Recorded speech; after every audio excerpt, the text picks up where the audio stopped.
Good morning, good morning, good morning, good morning. How are you all? And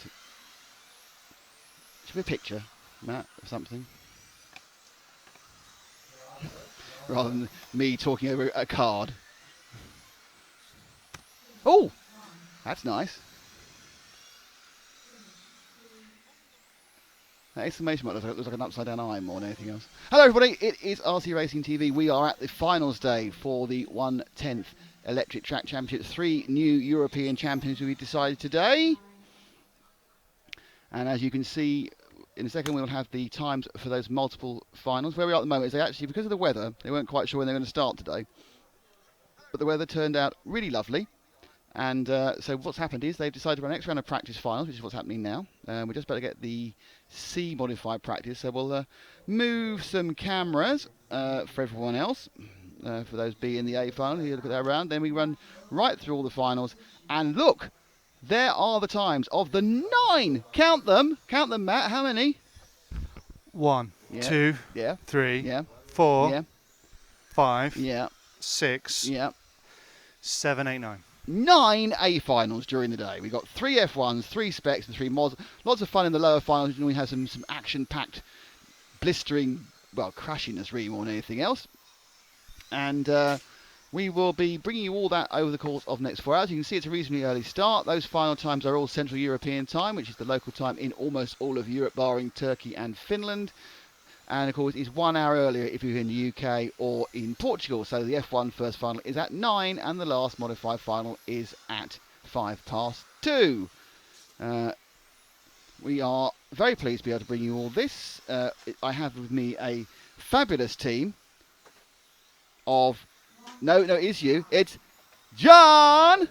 No, microphone. You haven't learned this yet, have you? In the morning, say hello. Hey, hello. Hey, hello. This is our very own... Fonz. Hey. There we are. Now that is obviously a reference from TV from the 70s. So virtually all people who are under the age of 30 going, what, who, when? So yeah. Anyway, so after a exciting day of qualifying yesterday, hopefully you read our qualifying report. It's Ronald Volk who will be starting the final on pole, but you'll be able to see all that because you'll see a practice final. Yesterday's practice final was quite funny actually because Bruno Cahello decided to be in every single position mostly at the same time, in a relatively aggressive attempt to get round people. Obviously, a lot of things that can go in a practice final can't go in a real final. The referees really aren't looking that much. But we have rejigged all our cameras for today. We have more to show you. And if you look on this is our first rejig camera. Look at this. It's got now a low super camera. They can't see that. But Now they can see the low super camera. Look, just the race start. Look, that's a race start cam. Whoa! And yeah, so we're going to be bringing you that all day.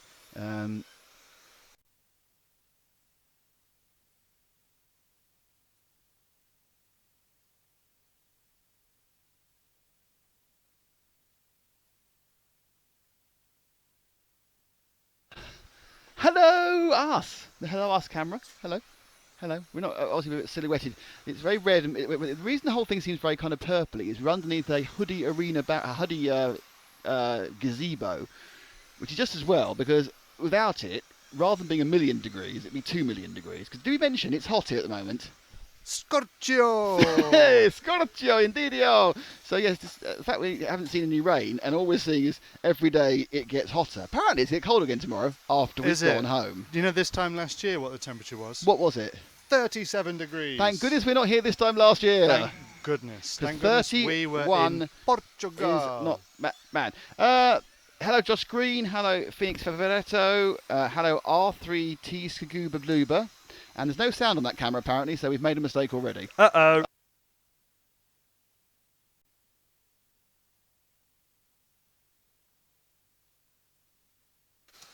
Yeah, so we'll put thank you there indeed, Josh. It's been a long night setting up.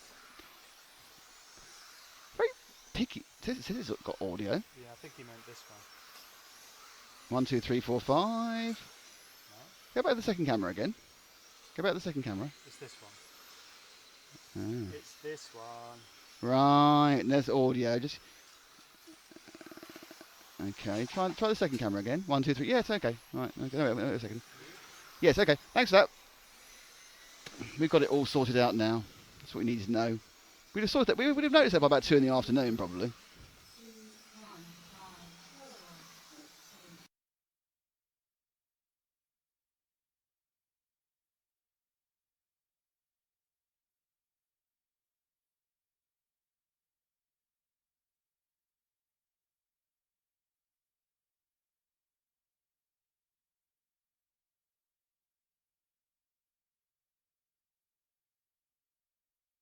Again, and you see when you make a change, Live. it doesn't take the changes. Live. Live. Just teasing. This is mod. Can you spot the iPad? Yeah. Where's the iPad? Can you spot the iPad? What on the viewers at home? Can you spot the iPad? On the driver's rostrum, you've iPaded yeah, it. There's an iPad on the driver's rostrum. John's got it. It's been stuck on the wall. He's stuck an iPad on the wall. See, it doesn't do it until you have to go live. That's it. Spacebar, that would be the one. So there we go. This is practice for who? C? No, Josh, we know there's no sound. But what basically happens is because we have to dismantle everything overnight, when we remantle it again, rebuild it, you have to sometimes reassign things, and it's not always obvious until you actually start. You know, the more times you do something, the better you get at it. When's that happening? When's that happening? That's not happening, no. But that's why we have Josh Green to tell us what's not working, so we're fine. We're only 7 minutes into broadcast, we're sorted. Is Josh the 4th member of the team?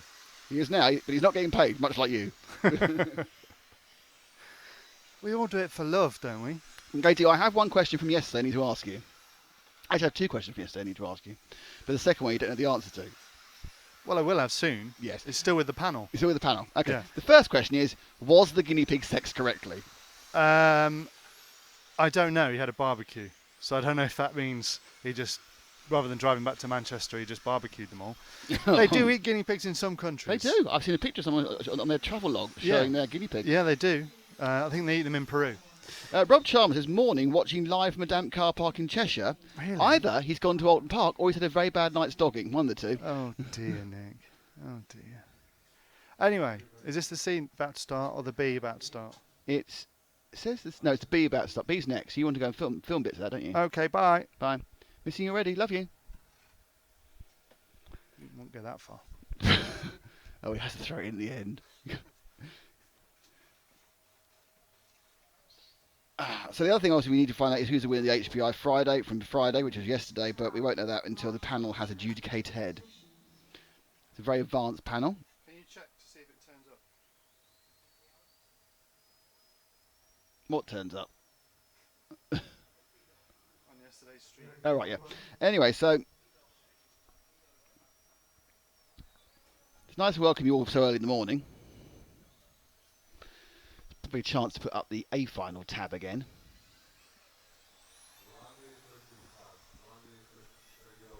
There we are, so you can all know when it's on.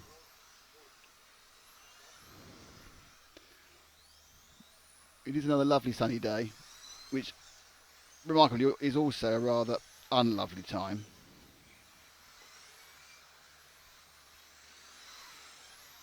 Because it also means it's too bloody hot. Now, when we leave here at the end of today, we have about 2 days back at home before we go down to Alicante for the 1/8 off-road finals. Unfortunately, it's even hotter there. So there's going to be some melting going on. Now, what I need to do is this.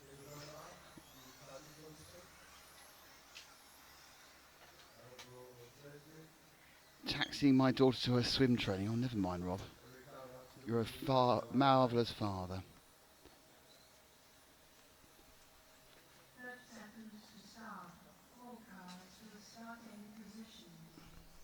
Wait a second.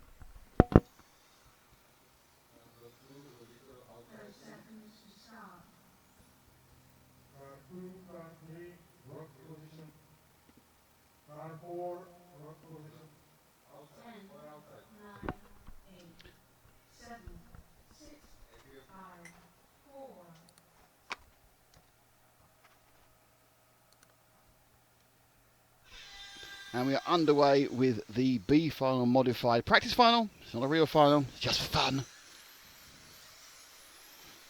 So Merrick Cherney leads them away. Behind him is Loic Jasmine.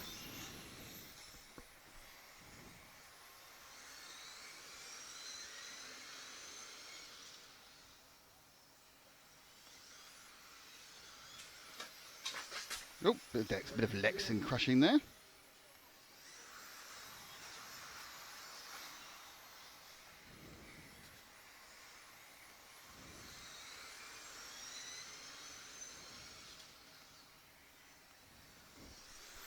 So 1, 2, 3 all together. The third one is Alessio Meniciucci in his full colourful body. He's been white body yesterday, so it's the white and yellow of Merrick Cherney in the 1, the white and blue of Loic Jasmine in the 2, and the, again, yellow and white, but with the Italian flag colours at the bottom of the car for Alessio Meniciucci, and they are broken away much as they did last time.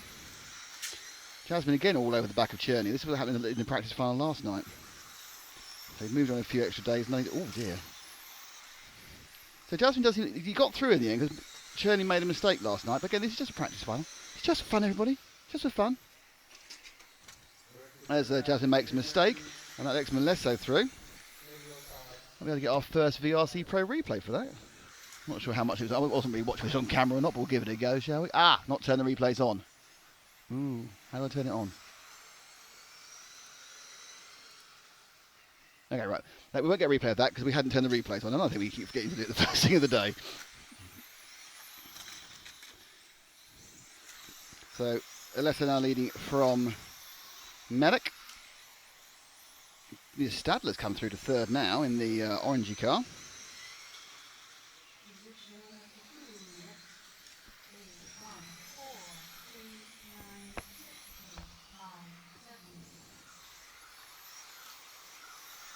They go down the straight.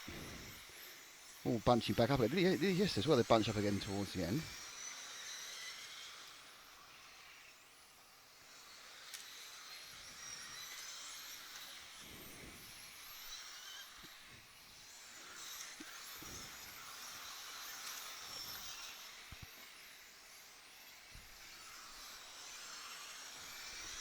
And currently,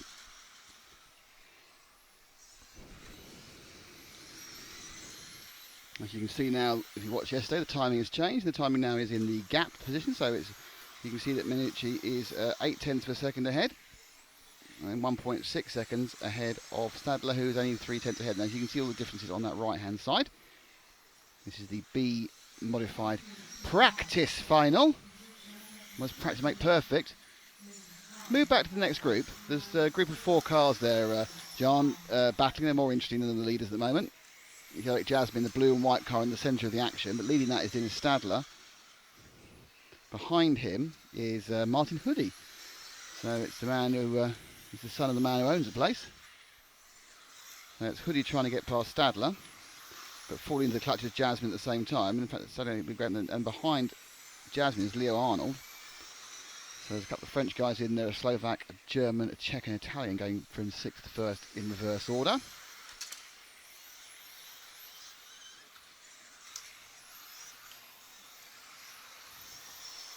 Only 4 minutes in these practice finals, and we are now, I think, just about on the last lap. I think some of this will be the last lap for some of them, and some might get another one.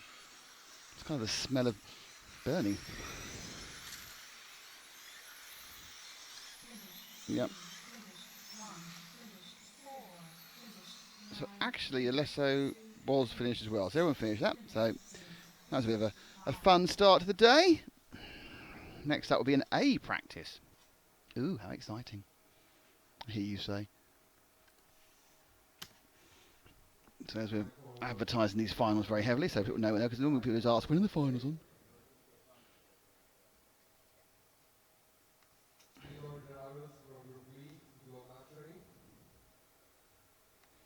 So next up will be the A practice. They had a practice last night, second practice. Then with very little break, about a 5-minute break, we literally launch into the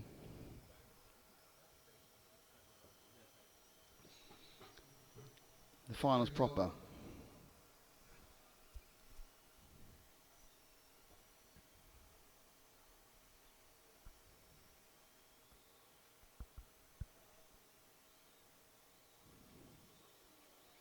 Don't forget we have one B final in F1, then suddenly it's 10 o'clock and it's the first of the A finals for the F1 teams. And then it's 11:45. I don't know what I actually need. Then it's 13:40. So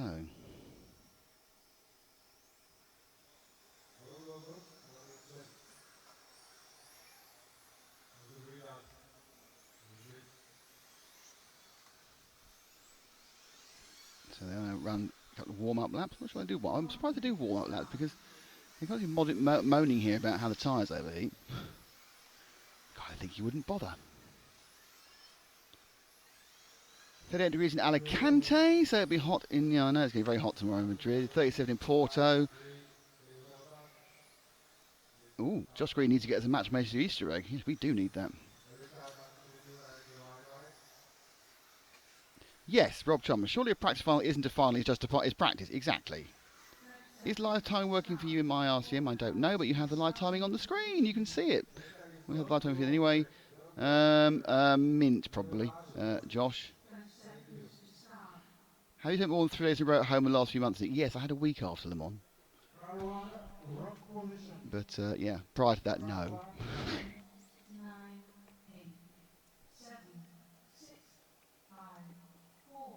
Okay, let's see how the A-boys do.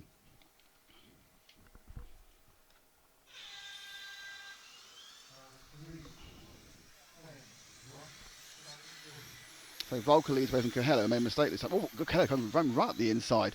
Trying to ease him out, didn't work. Hagberg third, Reinhard fourth. It's Orlowski fifth, Kutoven sixth. They go around the far edge. So this is really what's going to happen. Now the thing to remember is on the finals that they have 5 sets of new tyres for qualifying and 1 set of new tyres for finals. So basically you have 6 sets of tyres in total. And saving tyres was one of the key elements of qualifying. So you have 3 new sets of tyres. Oh, and a mistake there from Ronald. We got touched on. I'm not sure. I mean, see what happened there on that one. We will press R for that and see what there was actually happened there, because I don't know is the answer to that question. Let's see where he just lost it. We got picked. Let's have a look at it now. First of all, VRC pre-replay. So Ronald goes in. There you can see Bruno right behind him. Comes in and... oh, yes, that wouldn't have been allowed in the actual race itself. So Bruno tipped him. So, no, you can't do that in the real thing. So, not good. And the net effect of that appears to be that Bruno's nowhere right. The Rumors has to stop go. So Reinhardt's now leading from Orlowski in second and Viljomi Kutoven in third. And that actually happens in the real finals. I'll be very, very surprised. And quite pleased because we like things to get mixed up. Hagberg also had a problem in that coming together. He's now behind Freddie Sudolph. So the leader, that is Reinhard. Just behind him.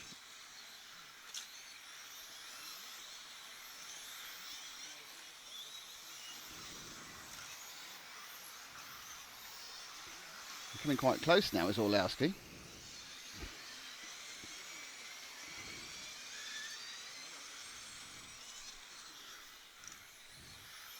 Behind him is Kutoven.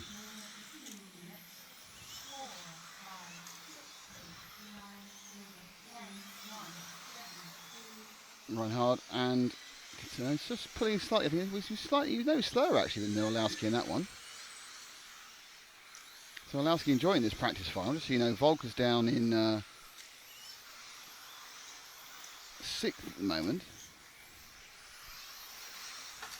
And he just hops. Oh dear. And he's fallen over. So this is the one that Volker can throw away. He's currently lying on his back in the middle of the track. So no real move at the front with about 1 minute and 23 to go. Again, it's practice final. It's just practice. Doesn't count for anything.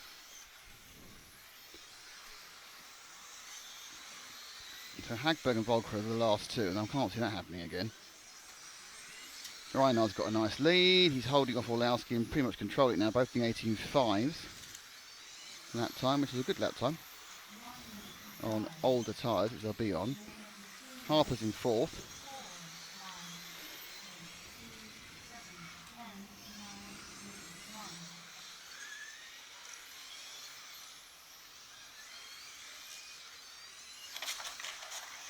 Another car. Yeah, they really have thrown caution to it will fall over that time, so it's kind of, oh, let's just have a bit of fun. Let's throw it all around. And this, of course, is the practice A final. Let's lob it off the track. Okay, why don't we? All right, we will. Fantastic.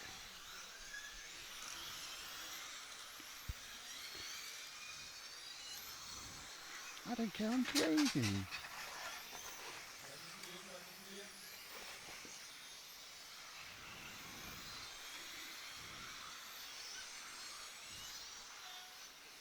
So Reinhard now, because Orlowski's made a mistake, has a massive lead from Viljomi Kutoven. Last lap.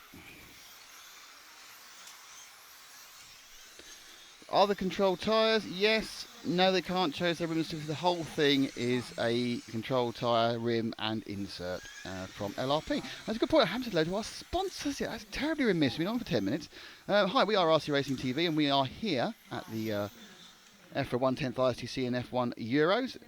We are here mostly thanks to our wonderful sponsors and EFRA themselves, of course, the European Federation of Radio Automobiles, that make this all possible, but especially LRP, X-Ray, Montec Bodies, and HPI Racing. So at the end of that, Ryan, I've won it. Probably not actually going to happen for real. So we now have a very short break before we start the finals proper, which means I have to try and adjust another thing. Which should be there. No. Oh, I need Matt back to change this. I don't know how to change that. Oh, it's not good, is it? How do I do it? Oh, no. Let's have a look. No. No. There we go.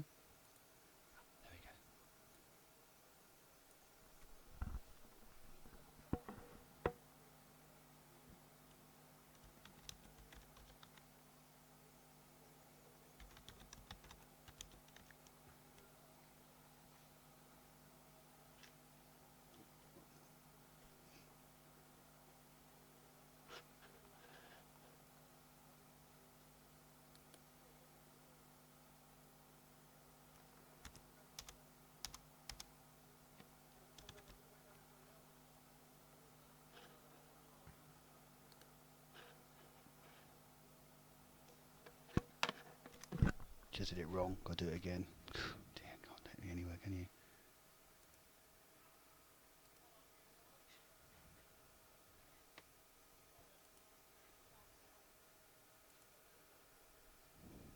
Say something. Talk to someone. Hey, good morning. Good morning, good afternoon, and good evening, depending where you are in the world. Oh, there we go. Hey. Lovely hot day here in Slovakia. Bit too hot, yeah. Maybe not lovely. Not lovely for us. I'm actually missing the rain back in England. Brilliant. Okay, so that was a long period of me typing on the stream, trying to. Kevin, did someone win the HPI RC car? Yes, they did win. We're just waiting to find out who is going to pick it up, because it will be coming quite soon. We have waiting for the announcement of the winner. Who knows when that will be? So let's have a quick shifty. Let's just put this back up again because you can then see when the finals are. There's a short break. They've obviously now already moved off time. Yes, they managed to get. They're now 5 minutes. They're now running 5 minutes behind already. This is a brilliant start. What is the point of actually putting your timetable? They're running 5 minutes behind. Oh dear.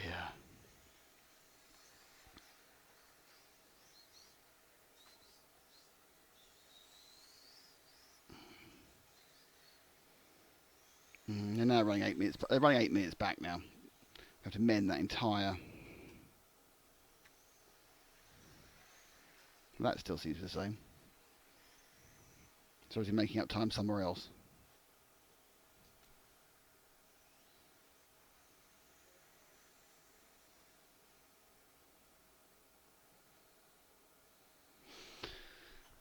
Dear. Yeah, so the first F1 final is at 10:05, not 10 o'clock, but you know, we're not all tuning in for that.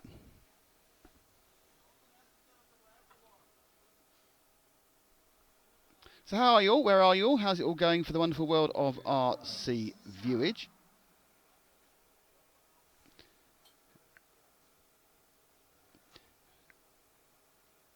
What are you up to today? Apart from watching us, I'm sure that other things that will take you. Well, I'm quite happy to just sit down and stare at our screens for several hours. That's fine.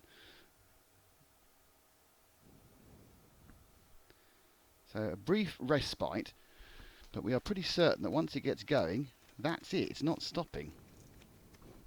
It's going all the time, non-stop.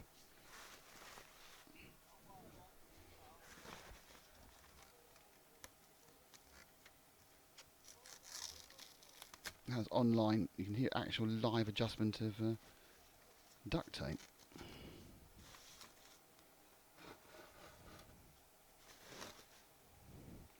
Yeah, we've been suffering a little bit with the heat on the equipment, so we've had to move things and invent exciting shading devices just to keep the everything working. So it's 3 minutes now to the start of the B final for for the F1s. This is the first ever final for a Formula One car in a European Championship. It's very exciting, isn't it? You very excited? Yeah, John, yeah, excited? I am. You just sounded at that point. You just sounded beyond exciting. I'm so excited. No, I really am. It's going to be great.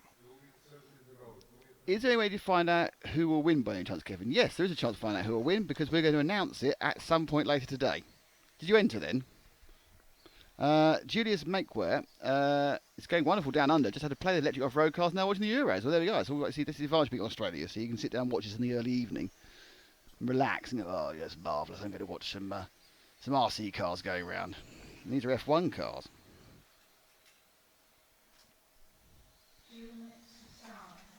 John is he's on his phone a lot. There's a lot of teenage texting going on at the moment. Just sharing out the stream link to as many people as I can. That's 3 people now, is it? 4. The cat. I've sent it to the cat.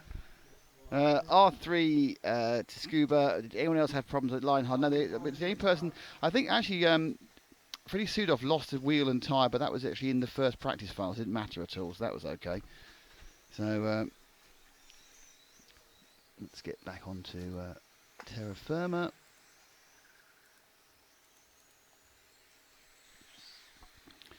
So getting ready for the leg 1 final.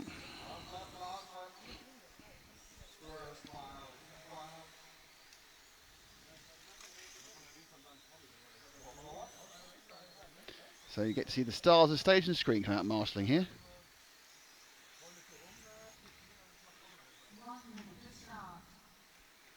Alex Hagberg still with his blue shoes. It's a minute to start for the B final in Formula One. This one counts.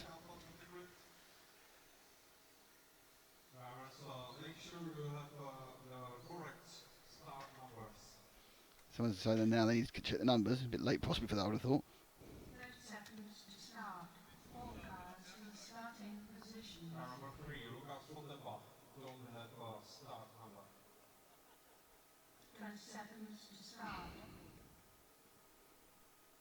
And Jan's going to try that thing. Last time he tried it yesterday, and he didn't get to the front before the cars went off. This is a very risky move he's going on here. Faster, faster, faster! 6, 5. Okay, so it's Carlos Ferrando, Nicholas DeLees, and Lucas Potipa are on the front, and they're away.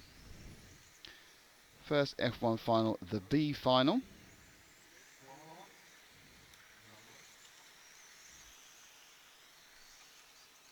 Is Matt coming back? So there we go. Ferrando leads in the first corner. Didn't quite go around the corner properly there. Second place, it is, I think, DeLees is in second. It takes a lap and a half before we get the actual counting of who's where. So it is 1 from 2.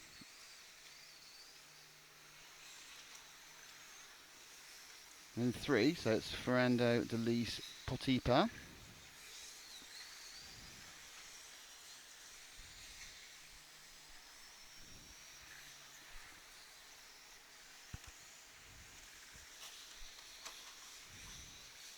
Oh, car's broken down. No, just got confused.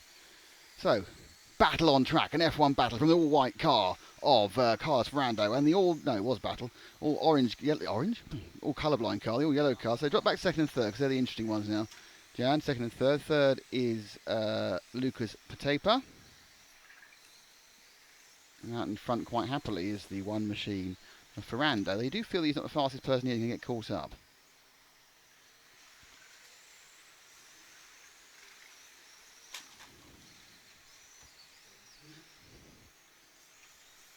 So we are with the second place man, Nicholas DeLees, 21.5 turn motors, 2 cell.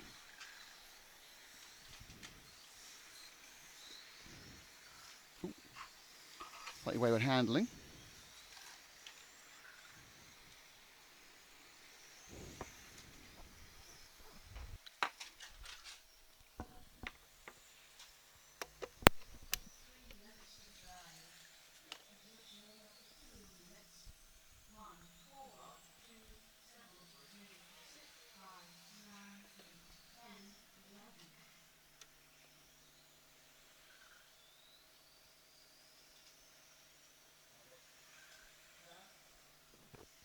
So it is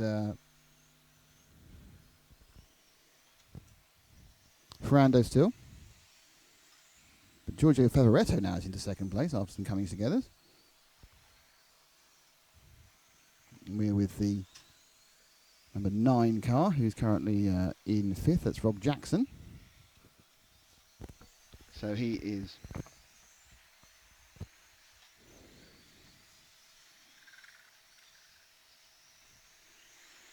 coming around. So our leader, who is still Ferrando in the 1. We'll jump halfway through this one. Is the white car. Just going into that section now. So you drop back one car from where you were. Just the white car now on the main straight, John, there.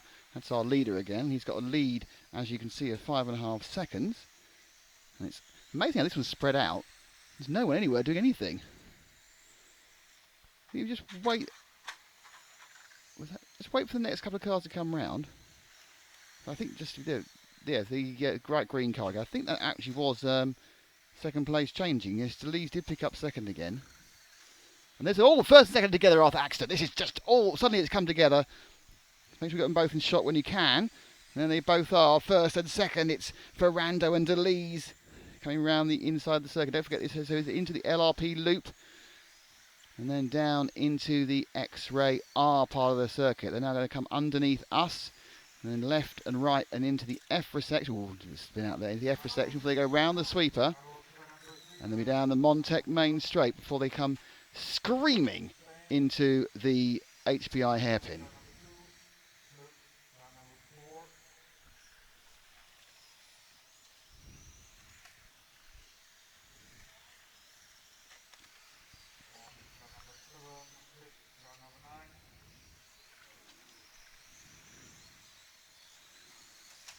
So not long to go now, 33 seconds. It looks like a first leg wing for Ferrando. They are on rubber tyres, these cars.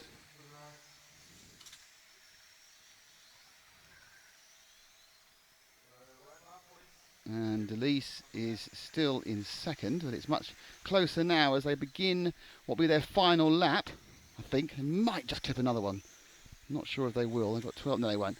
This is the last lap. They go into the HPI hairpin for the last time. And Deleuze, a last lap overtake. That's fantastic stuff there. Got him on the last corner. I might press star a bit late there, but let's see if we can have a look at that last corner overtake for the win on the VRC Pro. Here we are coming into the LRP loop.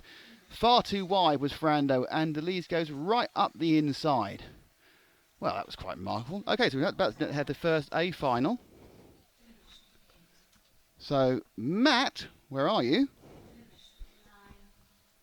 And what we need to do is do some housekeeping. So, back in a second with the first A final, which is the A final Formula 1. You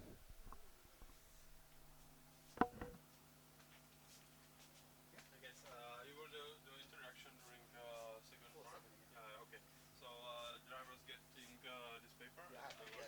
Thank you. Okay, so we need to turn some things on.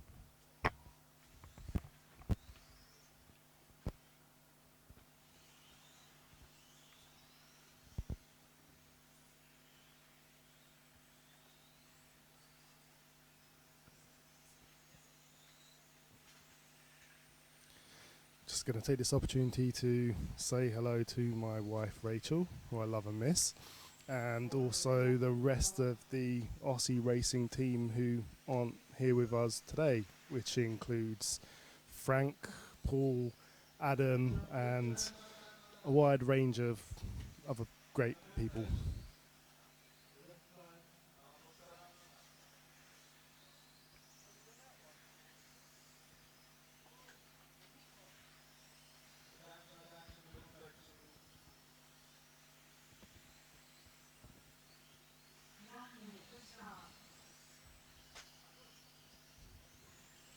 There's Matt running around the track, trying to get some shots with his GoPro, I think.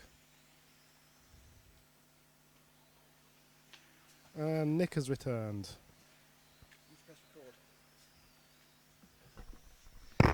Hello, just running around picking up some camera turning on. Record on? Super. Okay, so it's Mike Gosvig in pole, David Abar second, Jan Rethitsky in third, Martin Hudy fourth, Oliver Bultnick is fifth,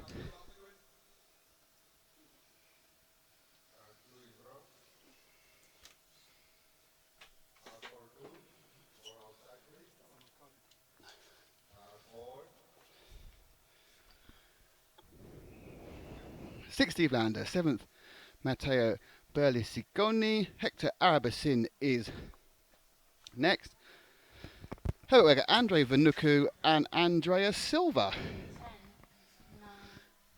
We're about to get underway with the first ever A final for F1 at the European Championships.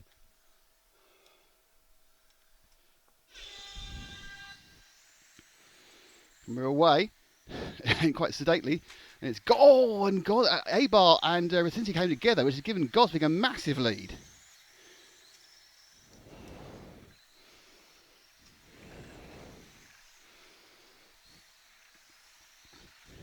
So, drop back.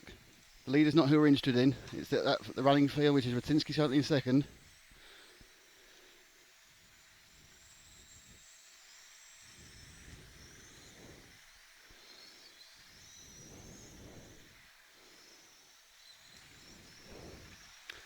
So at the end of the first lap, it's a lead of about nearly 2 seconds for Gosvig. Let's drop back one more car, Jan, to the third and fourth battle. This is Abar trying to recover, currently behind Steve Lander.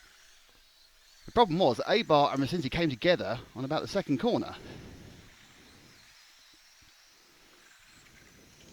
Ooh, nudges him out.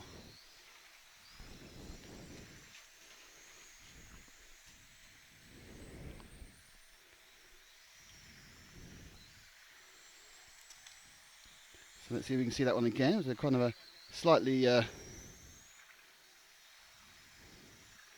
aggressive overtake there by Abar as he now tries to catch up to Rethitsky. Let's go and look, and then comes in, looking up the inside of Lander around the EFRA section, and Abar, oh yeah, that's kind of a block pass, wasn't it really? They all count. So the VRC pre-overlay tells the truth, and he won't get a penalty for that one. And we need to move forward at least one car. It doesn't land anymore. So it's the car making progress. That's it, down the main straight. It's the car we want to have. That is the car of Abar, who is trying to catch and chase down Rethitsky. It actually looks very, very quick at the moment, Abar with the Serpent, after the two X-rays of Gosvig and Rethitsky. Last time round, 2/10 gain for Abar. But he had to go past two cars as well. Now they seem to be getting quite equidistant around the LRP loop. So it's a 22.3, a 22.7, and 22. Oh, very interesting. They're all going the two chase were even slower, and Gosvig here having a lovely result.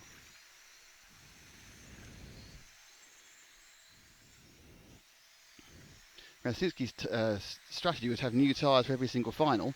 But if someone hits you in the fourth corner, there's not much you can do about it. So now still Lander in fourth, with Bultnick in fifth.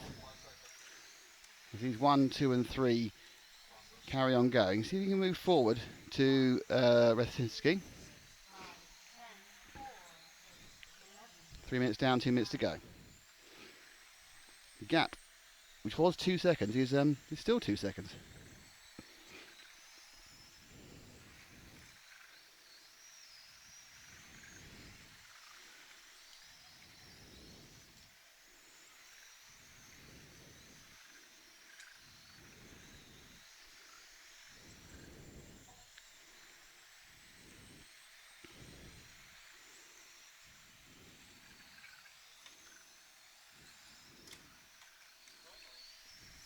Uh-oh.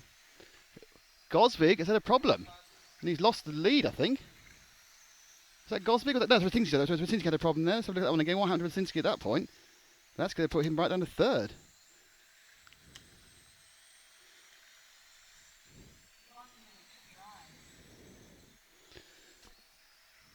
So in he comes, Rasinski. A little bit of a switch back there, and he comes in, and it's all going all right at the moment. And then he just loops into the EFRA, and oh dear, snap oversteer. He was complaining about that in interviews we did yesterday with him, and then he got himself stuck and needed a bit of reverse.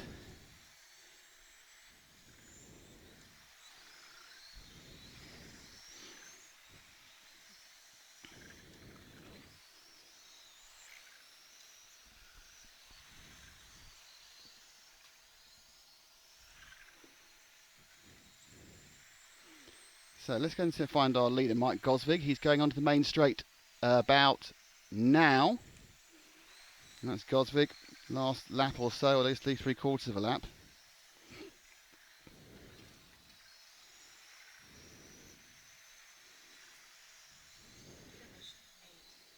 And that is going to be a first leg win for Mike Gosvig. David Abar second. It looks like Jan Brzezinski third. Steve Landers fourth. And Boltnick is taking a long time to come over the line, but he is fifth. Hudy's sixth. And I need to go into... You're doing both of them, Matt? So that was the first A final for F1.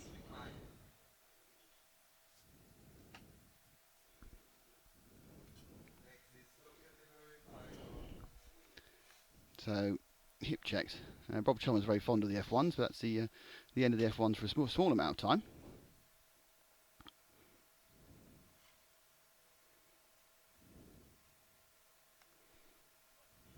So we now have a start the stock, the spec racing. There's 4 of those to the A final in spec.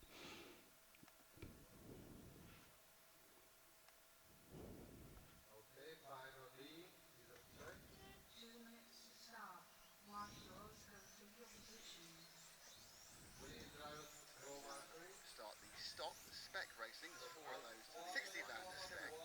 Matteo Berlusconi, Hector Arabasin is next. However, Andre Vanuku and Andrea Silva. We're about to get underway with the first.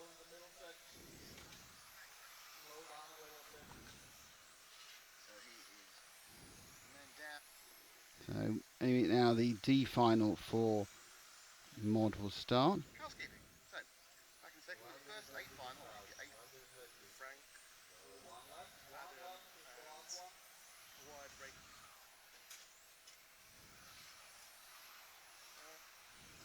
60 lander, 7th Matteo Berlusconi, Hector Arabasin is. So just 60 lander.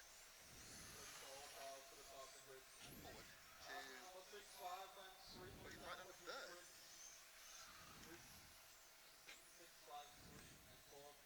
Last lap or so, at least 3/4.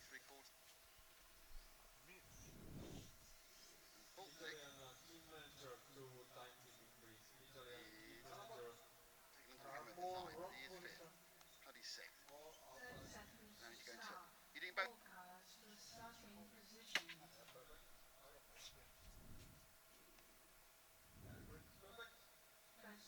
Here we go, so 20 seconds this one.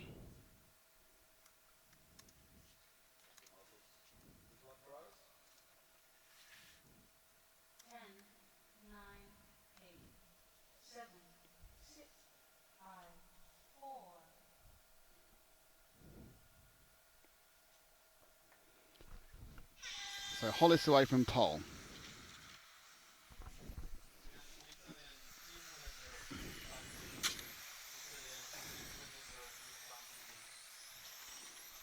And underneath me it seems to be 1 and 2 and then the white body of 3. So it has gone off Hollis, Sloboda and Christophe Charlier. Christophe.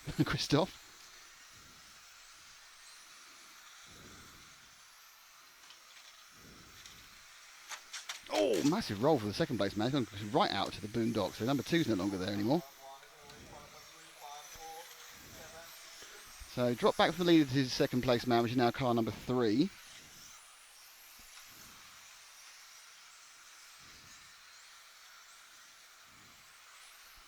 Kind of rather laconic. So again, see if they can see that problem again for the second place man. Whoa, that's a spin off. From the VRC Pro replay. I'll get a couple of extra points from the German judge for that one.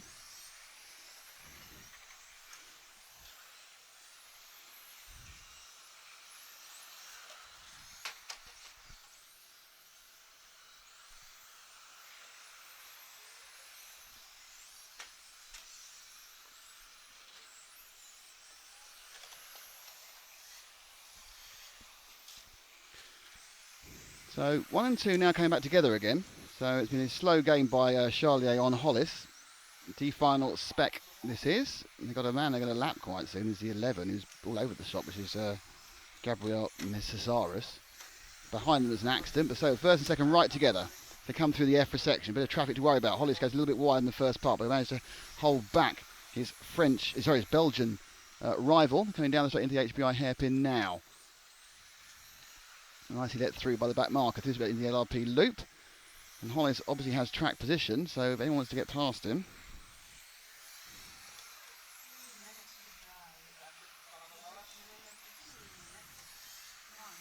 I'll take time, so don't know straight. They've gone down so far. We are 2 minutes down, 3 minutes to go. Hollis, with all levels of pressure behind him from Charlier. Number 8 gets out of the way very nicely. That is Umat Turkay. But it does seem that obviously he's often easier to follow than to lead. Charlier, he's going on the inside. Oh, he has to wait and go. And it was, that's a bit of a, what happened there? That was a remarkable one because he seemed to get round, then nudge him, and then wait, and then nudge him again. But the net effect is our leader is now car number 3, Christophe Charlier. So behind them is an accident. 3 or 4 cars, but I see that one again. That was them. He got up the inside, round the outside, and then he just got leaned on by Hollis, and then Hollis waited because he knew he was in trouble. And the net effect is that Hollis is now back behind him by about a second or so. But he needs to come back through, and it's what's happened here.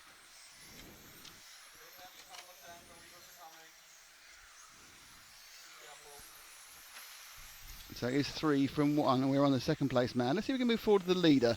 Jan, there he is, he's coming through the flip back. Let's see this again. So, look at that. That's a great bit of nudging off, isn't it? Some impressive driving in this heat. I'm liking that. VRC giving us a great chance to see some questionable pushing tactics there. So we're with the leader. We've got about a minute to go. Doesn't really like Gareth Hollis has got the pace to catch him up. He was a couple of tenths faster last time around, but the gap is something in the region of 2 seconds. And Hollis made a big mistake, and he's been hit by car 4, and Hollis has got a problem. Or I think he got dirt in his tyres, but so Hollis has started, and he's not a major problem. He may be pulling off. So Ralph Dorninger moves into second. Tomo Soloda into third. Matthias Benetton into fourth. Hollis down to fifth. So our leader here is being helped by other people's mistakes. And the leader is car 3 of Christophe Charlier, down to the last minute or so. So the only person who can lose it now is Charlier.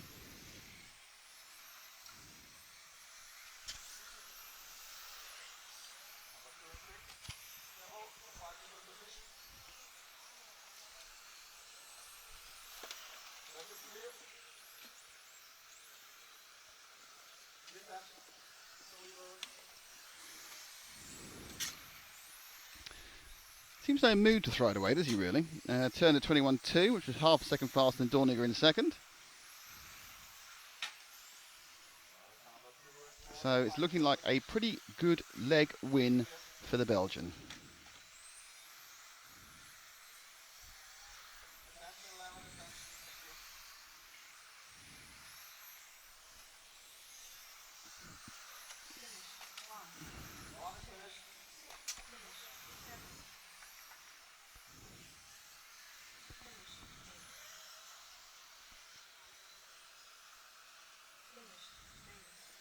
And that is the end result. Charlier wins.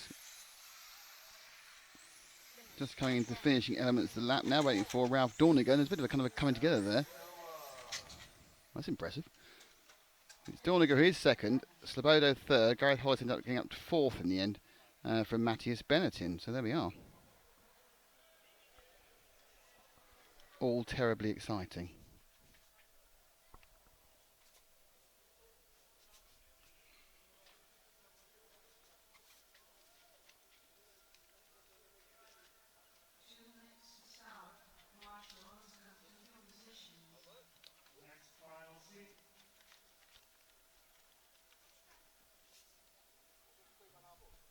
Have you got Batman, by the way?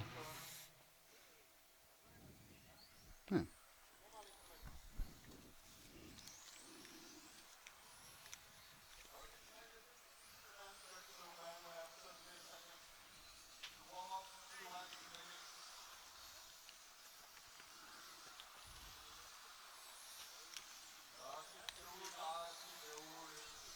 Where is he then?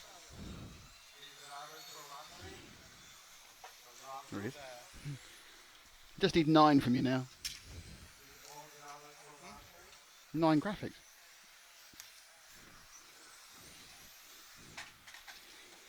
So it's Umat Oddsman in 1, Julian Just in 2, Fabian Valentin in 3, Andrea Valerio in 4, Patrice Carpano in 5, Branislav Panak in 6, Florian Jus in 7, Bernard Bussel in 8, Pascal Delfleur in 9, and Stefan Romans in 10.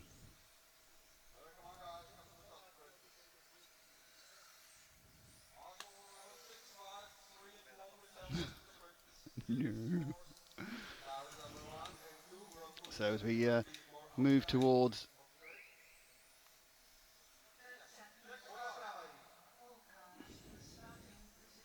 so go to the grid.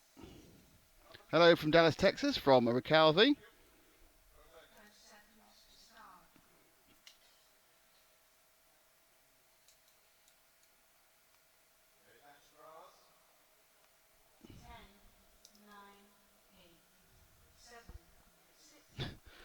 5, Marshall taking a lie down. So it's Odsterman from Juiced, the first 2 out.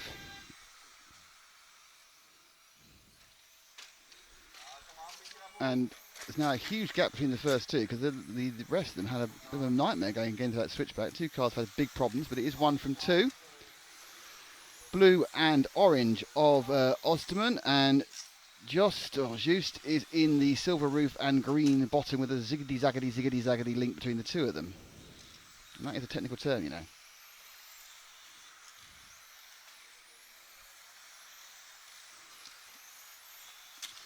So it looks like Oddsman is just pulling a little bit on Juice at the moment.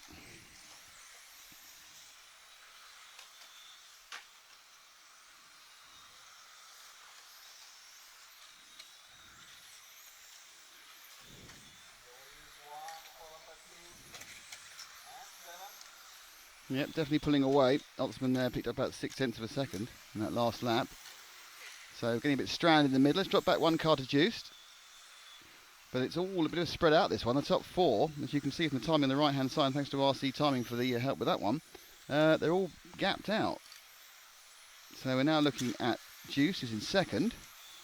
That time round was the same speed as Osmat, but he's obviously 1.3 seconds behind. Also scratching Lex in the back of the grid. And not much happening at this end. Juice is throwing off the shackles of third place man Florian Jus, but lost another half second to the leader.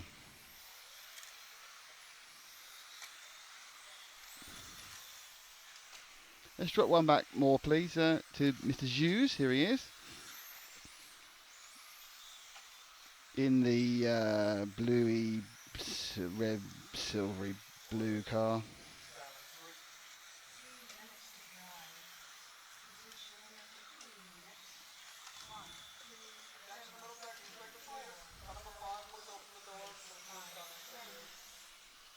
Around the HPI hairpin. Now actually he's been caught up fast by Fabian Valentin, the bright pink car, so let's make sure we can try and see both cars in shot. And there is Valentin. So the 2 of them now. This is the battle for third. Oh, it's the big one. Julian Jus against Valentin in the C final spec battle for third. So definitely Valentin's got some pace on him, because he's really gaining. He gained about 8 tenths last time round. And this time round he's picked up 4 tenths. So Juice had a major attack from the all-pink car of Valentin. It's the Juice who is Belgian and Valentin who's French, so it's an inter-country battle. Oh, that's not allowed. That's not actually an overtake. That's what's coming out as crashing into someone. And he waited and got through, but this battle is going on, and it's now being joined by car 4 of Andrea Valero of Italy. So it's Belgium, Italy and France down the back straight.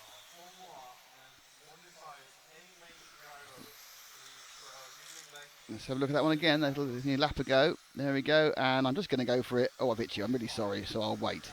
That wasn't an overtake, but the three of them are right together to go through the EFRA section. Third, fourth and fifth. Oh, mistake by the fifth place man. So there's a bit of a relax there as Valero made a mistake.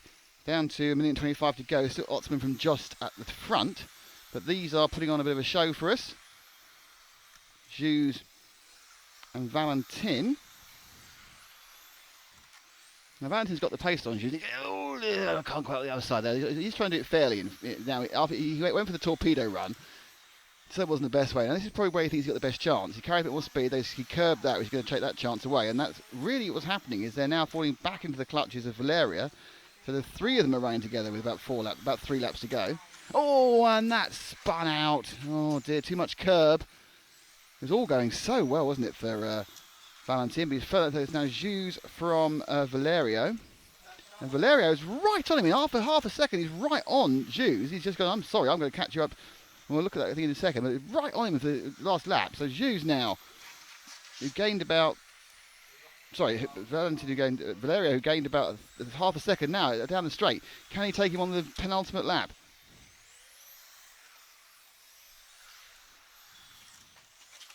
Oh, he's going to get me. Oh, no, he's not getting on the inside. Oh, what a great manoeuvre. Straight under him there on the penultimate lap.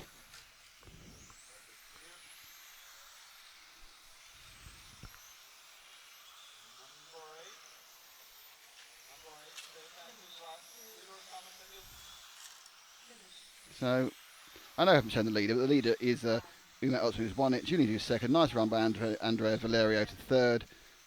Florian Juice is fourth. Pascal Delfier should come in fifth. So there is a bit of accenting going on there. And she pings out Bernard Bussel right at the end as it all settles down.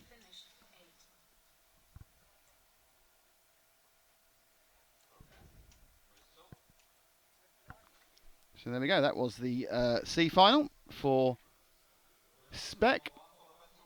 Next up will be the B final for Spec, obviously. And then we had the first of the Spec A finals. So a quick look at that time when things went a bit wrong for... That's a rerun of things going wrong for the pink car of Jews.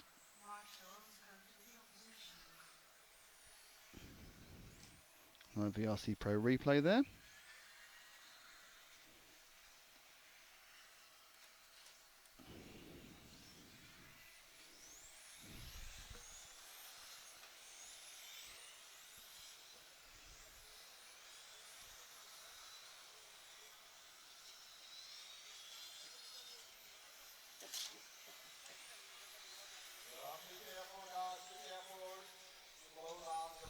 Welcome to all of you who are now watching us on the stream, perhaps the first time, perhaps been it all weekend here in the Hudy Arena in Slovakia. We're RC Racing TV. We're here thanks to LRP, X-Ray, Montec Body Shells, and of course HPR Racing. And we are also mainly here thanks to EFRA, because these are the EFRA European Championships. So LRP, X-Ray, Montec, HPR Racing and EFRA are the people you should thank when you see them walking in the street. Hello from New Zealand to Ryan G. How are you?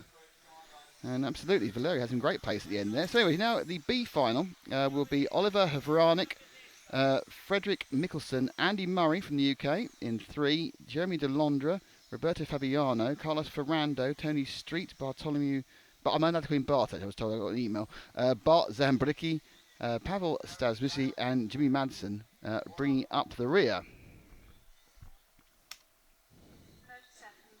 So it's half a minute to get going on this one.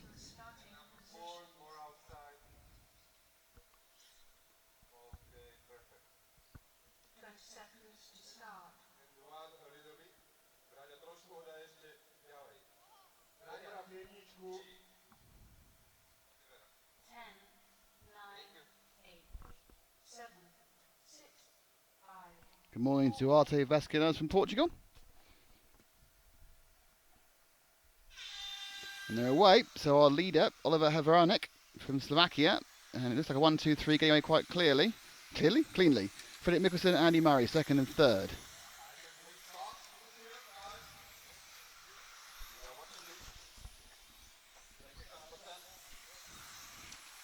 And they are, as Murray gets through into second, drop back please to second place. So Murray now is in third, so yeah, so second place is in the middle of where it might happen with Fredrik Mikkelsen. Happily away is Havranek. Murray trying to catch up. Murray actually under pressure, so drop back one more card to Murray in the all-white machine. He's under pressure from the 5 of Roberto Fabiano. So Fabiano in the multicoloured car trying to catch up Murray in the white machine to come into the LRP loop now. That was some fantastic speed coming in there from Fabiano. Murray really not having the ground speed. Telling him that's a mistake, and Fabiano's been very polite here because Murray's made a couple of mistakes, which means he should have lost his third place, but he's still got it.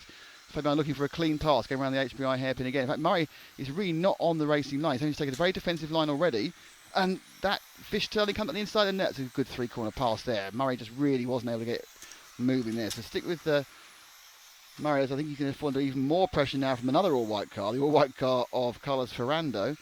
So it's Ferrando and Murray, who it's Murray in fact in the all-white car leading the all-white car. Up front it's all very evenly paced. Vranek and Mikkelsen have got a long gap. So the question really is whether Ferrando in the 6 can get past Murray. And he's trying to do it now. So whatever Murray's done, just go, oh, that's not very good at all. That didn't work well for anyone concerned. And look at that one again. That really isn't going to help anyone at all, is it? So they're going in together, coming round this section already. A lot more space for Ferrando. Murray trying to play the blocking game. And they got very, very close. The white car and the white car, not teammates, of course, just both have Rattlecam white. And Ferrando, there was no real room for that. That was never going to do anything other than end in tears. And the VRC Pro replay shows those tears are falling as such. The final spec at the moment.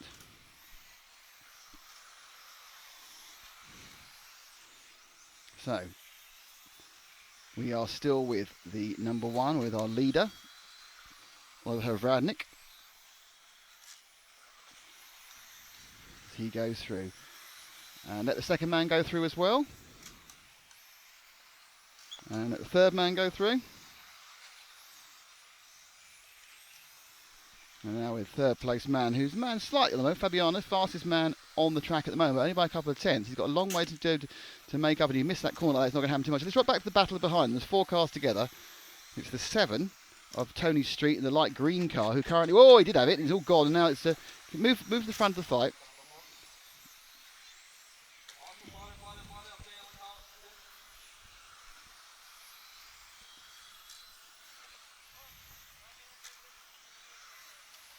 Not sure we've lost Murray. We might have lost Murray, actually. We have Murray's out. So it's Havranek from Mikkelsen for Fabiano. And now it's Zembrucki. So Bart Zembrucki is that car we can see with the orange front and the black end. The white car behind we know for well as Carlos Ferrando. And they are battling hard for 4th place. 1, 2 and 3 all evenly spaced and under no threat or challenge.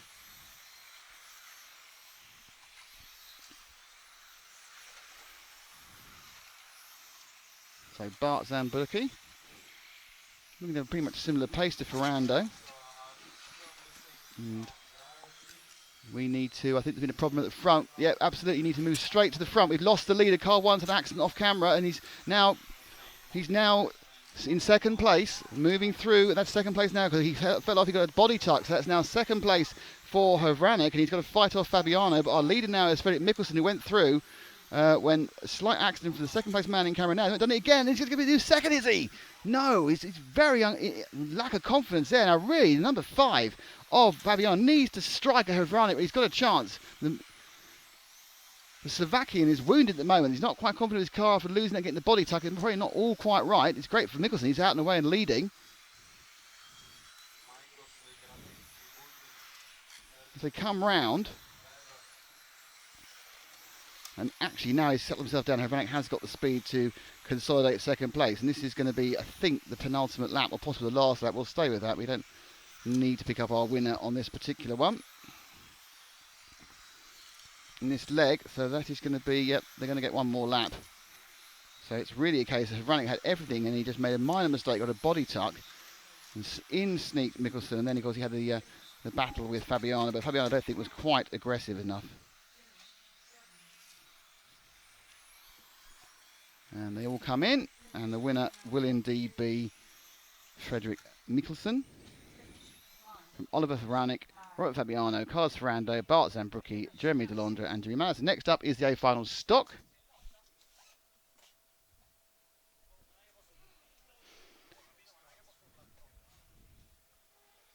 What was it in? So, A final stock next. In the first of the big chances of a European Championship.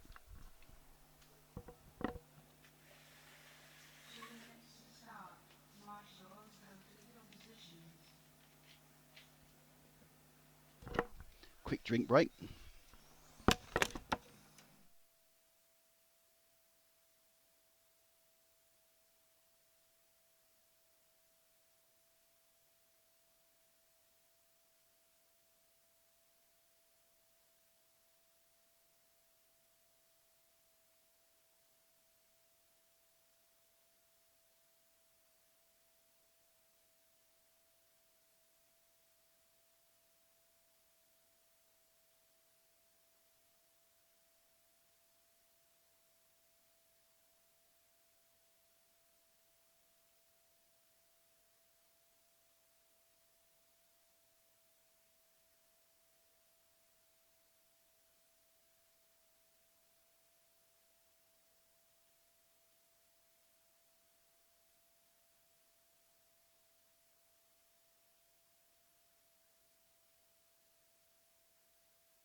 Oh, that's better.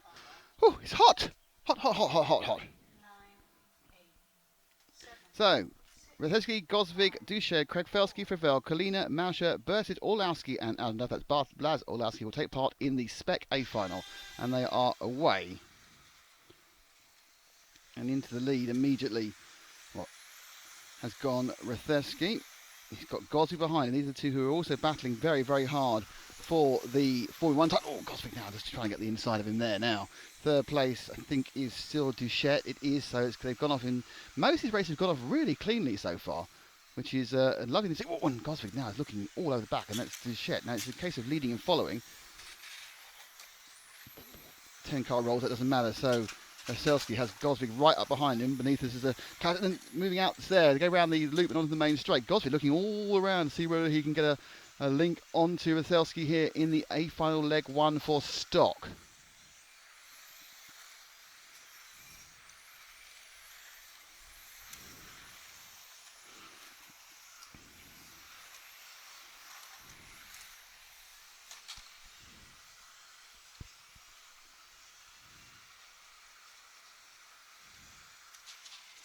Gosvig there, the two X-ray drivers, really tempting fate. Gosvig is as close as he could possibly be to Rethesky, but Rethesky just running his lines around. I think he's very confident he runs his lines, he can stay ahead, but there's 3, 1, 2, 3, all in your screen, and it's Alexandra Duchette who's in third. Krakfelski is back by about a second and a half, so it is about these three. Rethesky now just beginning to stretch his legs slightly, then Duchette finding it hard to stick on the pace of the top two. Gosvig, the Dane, already won the first leg of the F1 Championship, and they're coming in as an accident. Oh, Gosvig is as close as he can be without touching, and there's a lot of respect on this one. Rethesky is playing just doesn't got the grounds people are leading, and then now Duchette now catch up again. So we've got 1, 2, 3 train. What is already coming into a classic race. Will we get the explosion of an overtake, or can Jan Velski of Germany hold back Mike Gosvig of Denmark for the entire 5 minutes? And we are now down 2 minutes. He's done 40% of the job. He's got 60% of it to do as they go around the LRP loop and into the XRAR. And it's interesting, really, there's no particular... But, oh, Duchette gets the inside Gosvig. And this is the other thing. Can he back Gosvig into Duchette? This really is driving the greatest order, because these guys are pushing hard but managing to stay within less than a yard, or sorry, a metre of each other. So Rethesi is good during that section coming into the LRP loop, but perhaps not quite so good on the very tight corners. Now he's just, for the first time, he's got a tiniest amount of daylight. Gosvig is not sniffing, and he just lost the rest of the drive, and Gosvig looked slightly better down the straight. And look at that, they're exactly the same speed down the straight. These stock motors and stock setting speed control. You can have any speed control you like, but it's a stock setting. Really do give an indication of how even things are at the top. Ooh, and then that's about as close as you can get at this point. Everything condenses at the slow part of the track and then stretches again. There's not much stretch there, is there? I wonder if Duchette has decided he's not going to get involved in this, just wait for them to hit each other and see if he can pick it up. We are now with it down 3 minutes down, 2 minutes to go. Enthralling a final stock. They've never been more than this far apart. The three of them, you can cover them with a handkerchief if you have a particularly big nose. Coming in. All three cars in the frame. That's how we like to see it. Gosvig looking again. I think the problem is really with these high temperatures, where you perhaps try to get in the inside. The cars are understeering too much. Oh, and Rethesi didn't have a good drive off that one. He's gone defensive up the inside. And can Gosvig take it? And Gosvig goes around the outside. And he just didn't have enough time. You see Rethesi got a poor drive down the main straight. Gosvig thought, this is my chance. But it's a long, long way round on these stock cars when you've got no real speed advantage. You've only got the grip. But it's looking. Can Gosvig do it? Or will Rethesi do the masterclass defence? Luckily, none of the other cars can get the way. So we have no lapping to do. Slightly dropped his shed in that one. Gosvig takes a wide line, I think, trying to get a bit more run, and looks as close as he can be. And Rethesi is just driving a perfect line every race, every lap a perfect line. And we're now down to the last 50 seconds. He must be shaking in his boots since he's a very experienced German driver. But Gosvig, already with a win on his belt and his gander up, looking on the outside. Duchette then, he had a little nibble at the back of Gosvig, coming in again round the LRP. Look, they're as close as they can be. This is just some of the best driving I think I've never ever seen three cars drive this well. Certainly not in touring cars, but there's more slip. I've seen it happen in 112 cars where he had a bit more control of the grip. Now suddenly he's got 3 metres rather than 1. And we are now down to the last 20 seconds. It is this lap and one more. So they're coming on to... Gosvig tries it. It's the last lap. Rethesi needs to hold on for one more lap. Can he do it? And can pick up the first leg of the stock. Gosvig on the inside. Duchette just waiting to pick up the pieces of an X-ray conflagration, but it's not happening. Rethesi just needs to make this hairpin right. Gosvig at the inside of Duchette now. Almost got up the inside of Gosvig there. And he might still do it. But no, and it's all over. Well, that is a fantastic race. That is one of the best races I've ever seen. There may have been no overtaking, but there's some of the best driving you're ever going to see in an RC race there. 3 cars covered by a metre for 5 minutes. Brilliant driving by Rethesi. Fantastic defensive drive. Brilliant drive by Gosvig. Didn't touch him. Got as close as he could. Showed his nose. And that is why we're at the European Championships. That's why we got European Championship standard driving. Fantastic stuff. All 3 drivers. They'd all feel very proud of themselves. Final result was Gosvig. And then it was Rosinsky, Gosvig, Duchette, Maschler, Bertzudi, Olowski and Kragfelski. And that one needs to go in the training manual of how to drive RC cars. Fantastic stuff.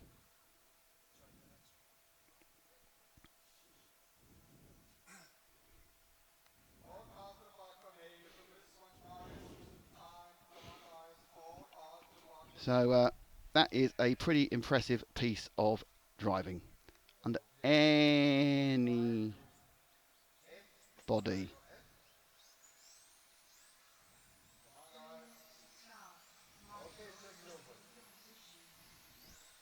Anybody's words. That was a great piece of fun. So great stuff there. Now getting down to the C final. Oh, sorry, not the C final, the E final, the F final for mod, just 6 drivers. What we're going to do is, because we need to take a little break, is we're just going to lock off the camera for this one. For one race only, we'll have the camera locked off, because we need to do some stuff out. and you can watch the fun of this one on the locked off camera.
So, have you done this before? Switching camera. Yeah. Okay. So, we've got all the shortcuts. That's the main camera. Camera 2, 3. It's only 1, 2, and 3 during the races. And then at the end, like, as soon as the race is finished, cut to that one. Obviously, you have to press space to check it out, and then you press space.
So I'm doing that now. Yeah, no, 4 minutes. Have you done the screen? Come on, cut out. Keep into already, so It'll take a while, so... how long does it take you to do? We're not covering this race, and it's got 3-4 minutes to go, so.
Well, those of you who are watching that would have seen an interesting victory for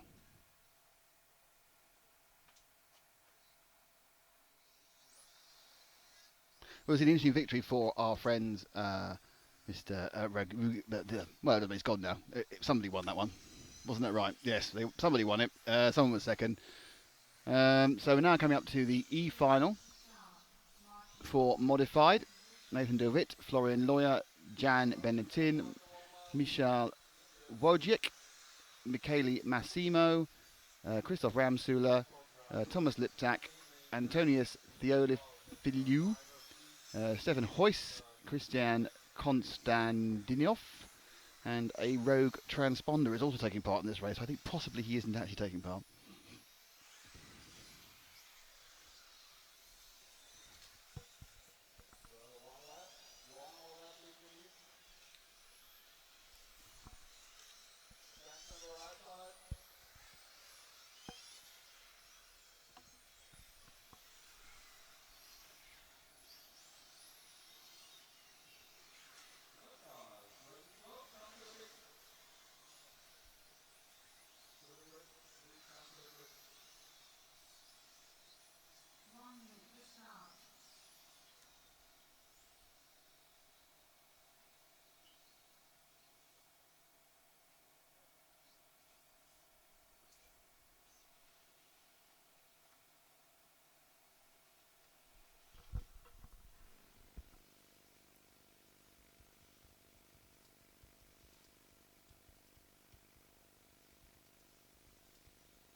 And they're away.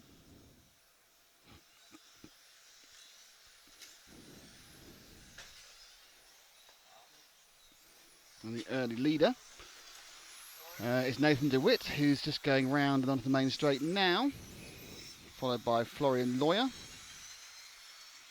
It's now modified, so the things are a little bit quicker than they were a second ago. Not necessarily in control. So it's 1 from 2, and then the third place has just changed. It was Benetton. I think Wojciech has got back into third now.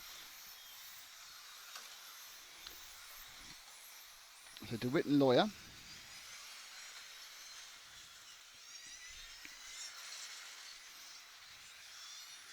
And the pressure now is 1, 2, and 3. Oh, go now 1, 2, 3 together again with Michael Wojciech from Poland. So Belgium, Austria from Poland.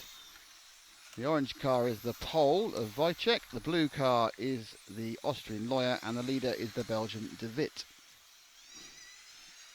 So I expect the Belgian will be looking for a good result after the poor result they got in the football. And the Pole also had a poor result in the football, so they've all joined us in England as being out of the European Championships. Perhaps not quite so ignominiously as we went out, but there we go.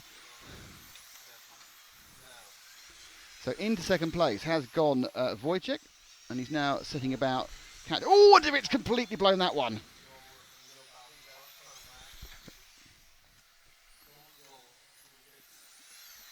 Let's see if we can see that one again. Oh, we can't see it again, okay.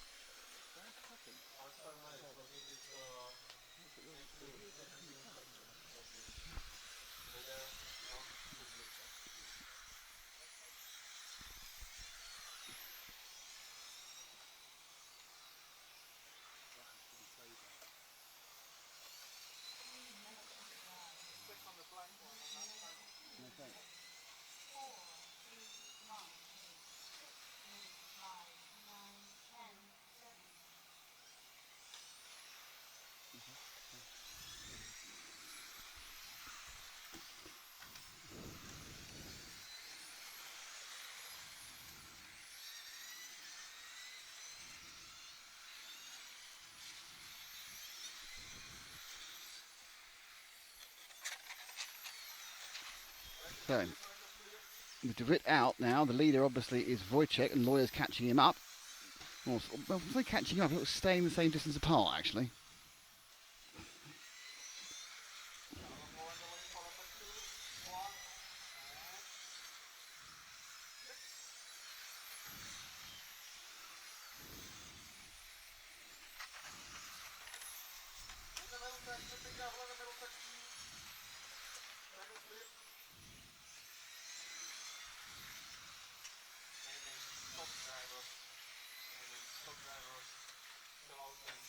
Oh, blimey. Car just died. So, De Vit just died in the middle of the track. Must have thermaled it or just broken it.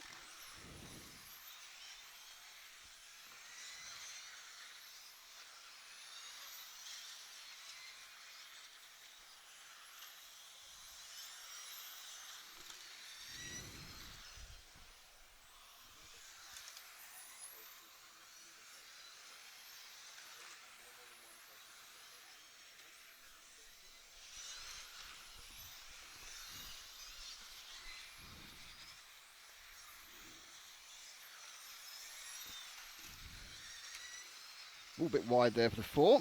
Wojciech now. He's doing all right, though. He's got a minute to go, and he's got pulling out a tenth or two at a time.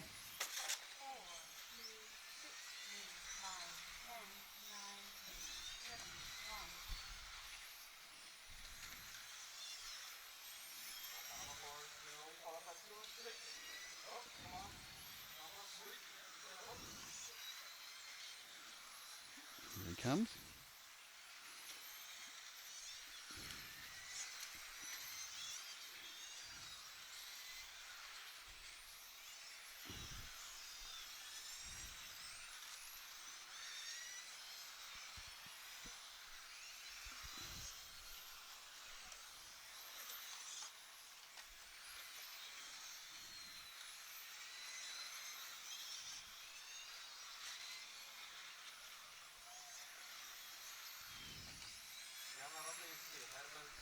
So coming down the last few seconds, Wojciech is doing the job he needs to do after the demise of Nathan De Vit. Lawyer second, Ramsmore third, Benetton is fourth.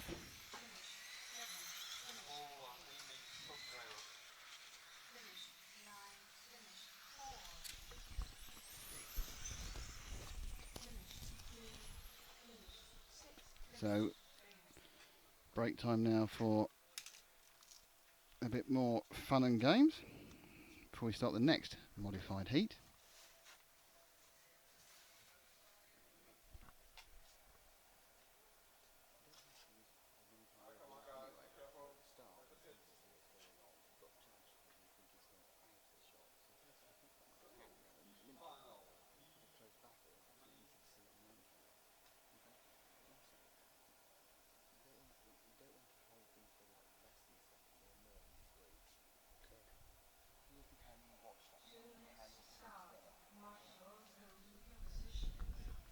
So Maxime Favel, Yavi Monson's Ferrando, Rajek Fleck. This is the D final, so we're getting quite closer to the first of our main events, so the A final in modified. We've been about a quarter of an hour away, really, I suppose. And time flying, having fun, doesn't it? Yeah. There's Matt not having fun.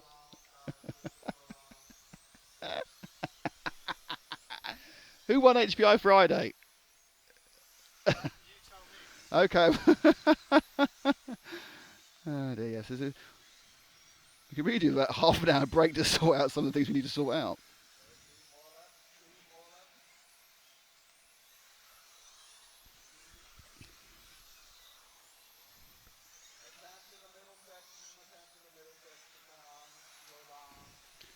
So, still about a minute to go before this one starts.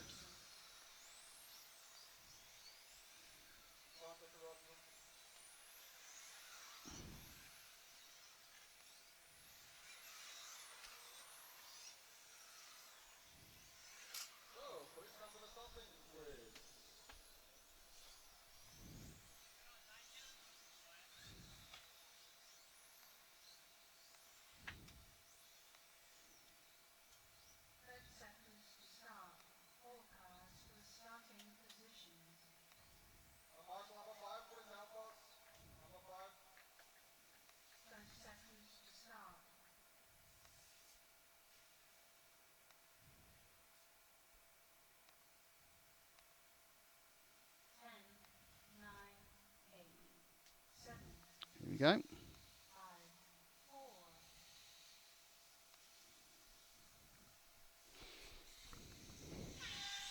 And off they go, and it's the white machine. Quite ponderous start there from Maxime Favel. Ferrando in second, so France from Spain. I'm not sure Radek Fleck. No, it's Miho Temanohara has moved into third.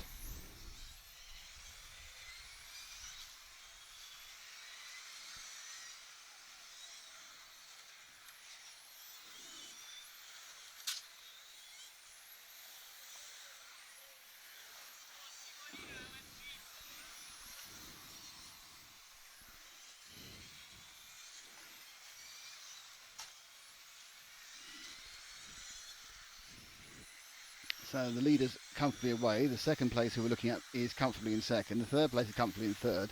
So it's all one of those races where not much is going on. Oh, but there's a battle now for fifth. And that is led by the green and blue and white car 5 of Tony Ada with Radek Fleck, Arakas Smirk and Uri Hudy in the battle as well. And Hudy's been dropped slightly. So these three, and this is the, up the inside of 7. Oh, that's not very nice. 7 gets a stop and go. That's not the stop and go area. Oh, now he's had an accident. It's like his day, really. Oh, wait, I'm not in the right place. I've been hit by someone else. So, effectively there, Arcadis Smirk is not having a good time at all on that one.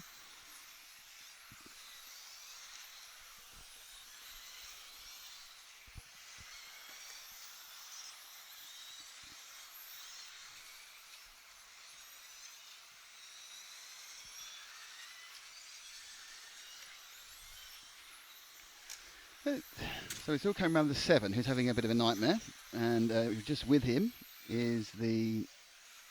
No, they're having a bit of a kind of dance. Oh, it's 3 of them. You have a bit of a disco down there. The 8 and the 6. Don't know who's going next. This is a massive battle for 7th. It's almost battle for 3rd about him, Matt. If you hold now and go underneath yourself right now, it's the yellow and the pink car 4 who's been caught up by the 5. So it's actually. Miko Tepanoha is being caught up by Tony Ida. These are in the same frame, sort of.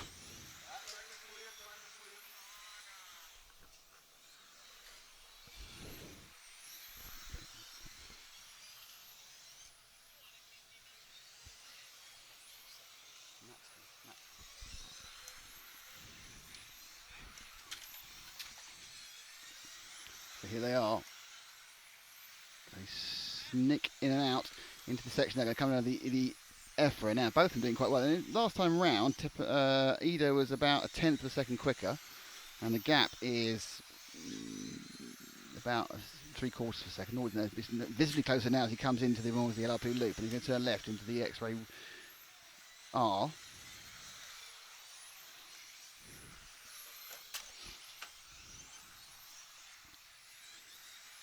Puts the power down.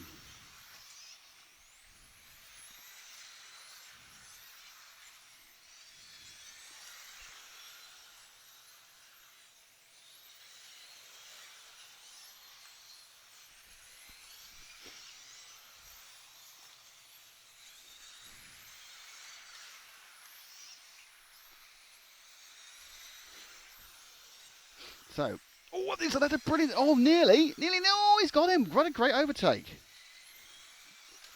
Look at that. Fantastic move there from the 5 leader. Got right out the inside Tepano. That's a great move for a claim of, and he's just disappearing in the distance. So that's not going to be exciting anymore. Let's find our leader. He's about to go through the EFRA E now. Number 1, the all white car with the massive orange sticker on the side. It's still a rattle can white. Doesn't matter how big a sticker on it. It's still rattle can white. It's unsurprising that noise you heard was car 7 having another accident with itself.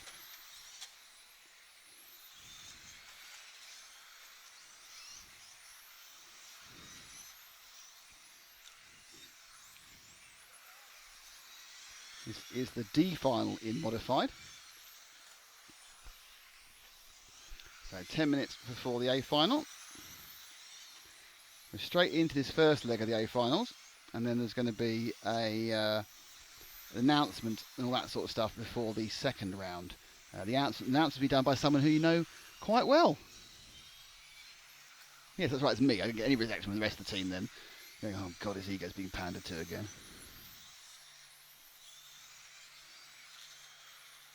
Here we go. So 1 wins it, and that's a win for Maxime Fravel from the start, completely unchallenged. Probably thinks he should be in a different final. Rob Chalmers makes a very bad joke about Mr. Smirk. Yavi Ferrando second, Tony Elder third, Miko Tepanoha is fourth, Uri Hudy is fifth, Nicholas DeLees is sixth, and in seventh it is Igor Liptak. A reminder for those who just joined the stream, these are our finals times. Let's see, are they on time now? 11:25. Well, that's actually probably might be slightly ahead of that, so 11:20 perhaps. They are sticking very well to the timescale at the moment.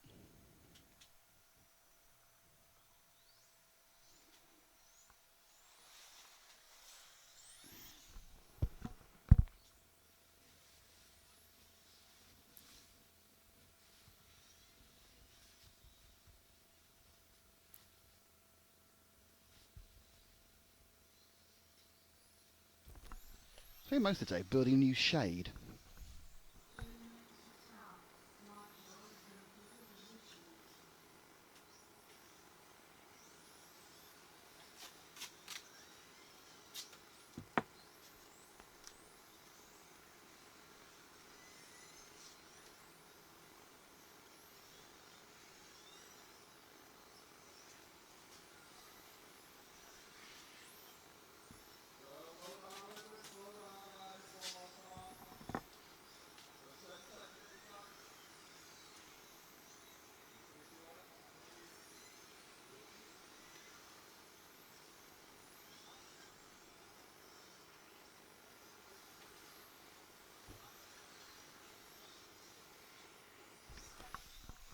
It's a constant battle against the sun.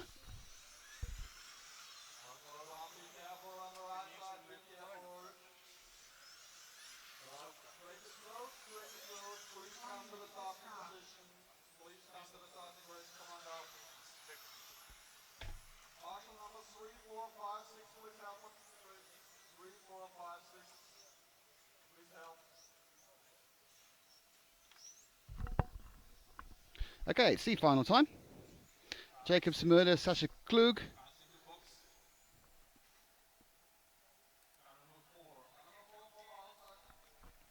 I can even do this. Look, I can show you who the grid is. Oh no, it's not enough time. I'll very quickly do it.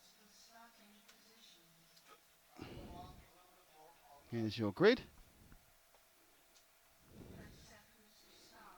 Smurda, Klug, Alexander Ron, Oliver Butnick, David Perez, Steve Weiss, Valentin Lemon, Cyril and Dye, who went flying a while ago, David Abar, and Michael Bock.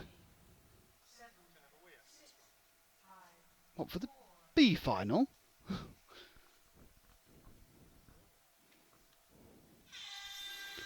Away they go. Someone just crashed on the start line, which is pretty unimpressive. So Smurda gets away. Modified C. And right on his tail is the mint green car of Sasha Klug, the Austrian, chasing down the Czech. And a little bit of extra speed Klug's got on that straight, hasn't he? He's certainly not holding back down the Montec main straight. Up the inside as well. He's certainly looking Klug settling that race a bit quicker. And he's now in the lead. He got past Smurda relatively simply there. Now Smurda has another problem, which is the 3 of Alexandre Laurent. Laurent, well known to us on RC Racing and the live streams from his A final appearances in 12th. And so already the leader is under pressure to the pole man's under pressure to lose second place. He's got the oversteer there. He's hanging the tail right out as he came to that left before the right into the EFRA. Oh, but a brilliant move. Straight out the own and turn back again. Limey. That was dynamic.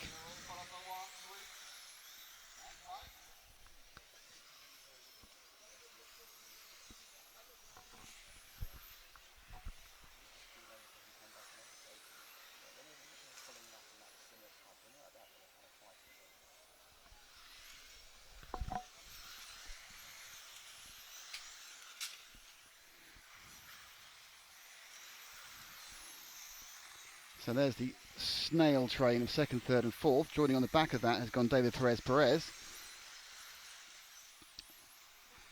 quite happy lead for Sasha Klug. But we're looking at the battle. Oh, dearie me. That's not gone very well for anybody, has it? No, that's not what you want to see.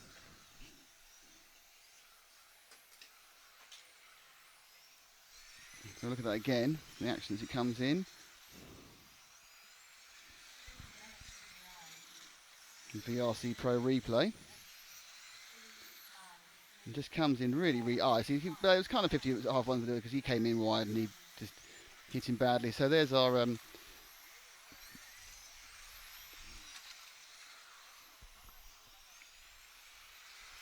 oh, Klug's well, he's got a problem. What happened there? Spun itself. Perez. It's right. So suddenly, first and second are right together. Perez has broken forward. Klug's had an issue, and first and second together. So the mint green car, which started so well, but he's burnt his tyres out. He's already struggling, and David Perez behind him isn't struggling. So the Spaniard, the young Spaniard, trying to come up behind Sasha Klug in the mint green car. Now catching up to join the party is the 3 of Alex Laurent.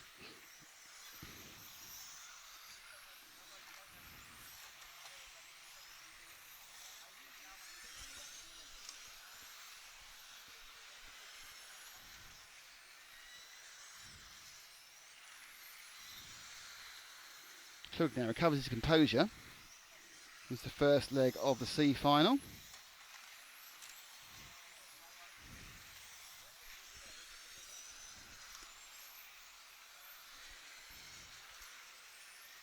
Looking at the inside, no. Oh, he's made another mistake. He's let through second and third and given up. Oh well. So Klug had made a second mistake and that was it. So he's now out. So Klug's given up. Despite leading at the end of the last lap, he's now not going to be leading in this lap. He's not even bothering going round more. So Perez leads in the 5. That's the white with the orange flashings. And behind him is Alexander Laurent, the Frenchman, with the multicolored car with the yellow nose.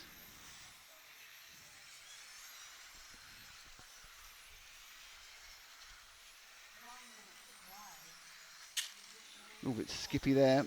Laurent misses a chance in the last minute.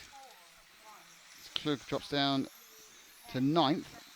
And interestingly, Laurent is being dropped slightly.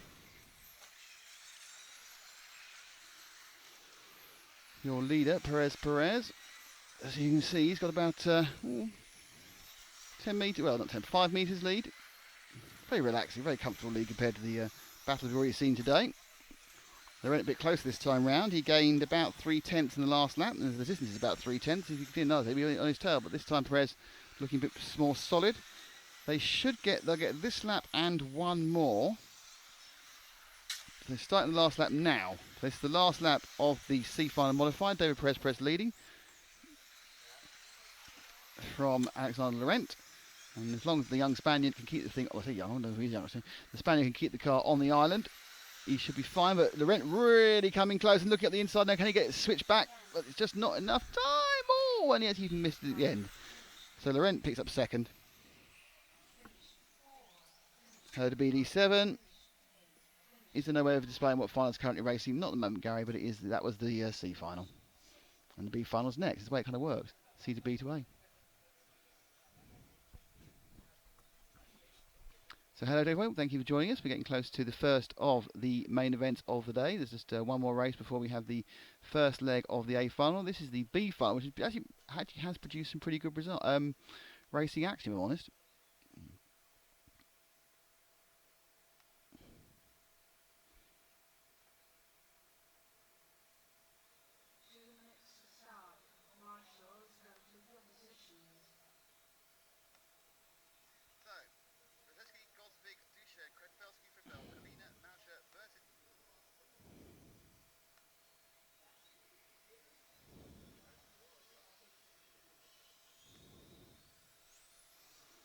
So a couple of minutes away, minute and 41 away from the B final.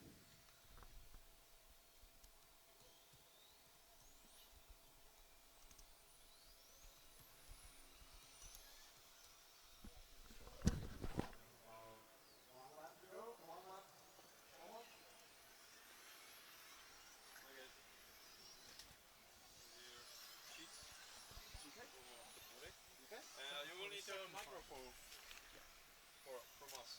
Yes. for the second image. It's the second part. Second. Yeah. Just chatting about are you going to? Yeah.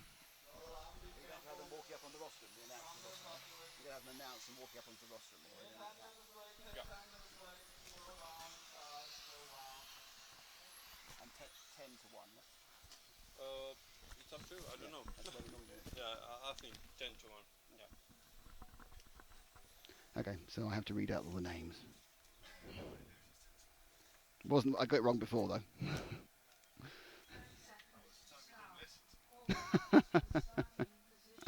30 seconds to go. Merrick Cherney, Loic Jasmine. 30 seconds to start.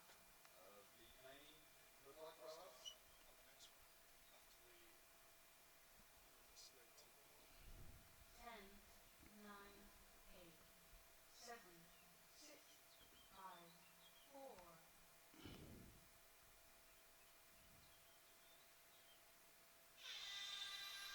And they're away. And this has been a very, very good race so far. And Cherney and Jasmine have been fighting the whole time. Menducci's in third. And fourth, I think, is Dennis Stadler. And they've had some really good, both the practice finals were really good fun to watch.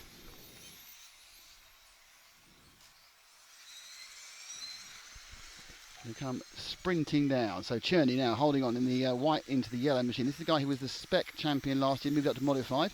Didn't quite make the AMA, which I'm sure he was disappointed about, but it's a, it's a great thing. I think if you're the spec champion, I think you should move up. I think that's what it's all about, progression.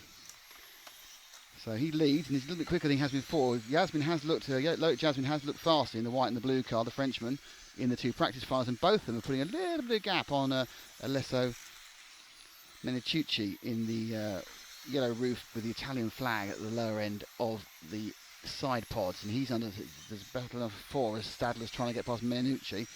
So I think the battle is more third and fourth at the moment, Matt. Keep an eye, they're not getting away. In fact, perhaps Menitucci is probably the person we should look at. He's either going to move forward to Jasmine or he's going to move back to Stadler as they come into the EFRA. In fact, it's all concertinaing up. It's nice for Cherney. Cherney's made a nice little break. Oh, and Jasmine's a silly mistake there. And Menitucci goes into second. Jasmine's got that completely wrong. Dr. 7, that's completely blown this heat for the Frenchman. Just got it on the inside, and you get once you've got one where you can get yourself dragged right in onto the grass.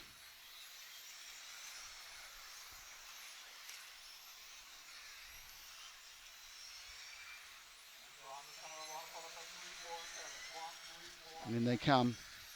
A little bit of order has been received. Menitucci there has got Stadler right on his tail. And Menitucci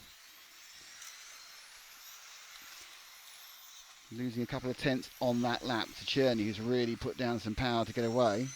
Again, some tyre strategy in this one. There's one set of new tyres for the finals, and they need to use ones they've used before. There's a couple of cars go flying in the background, but this is the battle at the moment. It's the second place. Stadler looking at the back of the Italian. German, Stadler. White and orange with the X-ray.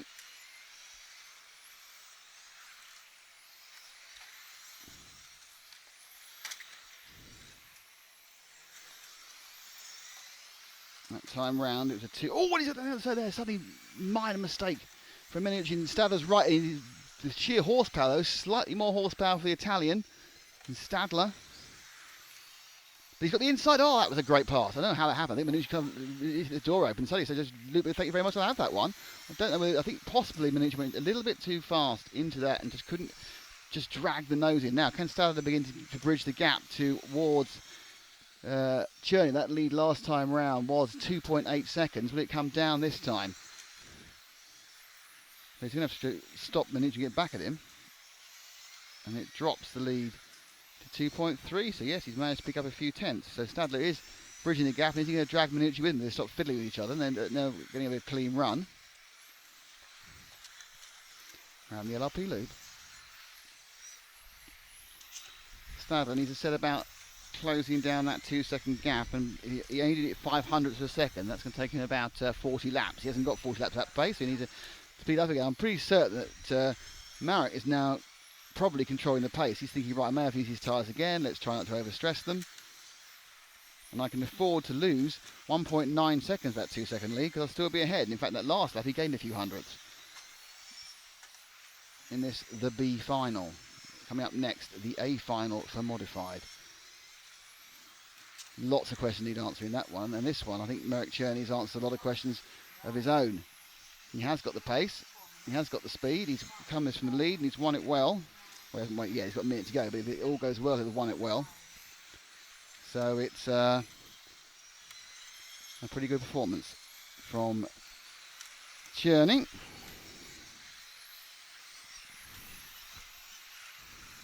Stadler now very much established up in second. Let's move to the leader. We're not on him already, I can't see. He's got 35 seconds to go. And this one's calmed down after a quite interesting middle period. Big loser in this one was Loic Jasmine, put 2 wheels on the grass, or a wheel on the grass, and got dragged all onto the grass and suddenly dropped from, I think, from second. He's now currently in 6th. I think he dropped down as far as 8th. But great performance by Cherney. This point, I think he's going to get one more lap. He's got 18 seconds to go. I think he may... Yeah, he'll get one more lap, so he'll be starting. He's got to avoid the dead car in front of him. There's a light blue dead car. He needs to avoid that. Last lap.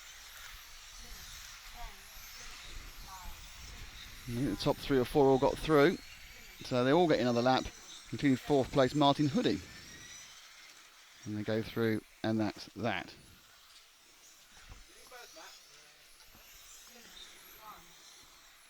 So,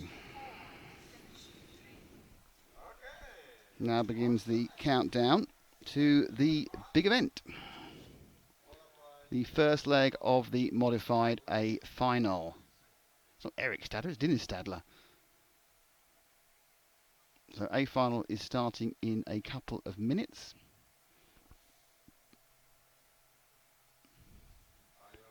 So Cherney from Dennis Stadler, Alesso Milicucci, Martin Hudy, Leo Arnold, Loic Jasmine, Nikolai Lindegaard, Thomas Pumler.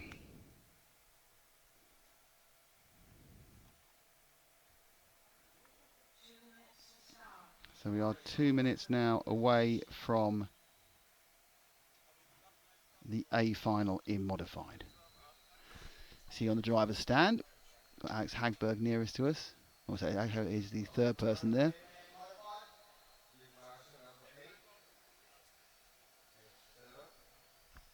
It's 1 minute and 41 to go. As it counts down. Volker starting in pole position in many ways. Not only is he starting actually in pole position, he has 3 sets of new tyres left. We're not sure about the situation of everyone else. I know for a fact that Michael Olowski has no new tyres, has 1 set of new tyres only left. Then do you use them in this heat?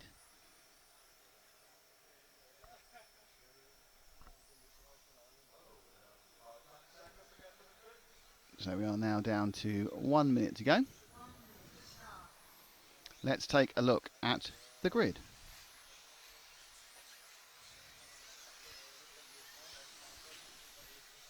So, Ronald Volker in pole from Germany with the Yokomo. Second, it's Bruno Coelho from Portugal with the X-Ray. Alexander Hagberg from Sweden, another X-Ray. Mark Reinhard in 4th from Germany with the Tamiya. Michael Olowski with the Schumacher. Jeremy Kutoven with the Automatics. Victor Wilk with the Serpent. And then it's Elliot Harper, Freddie Sudoff and Christopher Krapp bringing up the rear.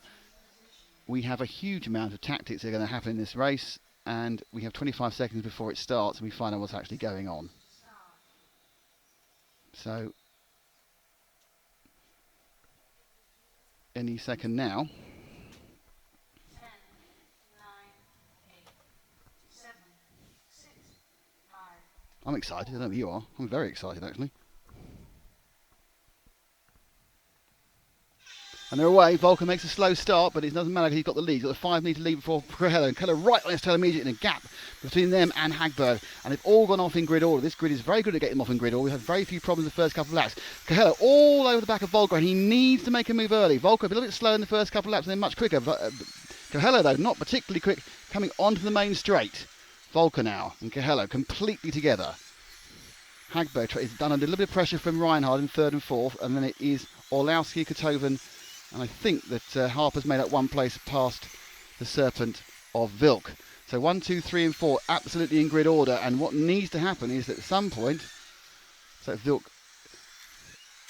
Oh, he's getting inside now. Bruno needs to find a clean pass. He knows that because with the second half of the race is really where the Yokomo comes on strong on its tyres, and you've got to force your way through. Can Bruno do it? Huge amount of confidence last night, Bruno. He felt he was very unlucky not to get pole. And just coming out the end of the straight there, round through the HBI hairpin.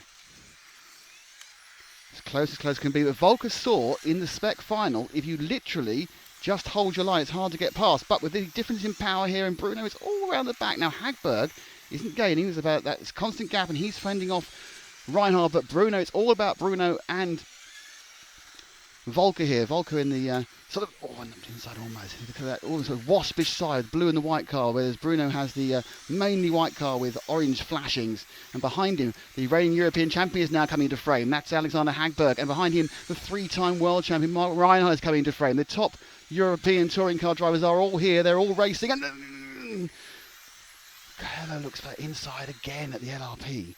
This is the problem. Where can he, without a mistake, where can he get through? He may have to do some door handling, and that is, I'm sure, going to be watched by the officials. There's still that sort of half-second gap between the top two, and he's got the inside nearly no. Oh, now, and that's a major problem because it's taken Volker out, because Volker's got a problem. He's got body take, waiting, but now it means Hagberg's in the lead. Let's pick up the lead. Matt, it's Hagberg now in the lead. Oh, we need to see that one again. We'll try and see that one again later. Press on. Too late. So, Hagberg now from Reinhard.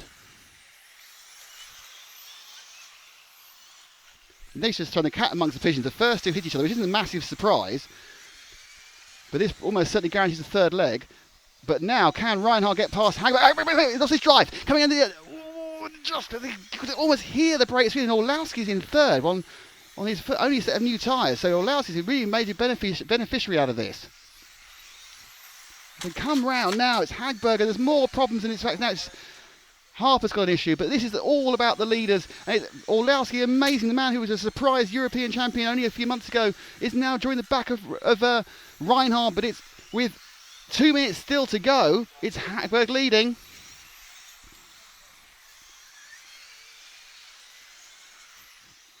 And Hagberg now has managed to find a bit of space and a bit of gap, and suddenly Alexander Hagberg, reigning European champion, is the happy man. He's looking like he's the guy who's going to be the one most likely. Remarkable stuff on this first leg. Volker must be just absolutely fuming because he got hit by Kahela, who waited, but at the end of the net result, where both of them had their times ruined.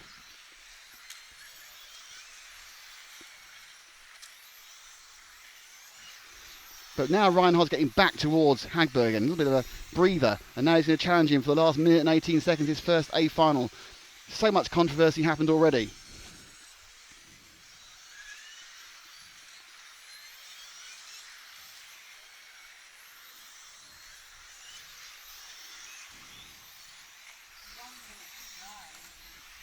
What can they do? And Hagberg eases it round, but he's looking in control now, Hagberg, with a minute to go. Reinhard can get close, but not too close. And our reigning European champion and our reigning 12th champion is looking particularly good. Oh, and a bit of nasty oversteer. So obviously already overheating for Reinhard's tyres. And it looks like Hagberg has judged this beautifully, more through luck than anything else, because it was the punt out that took out the leader. But Bruno is very, very fast and very, very committed. But Hagberg... now he's driving a little more cautiously. And any second now, they're going to start their last... Reinhard now! They've got one more lap. This is the last lap they're starting now. Now can Reinhard make a miracle pass in the last lap? As Bruno makes no mistake. They've dropped Orlowski. Reinhard, Hagberg. Two of the most famous names in 1/10 touring car action now. And oh, he's got him! He's got him! That's unbelievable! He's got him! That is quite remarkable. And Reinhard takes it on the last lap. Wow, that's fantastic. I'm not sure which one of those replays we got. Let's have a look and see whether they're actually there.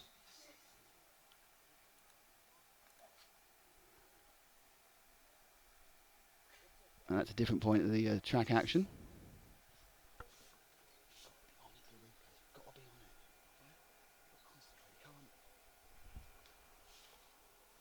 So that's just a bit of action earlier on with Reinhard and Actually, might actually, if we're lucky, we might actually get the overtake here. But a fantastic result there. Reinhardt getting it right at the end. I'm sure there's a number of people who want to get... And this is the overtake. I mean, look at that. He literally sped into it. Fantastic stuff there. So Reinhardt takes the whole thing. And, wow. That's an amazing race. Amazing stuff. So, from nowhere, we have a winner in Mark Reinhardt. In second place is Alexander Hagbar. I'm not sure there's any protest about that. There might be a possibility, I don't know. And now we have a 10-minute break.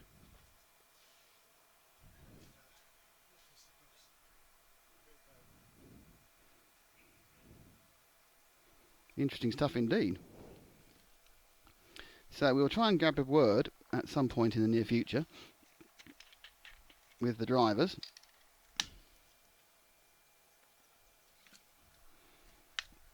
We now have a break again.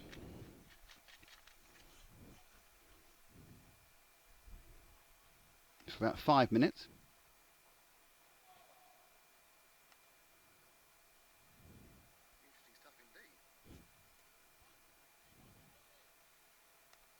And we're back to you with the second round of, don't forget, within about 10 minutes, the A1 the next second round of the F1 finals. But back in a couple of minutes.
Oh, it goes around again. We're back on again. Another heat in about 5 minutes or 2 minutes. 3 minutes to start.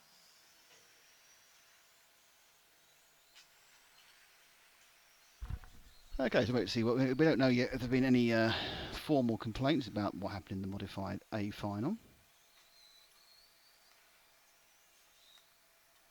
It currently says it was Reinhard from Hagberg, from Orlowski, from Volko, from Vilk, from Coelho, from Krapp, from Kotoven, from Harper, and Sudor. The basic fact is that the only thing that might happen is Hagberg and Reinhard might get swapped back round again. You're saying there were some afters out there?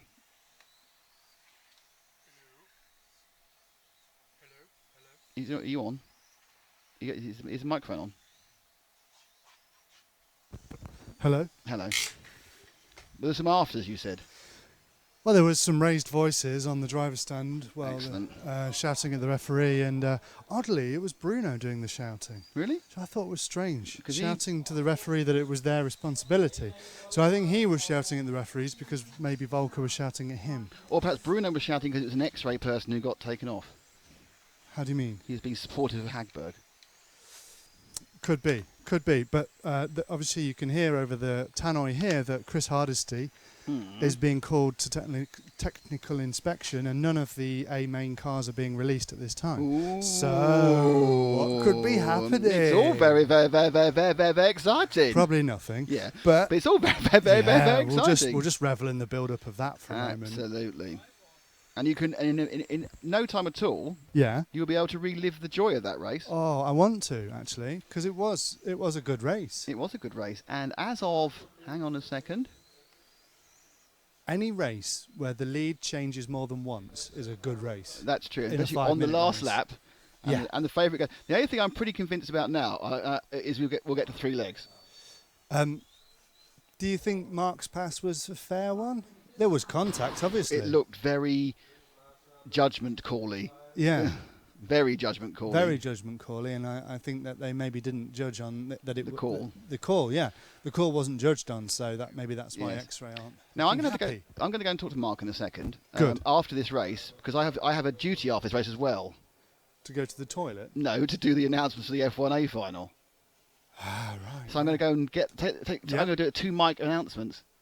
Okay. So you may need to rise the levels. Yeah, especially yeah. Oh, here we go. Hello. Ref's here. You're the ref. Yeah. Okay.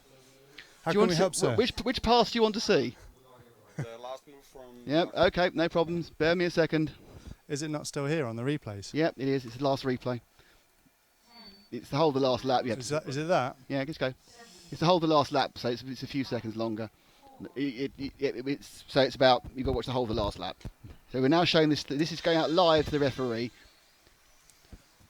So we haven't got a shorter version. That was you rubbing it against the water bottle. So the referee now is going to look at the pass. So they go onto the main straight.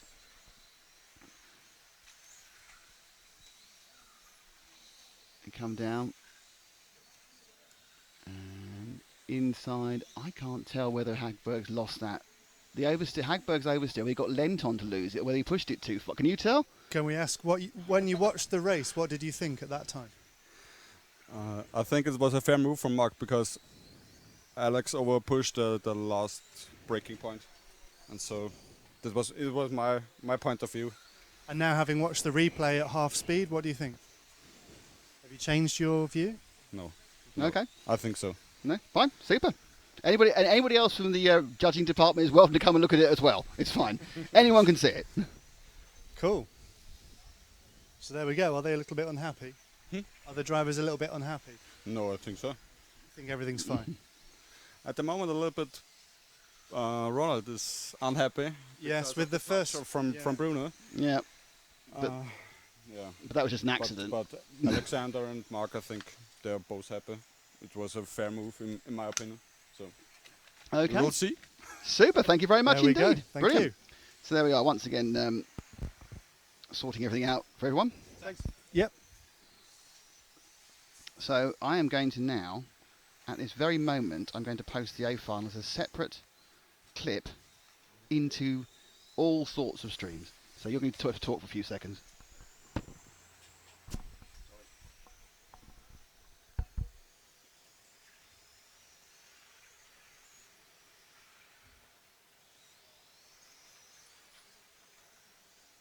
So we move over to the finals, leg 2. We've got 12 finals ahead of you, and I have changed the graphic so you can see on the screen that this is the EFRA 1/10th ISTC and F1 Euros. This is the second leg of the day. This is the penultimate, the middle leg that could decide some of the finals, who the winners are. We're not sure that it's going to decide the A final though of modified, but we will see. If Reinhard can get it again, then you never know.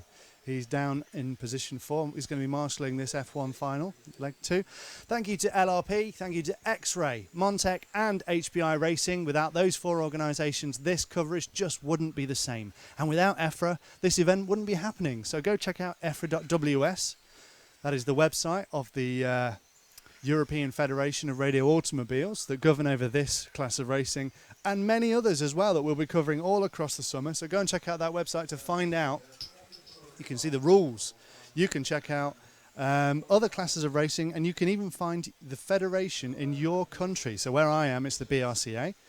And where you are, it may be a different one if you're in a different country. But you can contact them and find out where is your local club if you want to give this a go. Get involved in something like this. Back to Nick. The A final is now all over the web. But I suggest you don't watch it now because there's about to be another A final. Is it going to break the internet, Nick? I sincerely hope so. Yeah, because I think it's a cracking race and it deserves to. And as you said, any race with 2 crashes. 2 changes of the lead, I actually said, but you know, crashes help. 2 coming together. This is the B final of Formula 1 that's kind of trolling around at the moment. Before the A final, I get to do my little party piece. Yes, you do. Yes. Oh, which is the next one. So how's this going to work? Well, I'm going to take that microphone. Yeah. I'm going to go talk to Mark Reinhard down there. How long to go? 1 minute to drive. Okay. And then I go. Look, lost whilst you fill for me.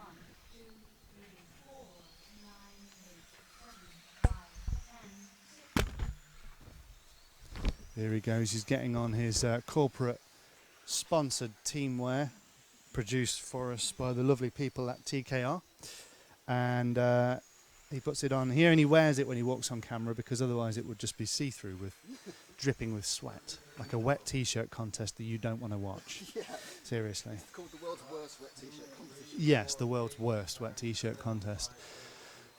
So yes, drawing to a close is there's only 2 finals, so there's the B and the A in F1. So we're going to be up for the main event in a second, but Nick's got to do quite a lot of tasks.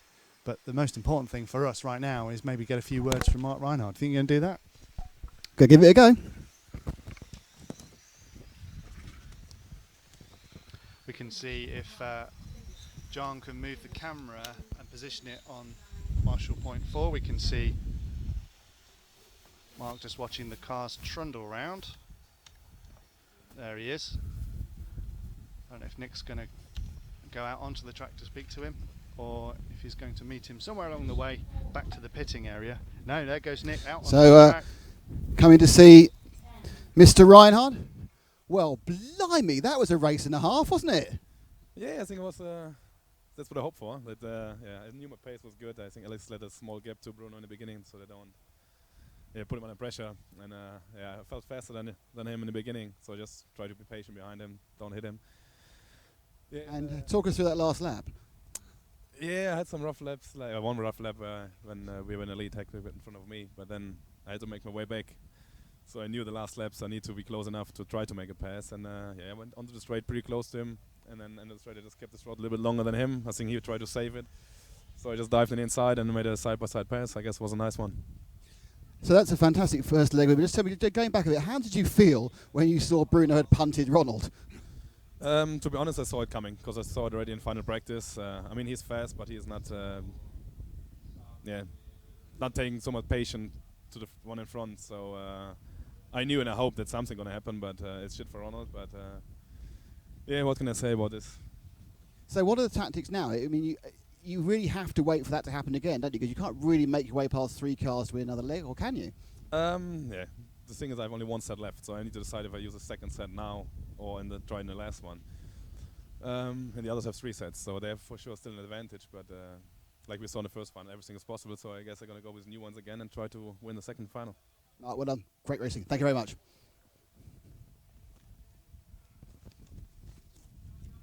Okay. Hang on a second, now we're going to bring in the announcement. Give me 2 seconds. Can you just hold this for a second? So here we go. We've got the drivers on the stand.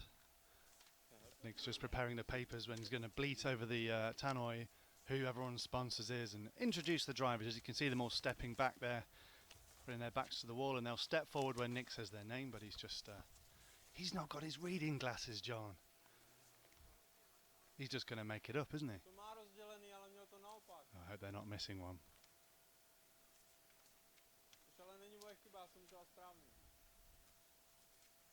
Here we go.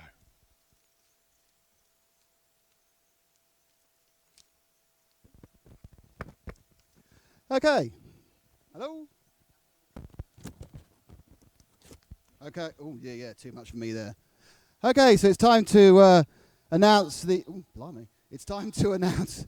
You sure?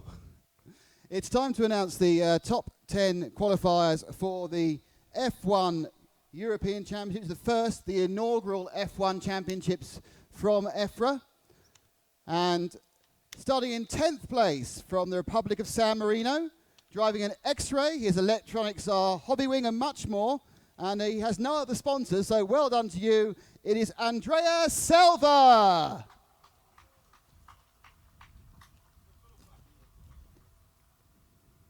Oh, hang on, the paper's rather the wrong way. Great start, Nick.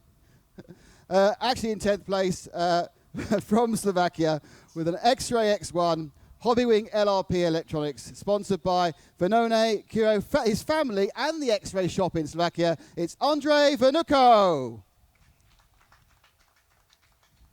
Classic Nick. This is very much confused me now. Okay. Starting in the 9th place, from Austria with a VBC Lightning with Phoenix and Advanced Electronics. His sponsors are VBC, Gens Ace, Tony Sport, Blackheart and Hoko. It is Herbert Weber. I've worked it out now, there's 11 cars. Starting in 8th, from Spain with the MD Racing MDF 14 with Phoenix and Hobbywing Electronics, sponsored by MD Racing, Marca Racing and RC Pro Style, it's Hector Albarazin. Starting in the 7th slot, from Italy with a Phoenix Mistral chassis, and his electronics are Phoenix and a Diffs motor with Hobbywing Electronics. His sponsors are Phoenix, Marca and Schumacher. It is Matteo Berlicchioni. Starting in the 6th slot, from the United Kingdom with an MD F14 chassis with a much more Speedo, Reds Racing engine, lots of other stuff, from Lipo, from LRP, from Savix. His sponsors are MD Racing, SMD, Marca Racing and Mardave. It's Stephen Lander!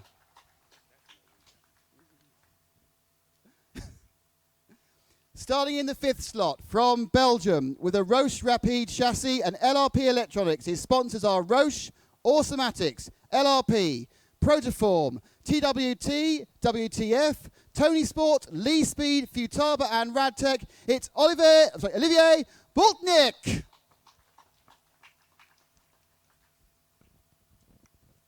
Starting in the 4th position, from Slovakia, with an X-Ray X1 chassis. His sponsors are X-Ray, Hudy, not really surprisingly, Hobbywing, Easy Power, Sanwa and A-Paint. It's Martin Hudy! And 3rd on the grid, from Germany with an X-Ray with LRP Electronics. His sponsors are X-Ray and LRP, as well as Montec, Savox, Hiroseco, WTF, Level 1, Tony Sport and A-Paint. Jan Rathesky! And starting in position 2 on the grid, from Germany with a Serpent F110 chassis, Hobbywing and LRP Electronics, and is sponsored by Serpent, Gens Ace and Hobbywing. From Germany, it's David Aber! And in pole position for the inaugural F1 European Championships, from Denmark, driving an X-Ray X116 chassis with LRP electronics. His sponsors are X-Ray, Hudy, LRP, Hiroseco, Savox, Dubby Design, DF Creative, Dresscom.dk, Wild Turbo Fan, FX, North TK, with special thanks for his wife. Sorry, wife? Sorry, I've jumped that one. Sorry, family and girlfriend. I'm sorry, Mike, they're not wife, family and girlfriend. It's Mike, soon to be married, Gosvig! Gentlemen, start your electric motors.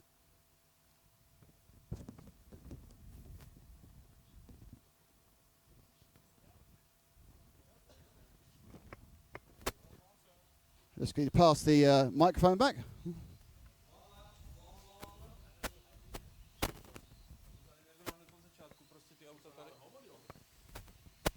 Okay.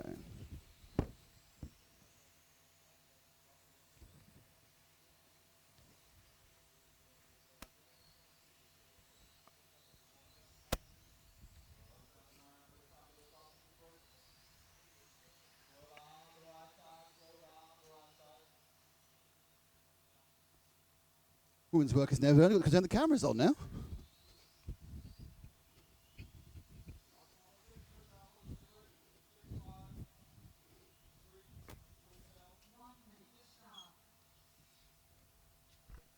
So that went well then. 1 7 minute minutes to to go. start. Oh, he's talking. He's not talking. He's going to walk instead of talking, so that's good. Keep it simple. So here we go. This is the second leg of the A final of Formula One. Thank you to X-Ray, LRP, Montec, and HPI Racing. Don't forget EFRA. 30 seconds to start. All cars in starting positions.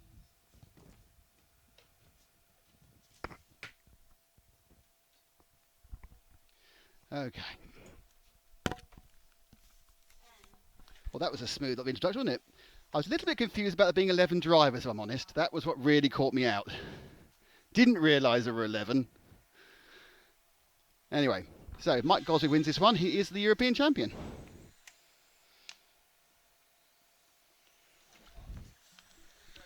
And he certainly started well, so it's Gosling from A-bar from Hiski.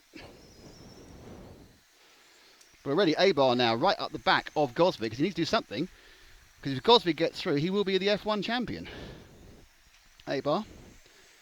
After the modifiers, they kind of like perambulate down the straight at a rate of knots, really. So 1, 2, 3 right together. Rathzinski now looking to try and capitalise on some of his ideas beforehand.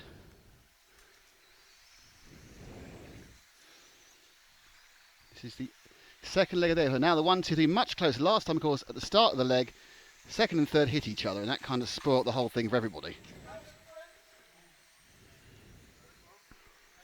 Oh, and A-bar just eases out Gosvig there in a kind of a slidey move.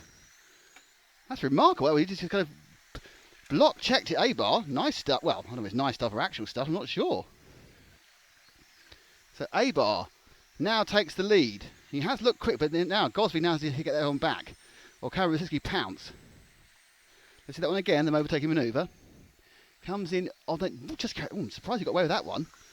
He just carried more speed in, but that's okay, but then no harm, no foul, the top two together in the same frame.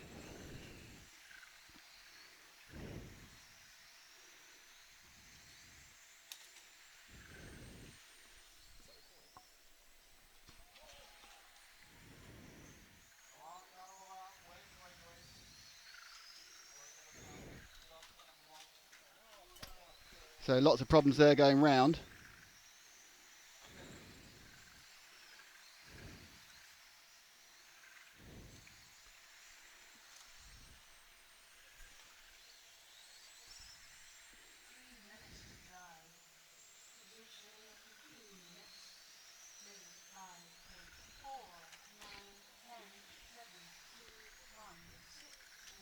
Rosiski's dropped way back, and then there's another coming together there.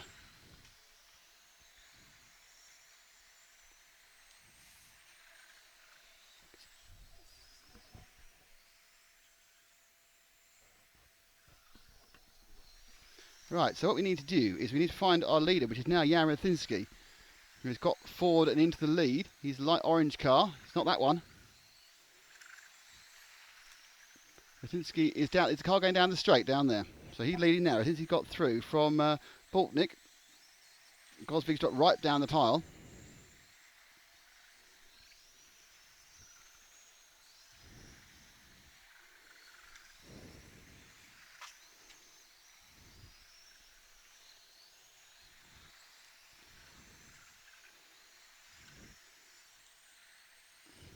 Comes Rasinski.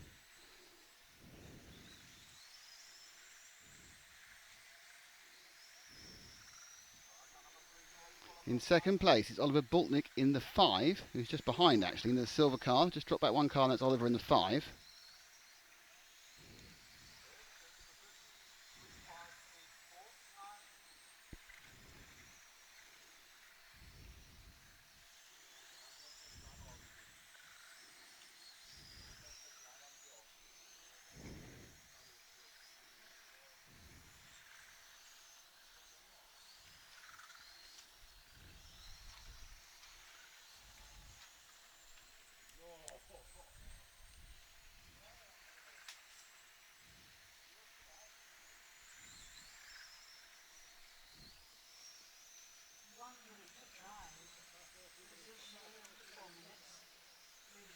So in the last minute of this, the second leg.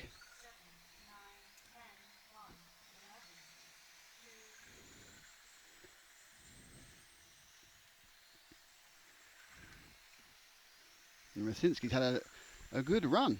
He's picked up a win. Abar and Gosvig out in an incident. So Rasinski now has a win, as has, well, we'll have a win in about a minute's time, as has Gosvig. Let's get back to our leader again. Maybe on him actually, yep. One car further forward.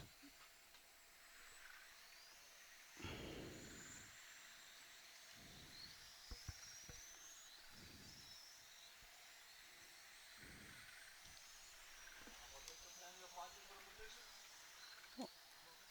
No, it's that one. The orange car down the straight.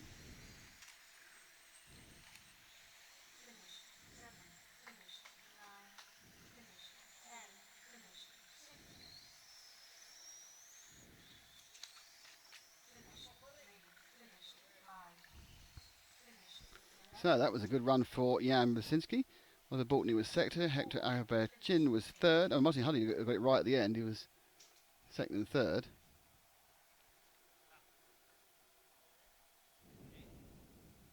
Berliconi was third. Weber was fourth.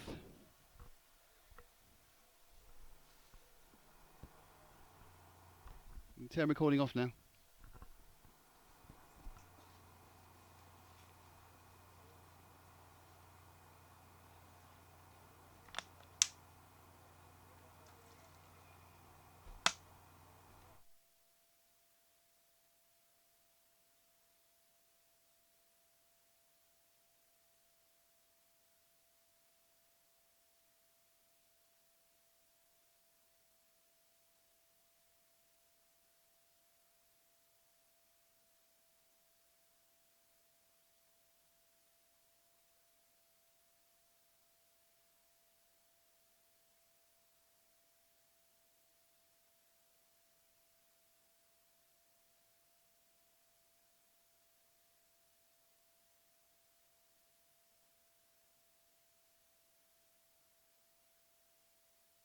Okay, just going to go and unconnect the cameras that are connected on. See you in a second.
Okay, so we are a reasonable way through the D final in stock. Christophe Charlier. He's back out again. I think he won the last one, didn't he? So I think it's likely he will become the D final stock winner.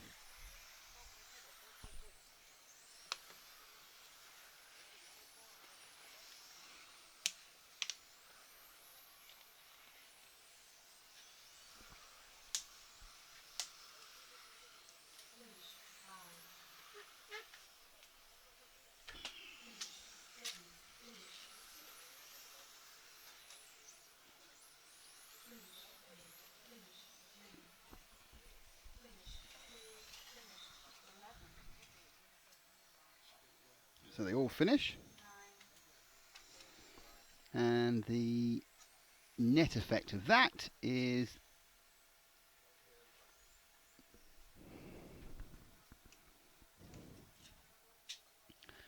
we are getting close down to the other finals.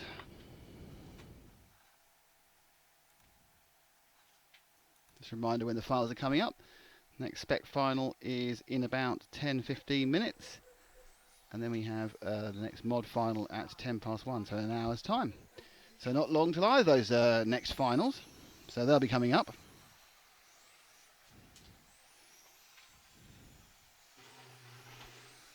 In the interim,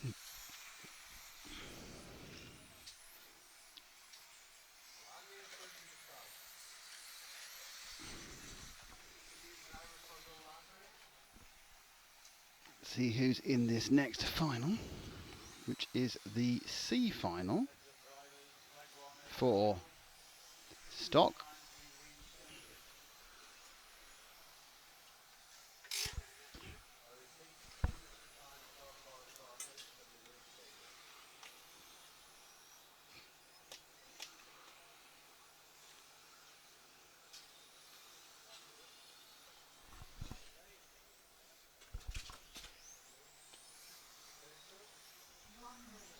So at a minute now, it's Umut Otsman, Julian Hughes, Fabian Valentin, Andrea Valero, Patrice Capano, Branislav Panic, Florian Hughes, Renard Bruxelles.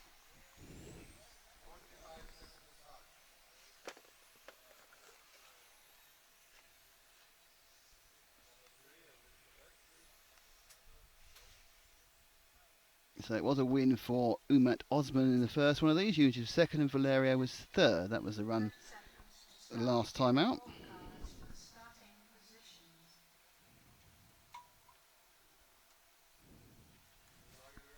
20 seconds to start.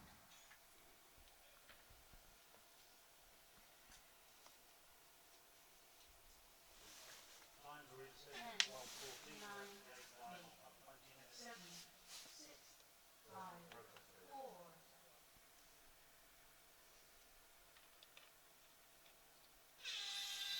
We're off and away. Another good start for Umut.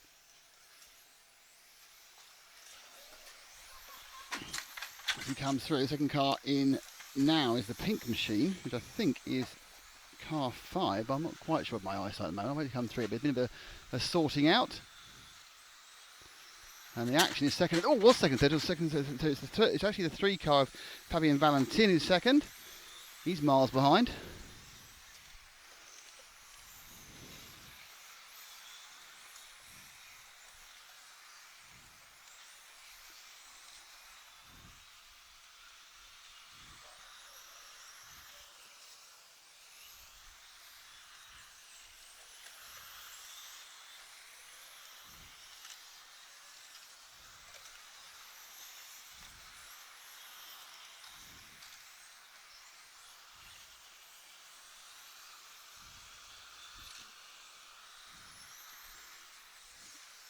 So we continue with second place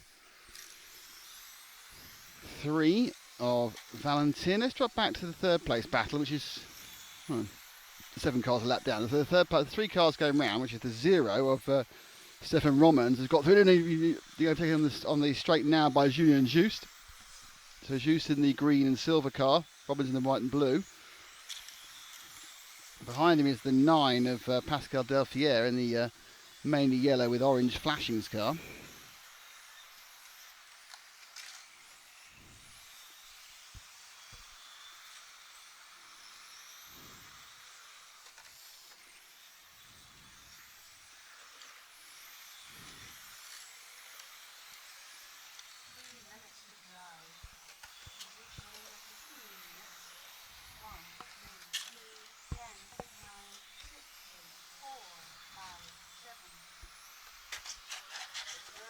Problems down the straight. As these cars have rather irritatingly completely spread out. And there is no challenge to anybody anywhere. Matt wanders the camera around going, I can't see any cars within like 7 feet of each other. They've actually almost got as equidistant as you could get at the moment. Perhaps it will change in the next 2.5 minutes. Well, it does, because the O up, there's a bit of a roll over there. Fantastic.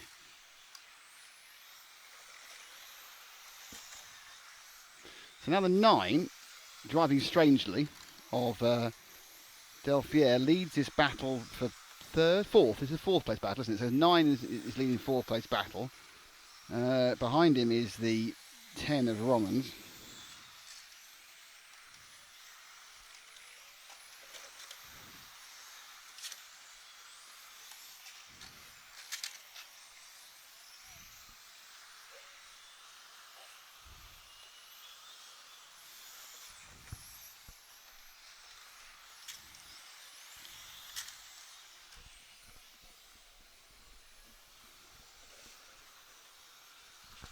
Oh, a bit closer to the 8 there, swept through. That was Renard Bruxelles in the 8, which is the yellow into orange car. And now he's setting, the 8 and the 9 having a big old scrap now. Thank you for giving us some televisual value. Fantastic stuff. No, it's gone wrong again already. Okay, we'll wait for a second until he threw it off the track. 2 corners to make it interesting was, what can you do? He comes around the kind of temerarious last.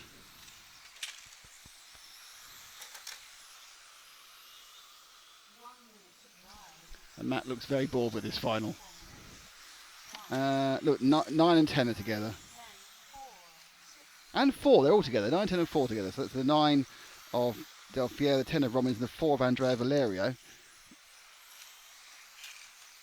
Valerio now, who had quite a bit of speed, he's actually got more speed everywhere. So Valerio's looking to come up and past.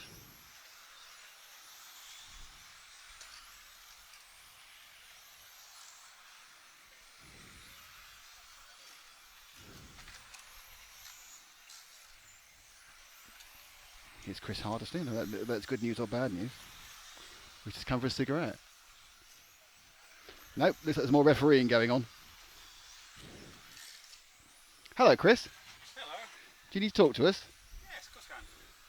Well, on Saturday, waiting for the process time to finish. What's going on then? Okay. Hang on. Hold on. We have the race referee here with us. Hello. No. Yeah. Hello. Hang on. Oh, 1, 2, 1, 2. No? Why is that working? That's the one. Ooh, blimey. Bit of this. Hang on. There you go. Okay. So what's going on then, Chris? Oh, well, due to a misunderstanding from various mechanics, because I'm a bit lax on one area, the Parc Fermé, officially, it's the organisers that should pick the cars up. It says in the rules. Right. Mechanics must touch them. Well, really, I'd prefer the mechanics to pick the cars up, turn them off, rather than the marshal fumbling in there. Yes. So Yes. and then they put them in Parc Fermé. That didn't translate well. For which race is this? For the modified A. Oh dear. Okay. Fair enough. Okay. So all we're doing in the modified is tracking the motors. So if they change the motor from one leg to another, we want to look at the first one, etc. So it's important that they go to Parc Fermé just for the motors. We all know that they've gone on the track legal because we do pre-tech. Right. So what's the upshot of all this then? The upshot of is, in the spirit of fair play, we've reinstated car 5 and car 8 times. Right. So that's the 2 Schumachers. That's Orlowski and Harper, right? Who should have known better? Right. So then, But we can't say that. We so can't possibly put that out on Orlowski's back in third again. Yeah. Fine. Okay. Yeah. Which I think is probably fair. So it was basically operational non-observance by accident. Pretty much. I don't believe that there was any bad intent or any attempt at unfair or unsportsmanlike behaviour. So yeah. So if they don't like the decision, someone else can protest it. God, it's controversy about on control. God, 1 5-minute race. All the fallout. It's remarkable, isn't it? Thank you very much, Chris. Thanks a lot. Pleasure.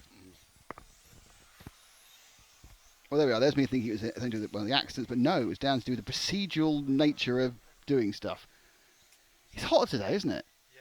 Jeez. It's too hot. I'm melting. I just realised this is my last clean T-shirt. I'm going to the airport in that. So they're getting closer. This is the B final. Do you think so? I don't like yellow. It's not my colour. Right, so it's the stock B now.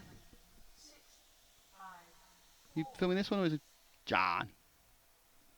And we're off. Oliver Havanik, Mikkelsen Barros. So it was Mikkelsen who won it last time.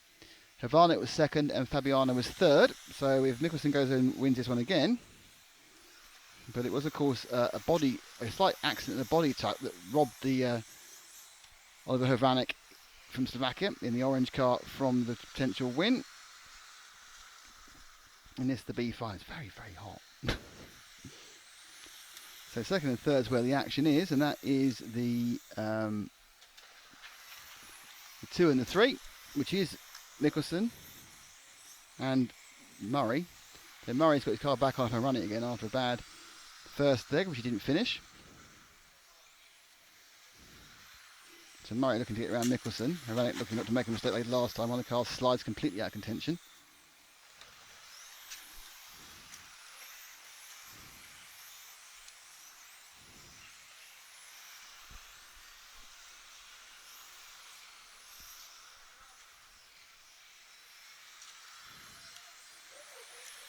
So not disappearing in the distance this time. However, disappeared into the distance in the first one and then made a mistake. This time they're all quite level. Mikkelsen second and won the first leg, so could win this B final with a win here. And Murray didn't get any points at all. Well, got bottom points for not finishing, so he's going to look for something a bit better. Mikkelsen looking to see if he can get an inside line for the HPI hairpin. It isn't really there. Havraniak. He's the orange and white. The multiple coloured car, mainly sort of bluey, is Mikkelsen, and the all white. Oh, Murray, beautiful move there up the inside. That was really good. I don't think Mikkelsen would have hit him there. So Murray just opportunity nipped up the inside. Going into the start of the EFRA complex. Nice stuff. A bit too wide there, Andy. You need to just tighten it down. So I think he's got excited for a corner. So Murray now can set up after Havraniak. He's very, very quick through that EFRA section onto the main straight. Murray's way faster than everyone else, has been the last couple of laps. Goes quite wide and arches into the HPI section. Let's make Murray the focus, the second car, the white car. And he's more than focused now because he's right at the back and they're right together. This is where Murray's really has been quick. This time he gained up through the short chute before you actually go into the EFRA section. They plod down the straight at the same speed. Now, up towards the LRP hairpin. The LRP loop. Can he get through? No. Havraniak in the orange and white. Murray in the all-white car. Slovakia against the UK. It was a draw a couple of weeks ago.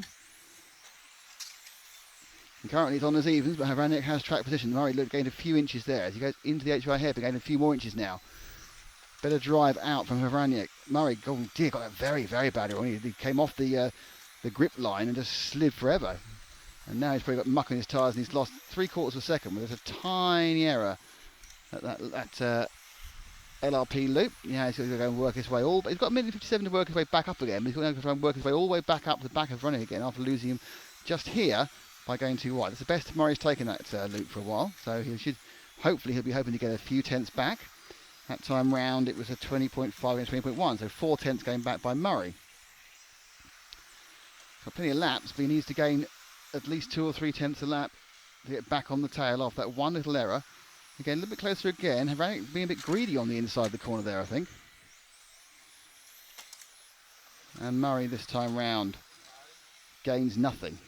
But he's gained already on this lap, so he gained nothing in that lap, and then had a good run up through into the EFRA sections, gained a couple of tenths. But he's still, as you can see, it says 8 tenths back. I think it's now nearer half a second. He needs to get this right. He will carry good speed around the LRP loop.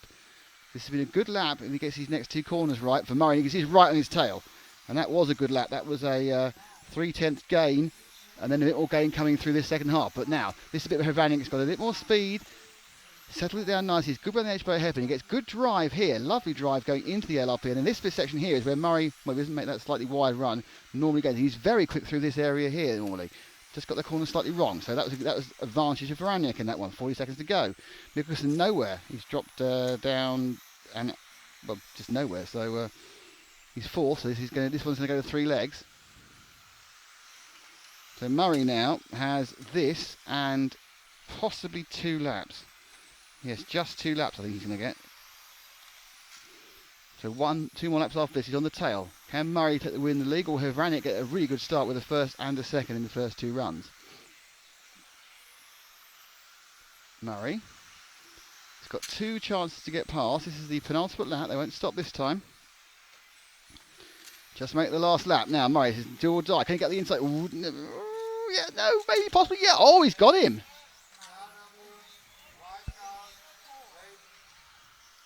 Oh no, he's been called on that one. Did you press on? So no, what's going on now?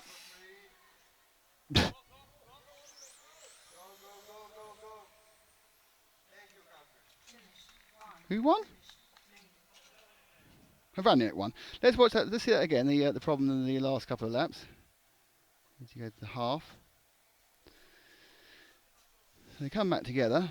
And Murray picked him up in a bit of a second. He's very, very close running through this one. I'll have to go and do my thing again, don't I? You talk about it.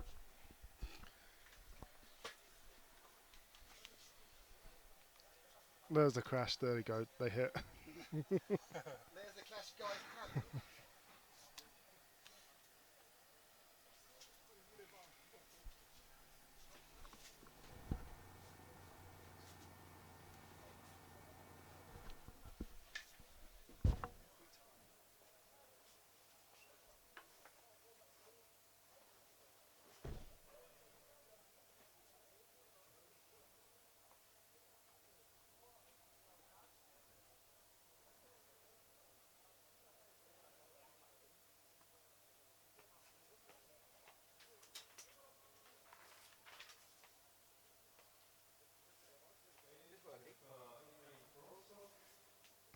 Hello.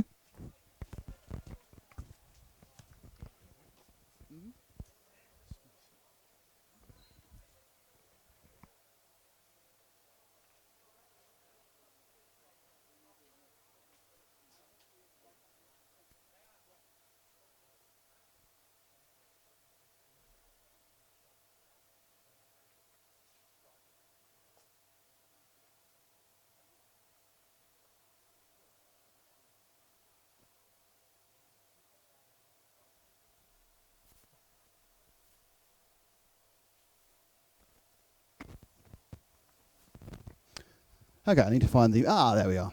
Hello, sir. It's my chance to be all shout again. Hello, everybody. Oh. Though I'm surprised every time I know the PA. Okay, so it's time to introduce the A finalists for the 1/10 Spec Touring Car Championships, European Championships organised by EFRA. A lot of likely lads up there. And in 10th place from Switzerland, driving an X-Ray T416 with LRP electronics. His sponsors are T-Models, LRP, Doobie Design, Hero Seco, Wild Turbofan, Dry Fluids and TWT. It's Noah Asendorf. Starting in the 9th position from Poland. He has an X-Ray chassis with LRP and Hobbywing electronics, and his sponsors are Team X-Ray. From Poland, it's Blazy Orlowski.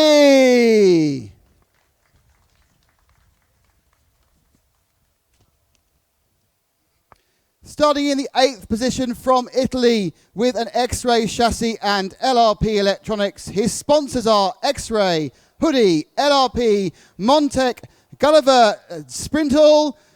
It's David Bertuzzi.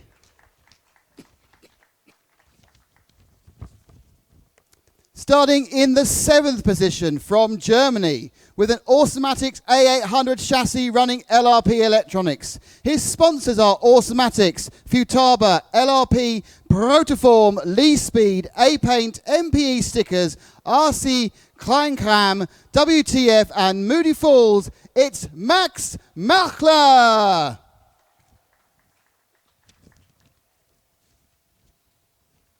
And starting on in 6th position from Italy with an X-Ray chassis and LRP electronics. His sponsors are X-Ray, Hudy, LRP, Montec, Hiroseki, A-Paint and Sprint RC.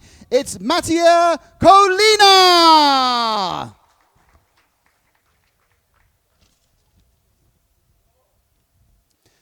Starting in 5th from France with an X-Ray chassis and Hobbywing and PNT electronics. His sponsors are Igon Racing and PNT.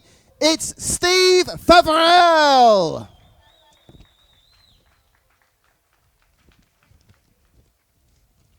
Your 4th place qualifier from Germany with an X-Ray T4 16 chassis, Hobbywing, Easy Power, Wild Turbo Fan and Futaba electronics. His sponsors are X-Ray, Hudy, Easy Power, Hobbywing, Wild Turbo Fan, Orkan, Contact, Hipex, SMI, Hoko and Hido Seko. It is Tom Kragvelski.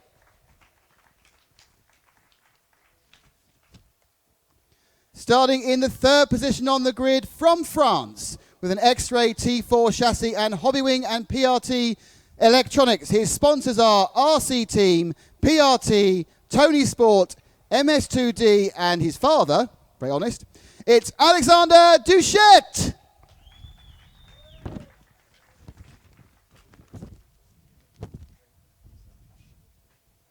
Starting in 2nd on the grid from Denmark with an X-Ray T16 chassis, LRP electronics. His sponsors are X-Ray, Hudy, LRP, Hero Seco, Savox, Duby Design, PF Creative, Discom DK, Wild Turbo Fan, FX, North TQ, and a special thank to his family and girlfriend, it's Mike Gosvig! And starting from the pole position from Germany with an X-Ray chassis and LRP electronics. His sponsors, X-Ray, LRP, Montec, Savox, Hero Sekai, WTF.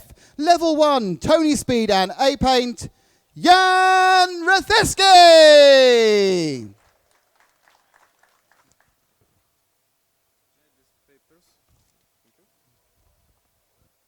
There's my shouting done for a while.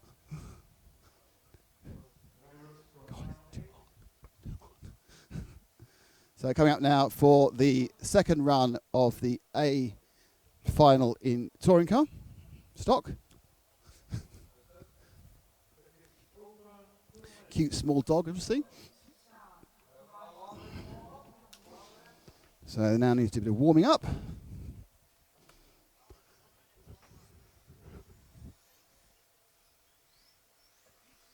Surprised they need a warm up. I'm surprised they're not warm enough. Because there's no lack of warmth, that's for sure.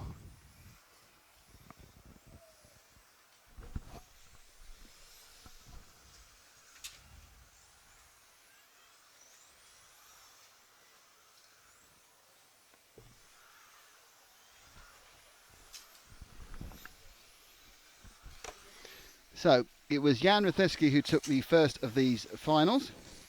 In fact, shall we show the grid? That's probably a good idea. So Ratheski from Gosvig, from Duchette, Krakfelski, Favrel, Kalina, Machler, Bertuzzi and Orlowski.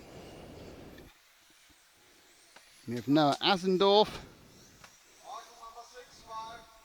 But it was a 1-2-3 for the 1-2-3 in the first leg. Fantastic driving, and it was Ratheski from Gosvig from Duchette. They got the 1-2-3 and they were in 1-2-3 position. So Sound of a man opening a water bottle.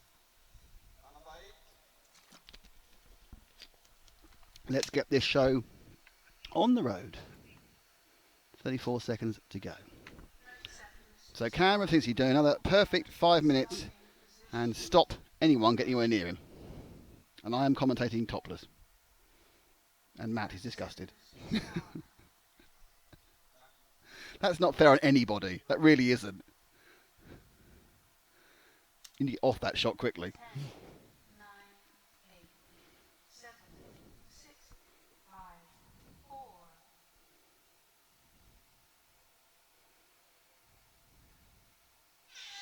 And we are away. And it's a great... Carnamata's got a stop and go, I think. Gosvig straight out with a stop and go for a jump start. Oh my lord. So now that's pretty bad news for him because he was the major transit. But this gives Duchette a real chance to have a go at... Oh, and Gosvig's now got a body tuck as well. So that's a bad start for Gosvig. That's all gone horribly wrong. And Rathitsky now is looking like he might well be... having a bit of a celebration of becoming European champion because he only needs to keep it on the island, and also now his major challenge, let's go back to second place, is the 4 of Tom Krukfelski. Let's go away. Krukfelski's got past his shet, so unless Krukfelski's found some speed he's not had for the last 2 days, this is going to be a walk in the park for Jan.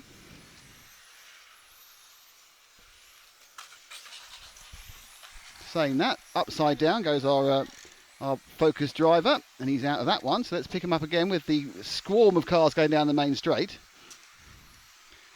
So at the end of this lap, Duchette's back in second, but the lead that our erstwhile leader Jan Rathensky's going to have is 4 seconds, and he was able to hold off when he had 0.1 of a second. So 4 seconds. This is now just going to be too easy for him. So it's now about who comes second. But it looks like the Spec Champion's going to get decided in 2 legs. So look at that again. I think you can see the when Kragfelski just completely lost it. Oh dear, that's what's called being a bit greedy on the curbs. I've taken too much curb and I may be upside down for a while.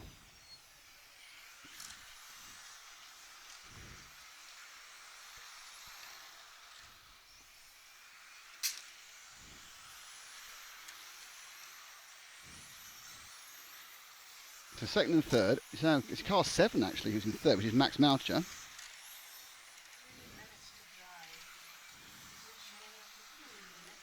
So with 3 minutes to go, the drama that was leg 1 is certainly not being repeated in leg 2.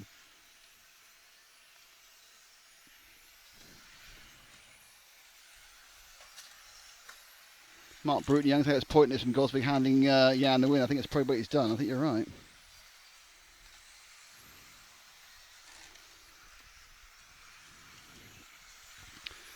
So after all the controversy of the modified A-Phone, this is going to be what's coming in as a simple as. Actually, Max is making a bit of a race of it now. He's coming up the back of Duchette for the battle for second. So go on, Max, make us interesting. The German, the white, the orange car behind the Frenchman in the mainly yellow machine. As they come through the sweeper into the LRP loop and then back into the X-Ray R.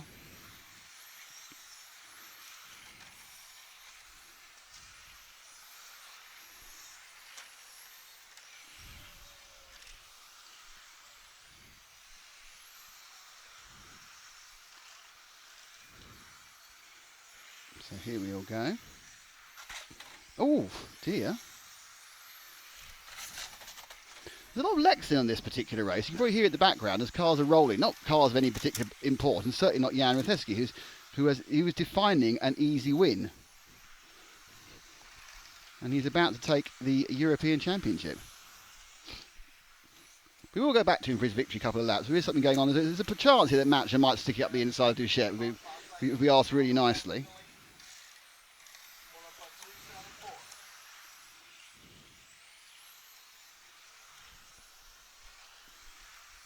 Come on, get up the inside.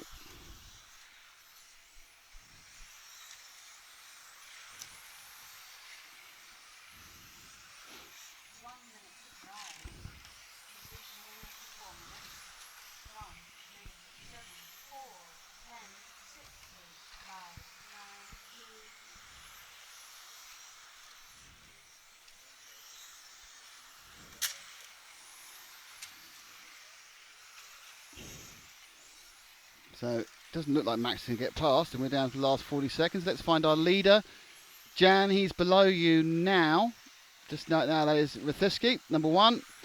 And he's got 2 laps here. This lap and 1 more to become the Spec European champion, taking over from Mike Gosby, who won the first 2 in Spain and then in Torres Novas. This is the 3rd Spec Championship, 10.5. Not sure, it might change. It might be a different motor next year. I think there's rumours it may go to 13.5. But this is the Spec Champion. This is Jan Veselski. He's got a good chance of doubling up in the F1 as well. But as it stands, this is the victory lap for the German, and our first European champion of the day is about to be crowned, and it is going to be Jan Rathelski is going to pick up the European Championship crown, and you can't really argue with that, can you?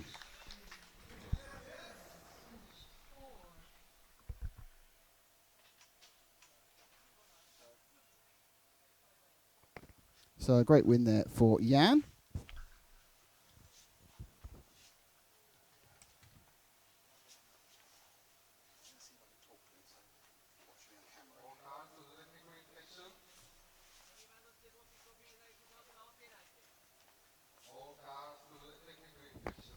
So next up will be the Finalia E, from F for modified, sorry. So we're about half an hour from the modified leg 2, which will have a job to be as exciting as modified leg 1.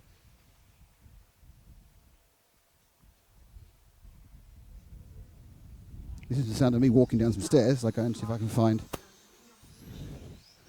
Jan Rathiski.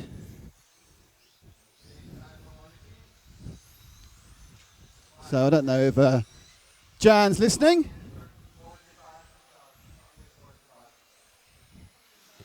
Let's just grab a quick word. We can do your Marshall point, Jan. Many congrats. Well done. Thank you very much, Nick. The first leg was some of the best driving I've ever seen. How you held those 2 guys back behind you. It must be so much pressure. How to say how I hold them? I don't know. I can drive an easy line, and I think what I can is to defend my position. I was on all tires in the first final. I don't know. I don't do something special.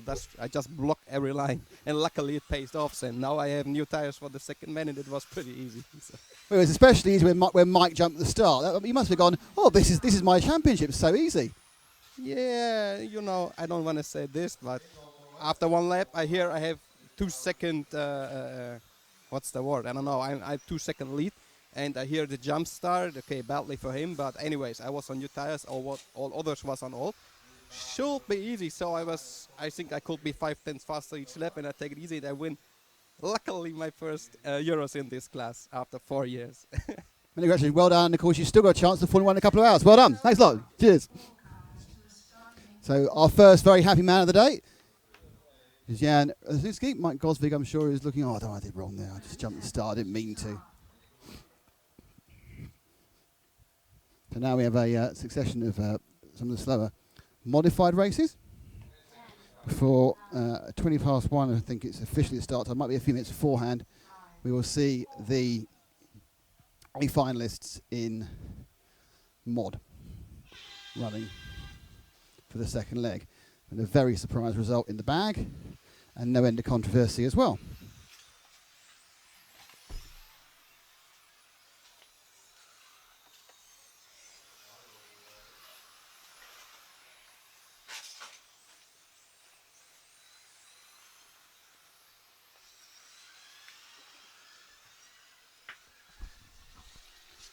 So,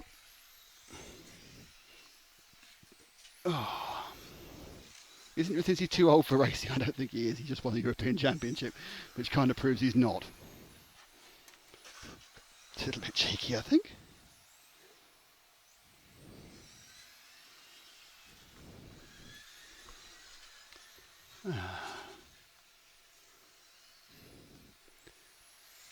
So the first legs of all the races are up already. We'll put the second and third legs up a bit later.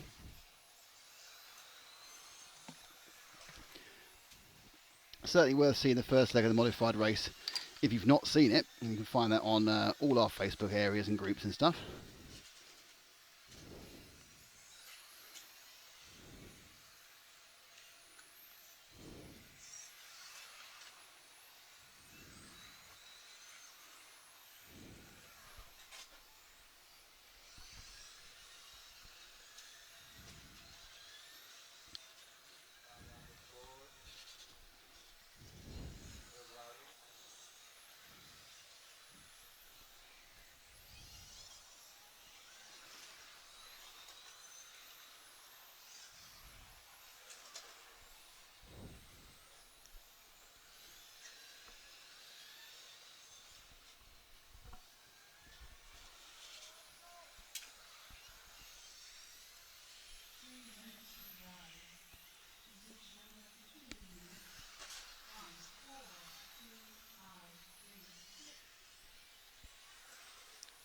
So it's Tim Diniz is leads one. Ruggiero Zanuso is second.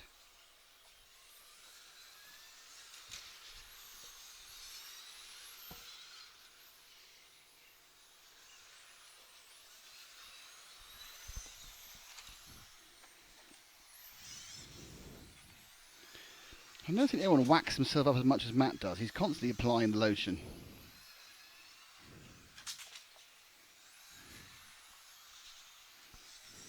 He's going to look at me and say, that's why I won't get skin cancer.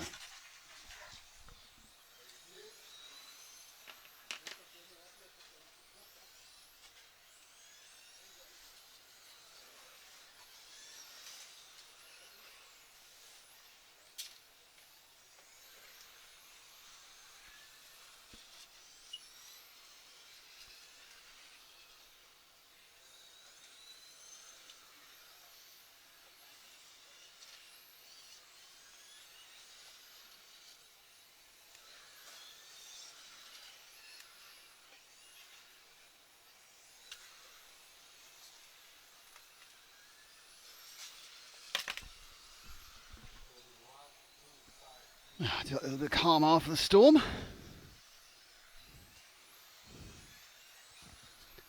To be honest, I just like the smell. Well, the sun. I was thinking of the sun cream rather than me sitting here in my open areas. Yeah. No, it makes me think I'm on holiday. What? And you're on a beach with I've got me. sun cream on. It And feels there's like a, I'm and on there's a holiday. bloke you hardly know with his shirt off. Yeah. Oh, I tell you what. Can you fill for about a minute? I'll see if I can find the answer to the question you want answered. That's not filling. That's saying nothing. Filling involves talking. Right. Good tip. Thank you. So we've just had the deciding modifier, but we've just had the deciding stock A final. We will have a third to decide who else is going to fill up the podium behind Jan Fiske. Well done to him. And this is the lowest, the entry level final F of modified. So this is probably where you get the most crashes because it's the fastest and it's the least experienced drivers, or maybe least talented. Okay, I have some bad news for you. Okay. Doesn't archive the comments.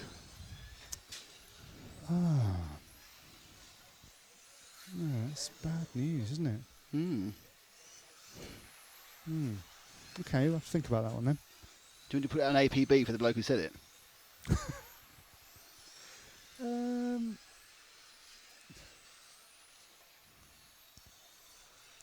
Yeah, but maybe we don't say why, Okay. because everyone will claim to have said it. All right. Okay. So, if you were watching yesterday Yes. and you told us that your 12-year-old daughter, No, 7-year-old daughter. 7 or 12 or young daughter, Was doing 12th racing. 7-year-old daughter was doing 12th racing and declared that she was going to be the world champion one day. One day. I've heard rappers do this, don't they? Yes. If that was you, if you told us that you were taking your young daughter 12th racing and she declared she was going to be world champion one day, get in touch with us. Just say hello Nick on the stream. Just type in hello Nick, and we'll have some good news for you. Thank you. Possibly.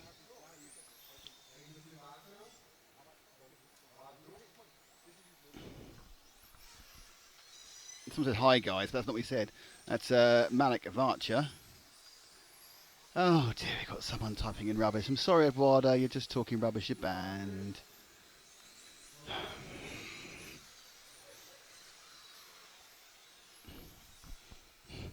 It's quite powerful, isn't it, banning people who start being all kind of trolley. Yeah. So we're getting ready for the second run of the E final in modified. This was won by Michael Vocek from 4th place in the first leg. Well done to him. Can he replicate that? I don't know. Florian Lyle was second from second, and the lead and the guy on pole, Nathan DeWitt, just kind of chucked it off. So, provided he keeps it together, this one could go to 3 as well. finals as well. I know.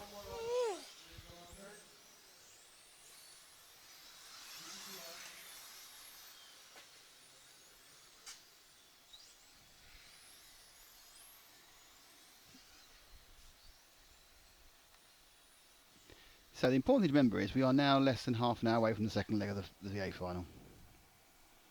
And me announcing stuff. So I'm going to turn on the cameras. You are? And you're going to run back at the last minute. I am. Right. Okay. And you're going to be able to press record on the big camera. I'll do that for you. 10, 9,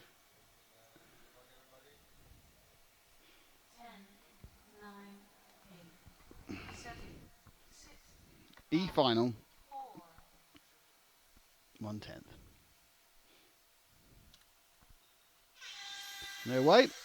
And Vitt makes a reasonably cool start from Lawyer.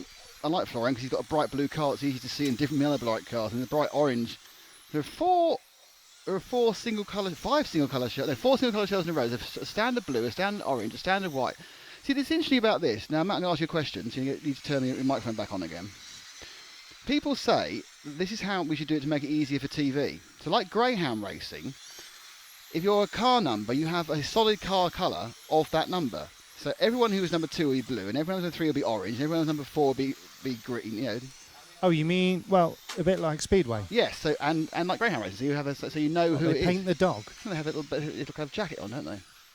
Oh, the driver should wear a little jacket then. That's no good because you can't see the drivers because they're standing in the rostrum. I don't think you should change all the body shells because then there will be no personality in the sport. Well, there we are. See, that's the other point, well put and accurately made. And the number 4. Also, everyone had to bring 10 body shells for each race. Yeah.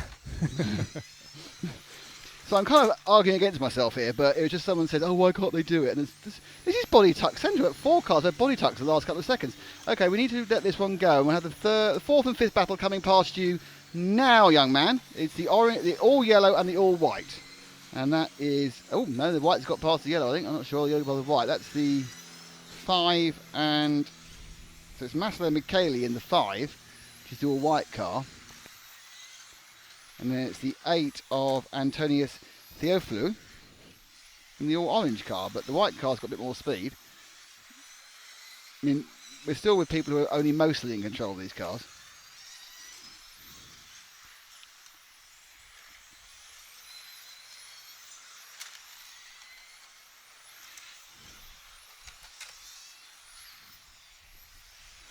So go into the left and the right into the EFRA section.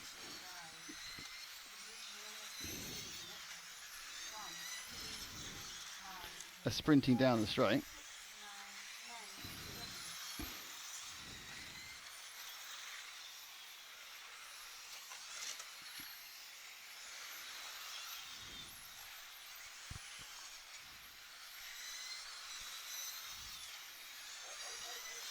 The 3 there are a bit too close to the edge there and just lost all drive.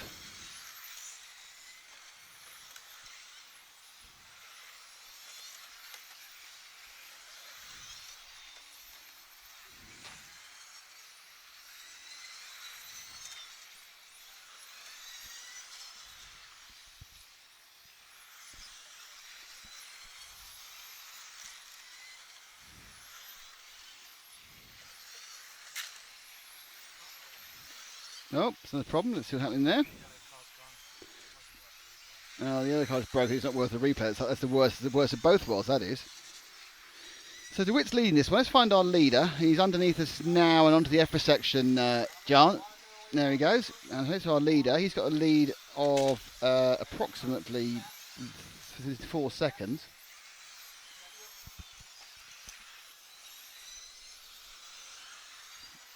In second place, it is once again Florian Loyal, have 2 second places. And then drop back now to the 3rd and 4th battle, which is coming through. It's the all-orange car coming underneath you now, making a mistake. And the 10, oh no, the 10's been lapped. It's not a battle. But it is 3 is in 3rd. And one of those cars must be in the hunt somewhere. Can't all be lapped. Oh, Loyal makes a big mistake coming into the LRP below us. So there's a chance. 10 to get away. Let's stick with car 3, the orange machine of Jan Benetin of Slovakia. A minute to go. I think he's unlikely to be able to catch up. Both the cars behind him are a lap down.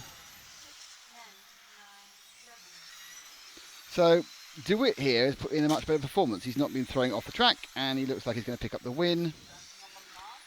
I suppose really we should show him in a minute, but I don't know, there might be some action here.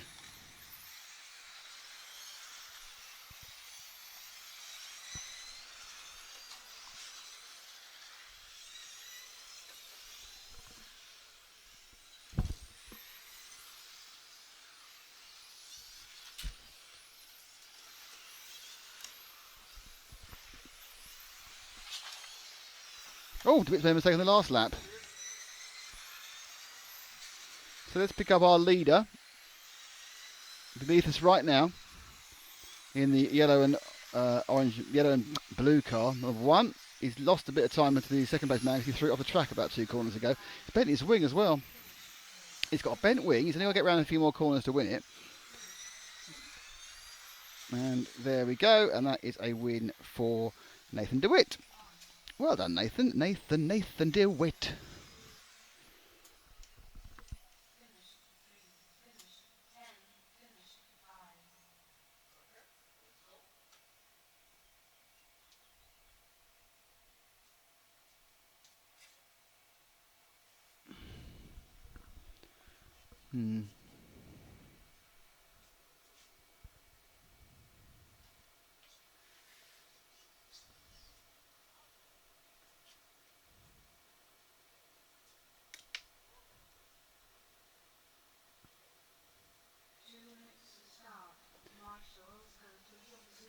Morning to Luke Hobson, how are you? Hi Timo. Hello Kevin. Jobby Job, I think you're talking slight rubbish if I'm honest, so perhaps ease it back a bit.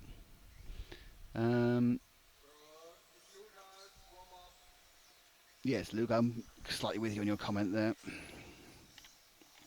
He hasn't quite made me feel like banning him yet, but he might do. So the D final is coming up for modified, and then what happened to the last D final, I hear you ask? What happened in the last D final? He is part of the team, give me that. Fantastic work. Go John. Sell out. Yeah, that's what you have to do to pick up RC Racing. Well, thanks for asking, friend. In the last D final, it was won by Maxime Favrel, who was on pole, and Javi Fernando Monson, who was second, but Radak Fleck, who was started third, ended up last, so wasn't good for him.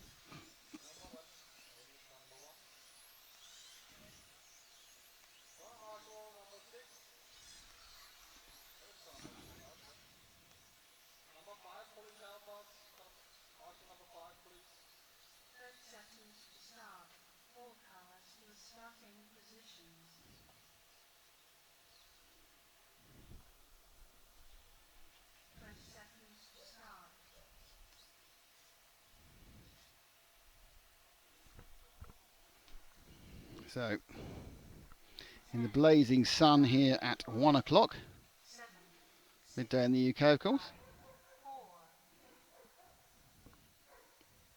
It's like issues with some dogs in the background there. And they're away. And popping out the other side is Maxime Favrel, still leading. The second place is Javi Ferrando.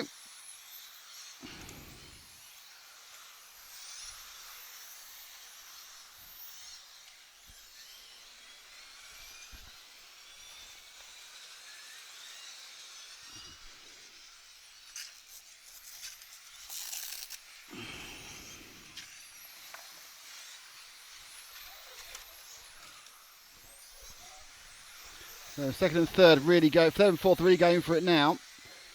Between the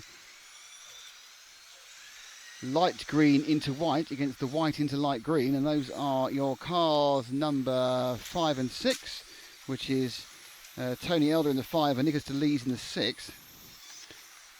So I think on the move is the 5 of Tony Eder. He's got a bit of a gap to make up to the next car ahead. And I think we'll try and move ahead to first and second, Matt, because they're getting quite close. And that's the 1 and the 2. There's a problem for Uri Hudy in the background. So it's Favrel leading Ferrando.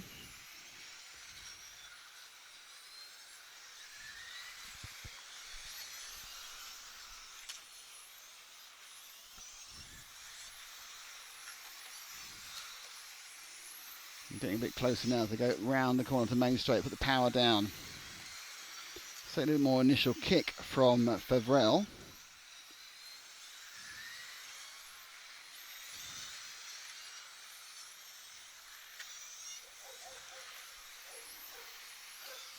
certainly now. Favel who won the first one at the inside there. So Ferrando in the all-orange machine against Farrell in the all-white machine. So Ferrando a bit closer, just dropped back a little one to go in the LRP loop again before they come to the X-ray section.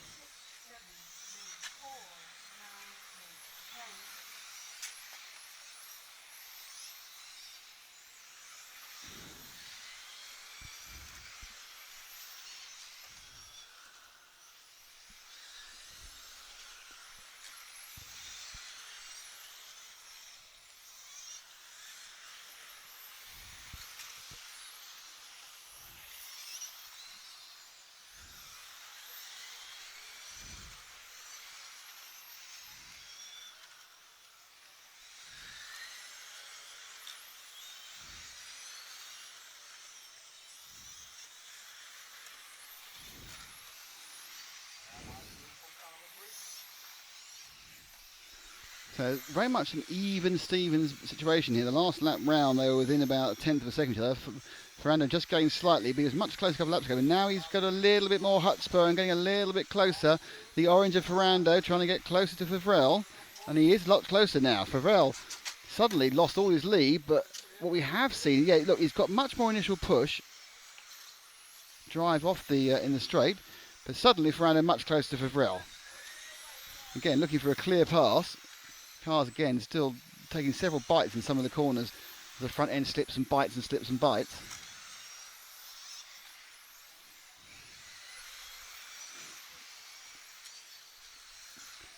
Good high quality racing here in the modified D. Finally, we just look up the inside. And oh, that's a brilliant move. That is a brilliant move. Took him 3 corners to do it, but a great move indeed there. Let's see if that sticks with about a minute to go. Yeah, let's see that one again. Got him over 3 corners.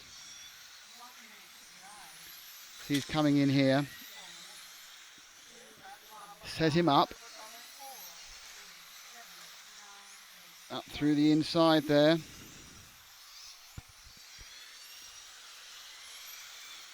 And then up again. That's just a 3-corner move. Fantastic for Ferrando. And we're back live with him, and there's fighting like Billy-O.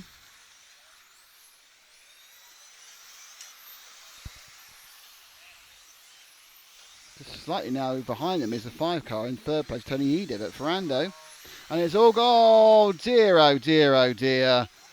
Just lost the drive, and suddenly that's all gone horribly wrong. And we're now down to the last lap, and after working so hard, Ferrando dropped down to 3rd. More importantly, he's going to hand the win in the whole D final to Favrel, unless Tony Eder can do something these last couple of corners, and he's going to give it a go, I can tell. But no, it's not going to happen, and it's all gone to Favrel.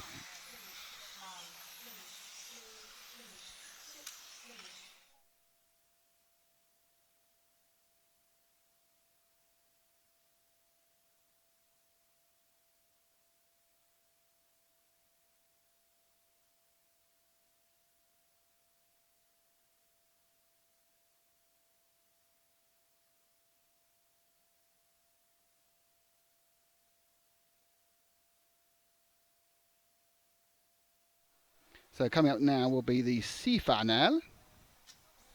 The C-final in modified.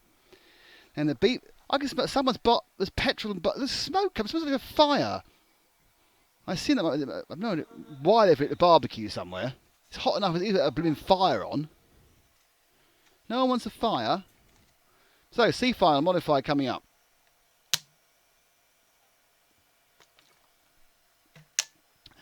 We'll be followed by the B-final modified, which will be followed by me having a chat about stuff.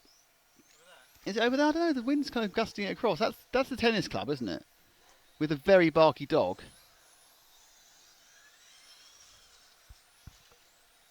It's a lovely tennis club just around the back of the Hudy Arena.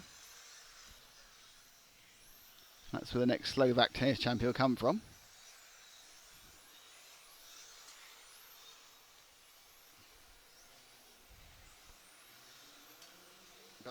Yeah, so we've got this on the C, then the B, then there's the driver announcements for the A.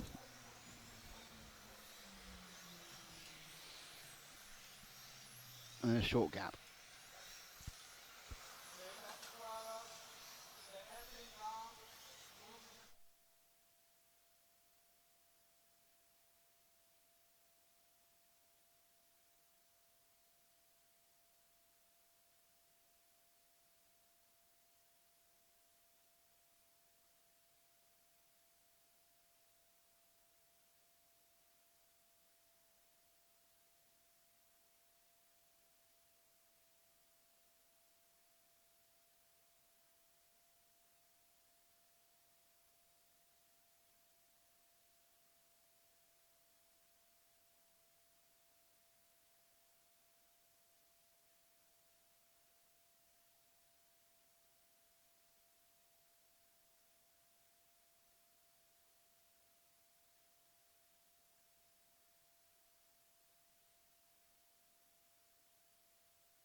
important discussions there about food and drink. So the C5 underway soon. Just probably enough time to publish the grid lineup. Clear that. There we go. That's who it is. It's Jacob Smurder, Sasha Klug. Now the question, obviously, which is what's the question that's on your lips?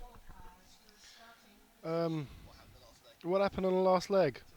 Thank you very much. The C5 won by David Perez, and Alexander Loredana Buknik. So Jacob Smurder and Sasha Klug both had problems if someone gets their big motorcycle going too fast.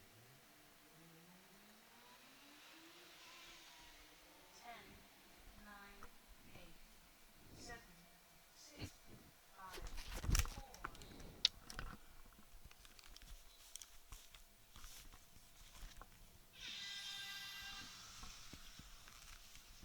Clean start, as we have been most of the quick starts actually.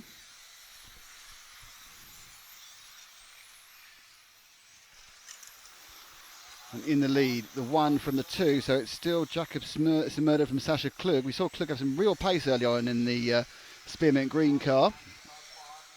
Laurent is third. Perez, who won this first one, is back in fifth, which is where he started. And fourth is Oliver Bultnick, who's had a kind of a disappointing championship so far.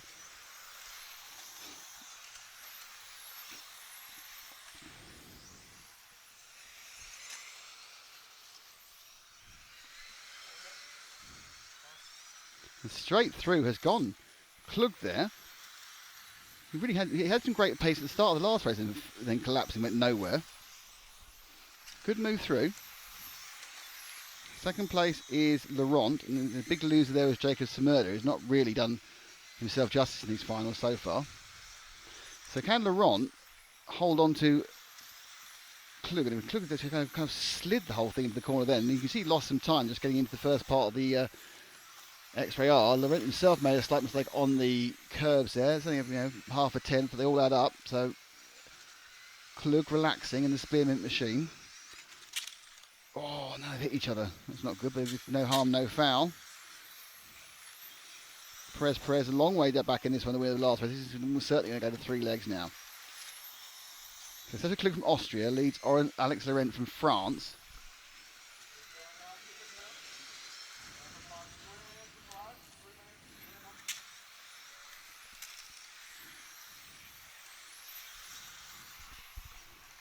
They kind of nailed together at the same distance. It was about a tenth of a second faster was Laurent than Klug in that last lap. But catching is one thing and passing is obviously very much another.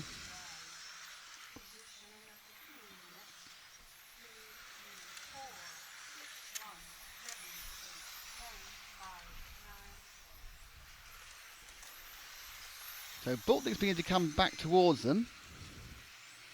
Got the two of them.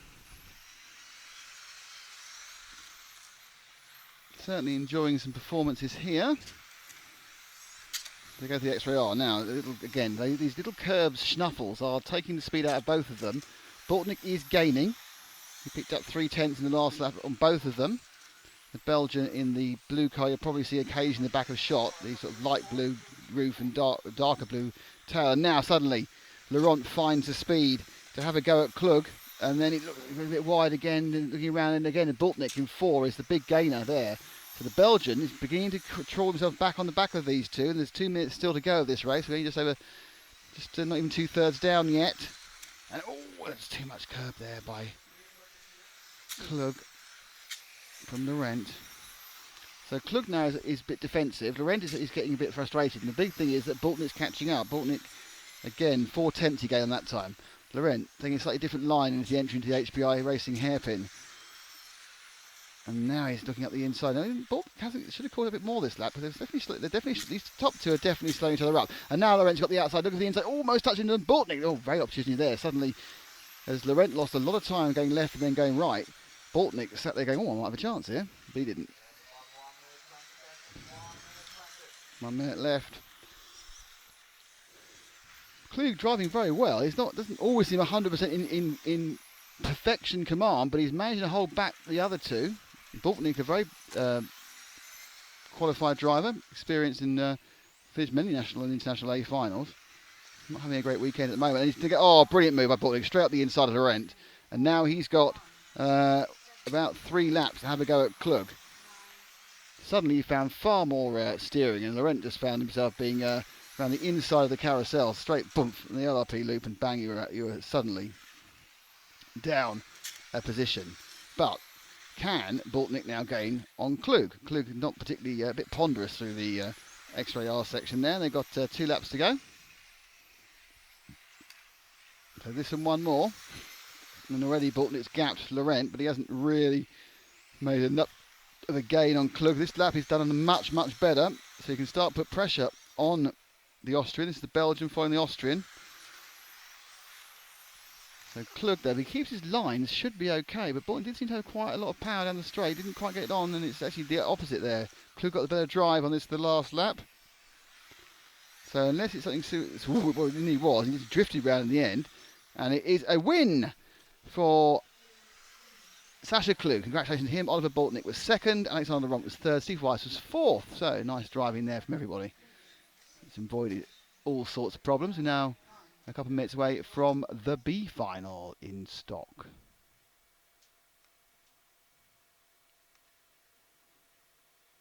Thank you from Ray Mullen. You guys are doing a great job. We are doing the best we can. Whilst technically, touch wood, things have been okay, the temperature has thrown in a great number of variables and problems, I think it's fair to say, including actually melting some of the things that should have been working equipment-wise. So it's all going all right at the moment, but many a slip twixt now in the end.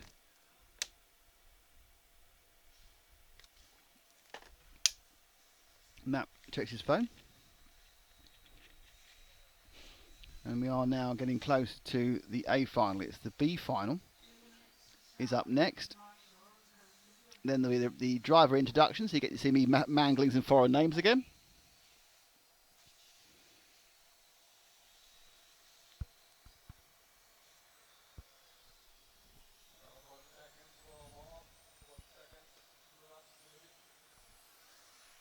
So a minute and 41 for this one.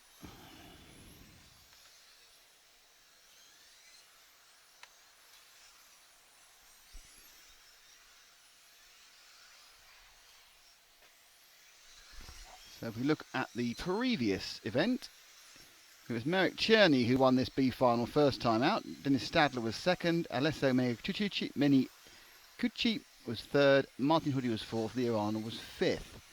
So Merrick can win this one with a win in this heat.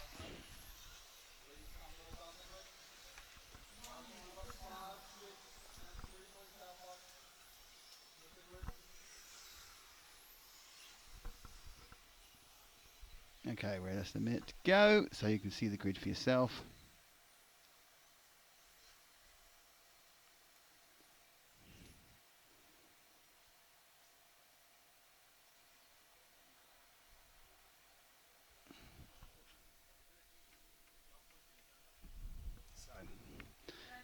B final, leg 2. Starting positions.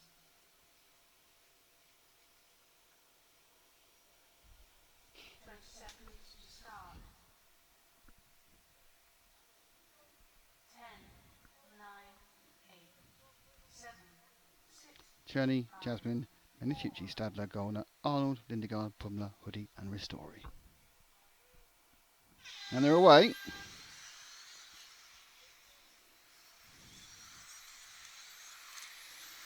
And a good start again from Cherney. He's got Jasmine behind. Jasmine it has been the strongest challenge to Cherney, but he blew it last time by getting himself dragged onto the grass on this just about here, and had to drop to 8. So Cherney from Jasmine. There's some tyre strategy at play here. They all have only one new set of tyres, and you see Menucci's right behind him. Now it's possible that somebody didn't put their new tyres on for the first run.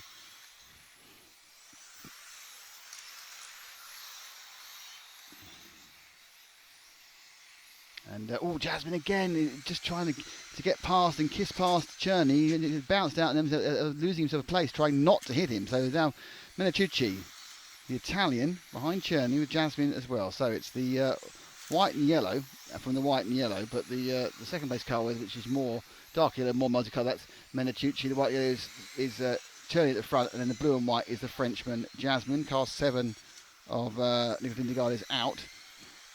They come round. Oh, brilliant! Oh, Jasmine, I thought it was going to be an overtake of the century there. Just leapt in the inside, but door was closed by Alesso. And Chuchi in the middle of the sandwich of the Czech and the Frenchman. A bit of curve there. Oh, Jasmine there. He took a bit of curve, but it didn't matter because he ended up bouncing into the right place to take advantage of Alesso making a mistake and going too wide round the LRP loop. And that puts him into key fighting area. Now, Jasmine does play dicey death, doesn't he? Round the tightness, he goes on the sweeper onto the main straight, and he's caught him out a couple of times. Right now, again, basically, he's obviously decided he likes to have a hop, and he's right up behind Journey. So there's a lot of referee argument about minor place. With 1, 2, 3 all together. Now, can Jasmine get past Journey? Very likely, and he's got the drive. Oh, he backed out. He had a drive there. He had to back out. You kind of think, whoa, that's all gone a bit wrong, and it's, oh no, what's happening to that? And coming through, let's run the replay on that one. What happened there? But I think now in the lead has gone Thomas Pumler, the 8. So they come round, that's all fine. And Jasmine has just had to back off on the straight. He comes back up on the inside here, and that was a bit unfortunate. He catches him. He then goes on the grass. He's in trouble, and that was that. Oh dear, bad luck indeed for that one. So the leader now is the 8 car of Thomas Pumler, and then Alesso Minucci is in second, and we can probably see Minucci. Let's drop back one car to Minucci.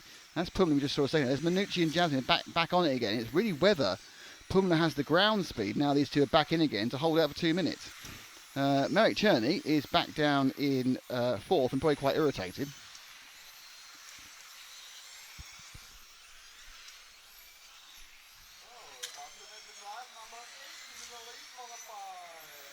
So this is just second and third. The leader is not far up the road. The lead actually is 1.7 seconds. So actually Pumler there effectively didn't lose any less of time. So Minucci and Jasmine, whilst they've done what they needed to do, which is take it to a third leg by eliminating Cherney from the win.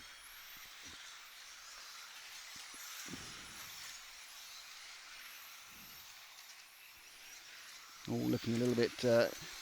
certainly Alesso Minucci doesn't seem to have the pace he had earlier. He's not picking up any real time on Pumler. Again, about 3/10 there. So I was saying that, suddenly Pumler seemed to have lost all his pace.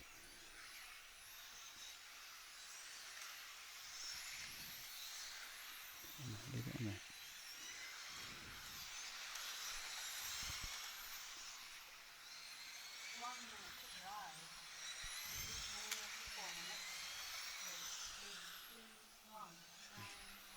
Camera's down.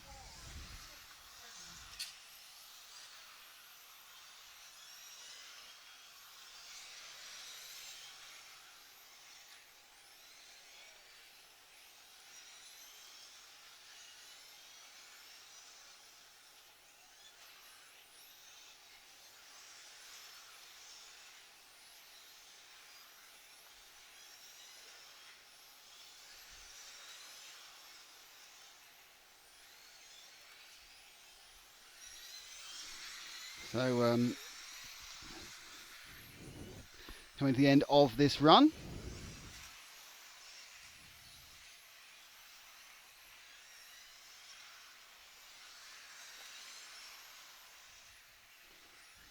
Not long to go, and he's going to get past him. It's been very, very close as he comes up towards the 8 of Thomas Pumler. And it's finished. Look at anticlimax at the end there. Matt, I need you to look at the wirecast.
One. Okay, let's go on there. I'm coming.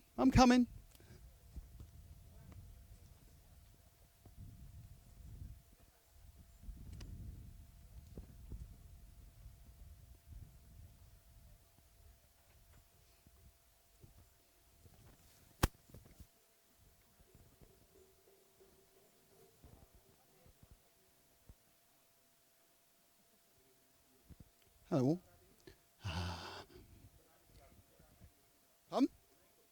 Yeah. Hello. And it's time to introduce the drivers for the main event, the modified 1/10 ISTC Touring Car Championships for 2016 here at the Hudy Arena. And qualifying in 10th position from Germany, driving a Tamiya 419X with Orion and Sanwa Electronics. His sponsors are Tamiya, Orion, Sanwa, Protoform, Race King, MPE stickers, and TD Design. It is Christopher Krapp.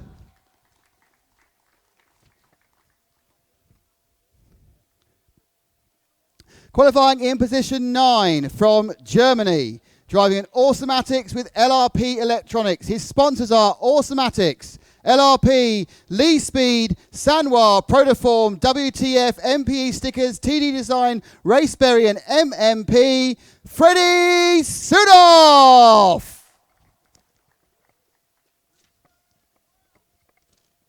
Your 8th qualifier from the United Kingdom, driving a Schumacher MI6 with LRP Electronics. His sponsors are Schumacher, LRP, Sanwa, Core RC, Protoform, Tony Sport, and the Essex Winter Series. It's Elliot Harper. Starting in the 7th position from Sweden and driving a Serpent. His electronics are by Speed Passion and his sponsors are Serpent, HP Sweden, Speed Passion, ProSpec, Sweep, Protoform, Sanwa and Max Time batteries, Victor Vilk.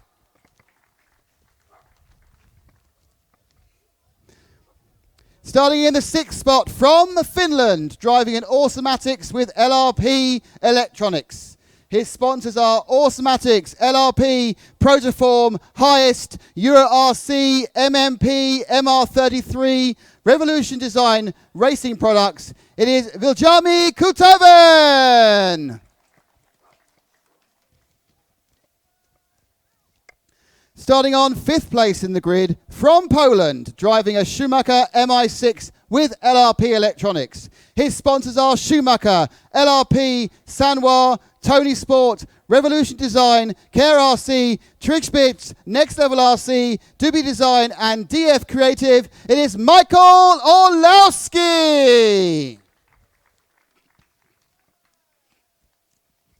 On the 4th spot from Germany, driving a Tamiya 419X with much more electronics. His sponsors are Tamiya, much more, Tony Sport, Expert, Volanti, Exxon, Protoform, MR33, XJEF, MPE speakers, Team TD and LMR. It is Mark Reinhard.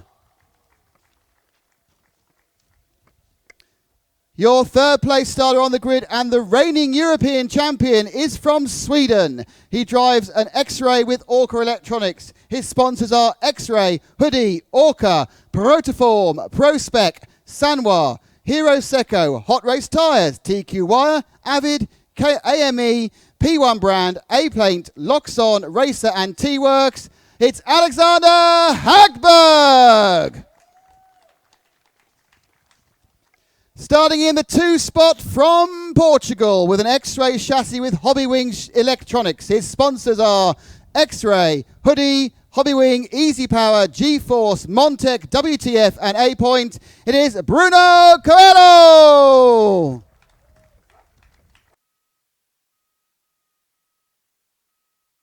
Pole sitter for the 2016 European Championships is from Germany. He drives the Yokomo BD7 2016 with LRP Electronics. His sponsors are Yokomo, LRP, Highest, Protoform, Panaracer, WTF, TWT, Xenon, MPE Spickers, and Horry Paint Works. It is Ronald!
Okay.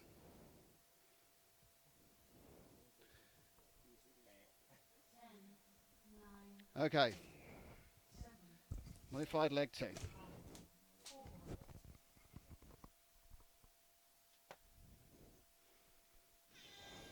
And they're away. And Volker makes a good start again. And again, there's this big gap between Volker and Bruno. And then the run-up for Hagberg. So Volker, Coelho, Hagberg, Reinhard again. It's Kutoven on the move, gets past Olowski. But it's all about the leaders.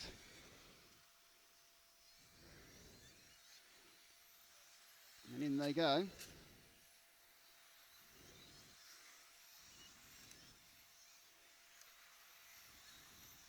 Hagberg now beginning to bridge the gap towards Coelho. Couple of laps down. Volker got again.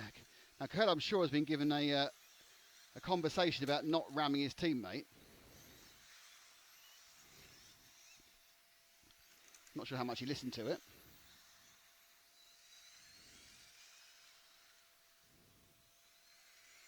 Can come through again.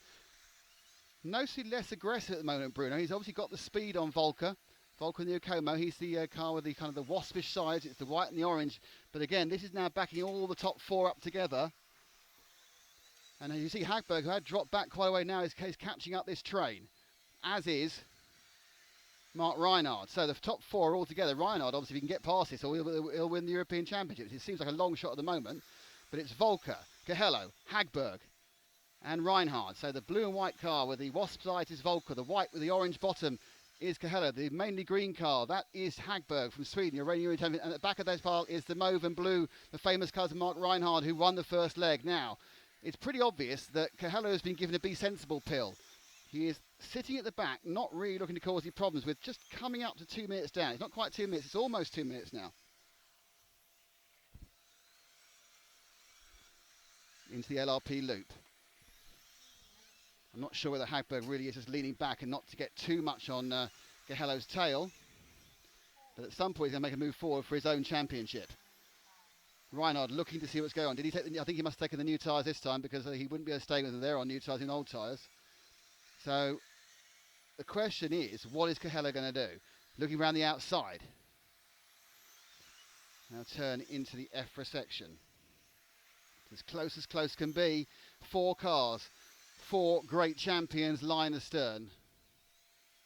3 of them are world champions in various sports, various classes. One of them a multiple European champion in Volker. Creme de la creme of electric track racing is before you, my friends, and it is putting on a show of restraint, unlike the first leg where it put on a show of action and wildness.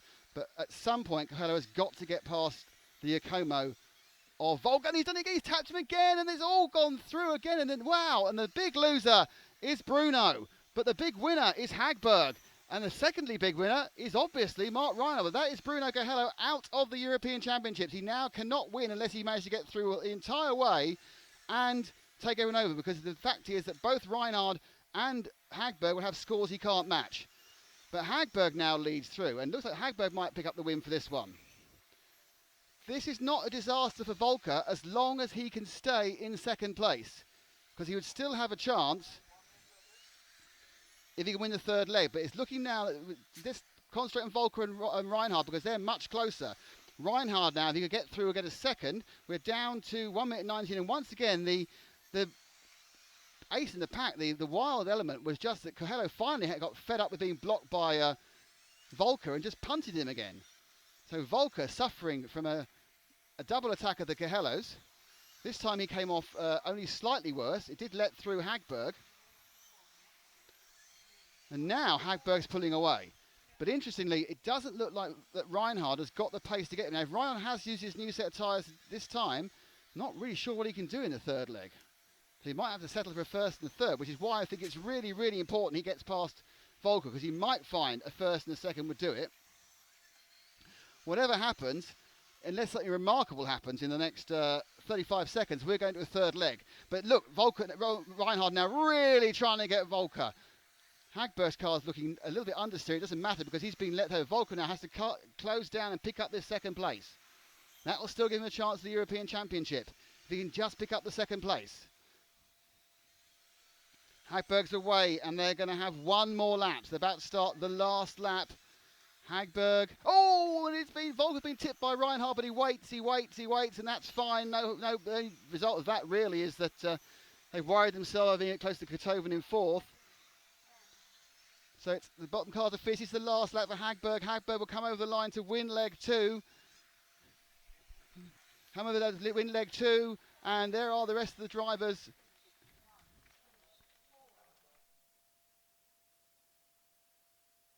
So let's see what we can get on the chatting side. Hello, everyone.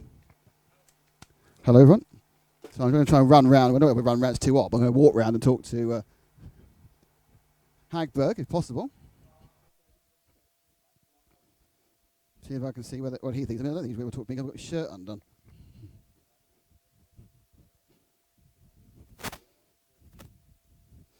So as we come up to the end of the thing, so I can see our erstwhile winner. Once again, I'm pretty sure that Bruno is not going to be on the Christmas card list of... Now where's Hagberg gone is the question. Where's our winner?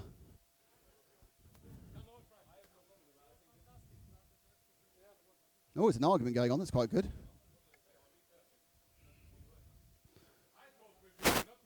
Where's Hagberg gone? Is he in here already?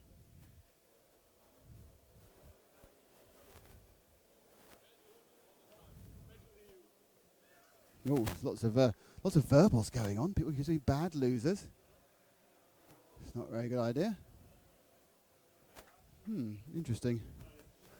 Well, they've all disappeared off in another kind of quite antsy sort of environment. Everyone very unhappy.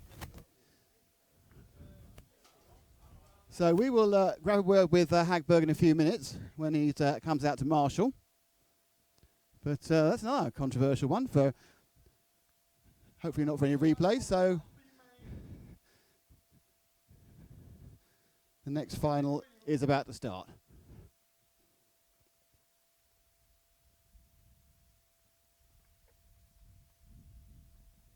Well, that was exciting, wasn't it? It's all happening. You can't say these touring car races are processional and dull, can you?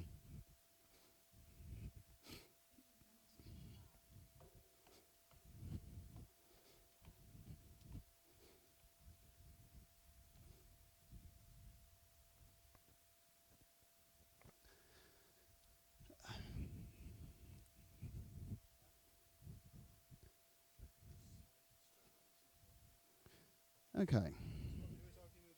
So there's been an argument there.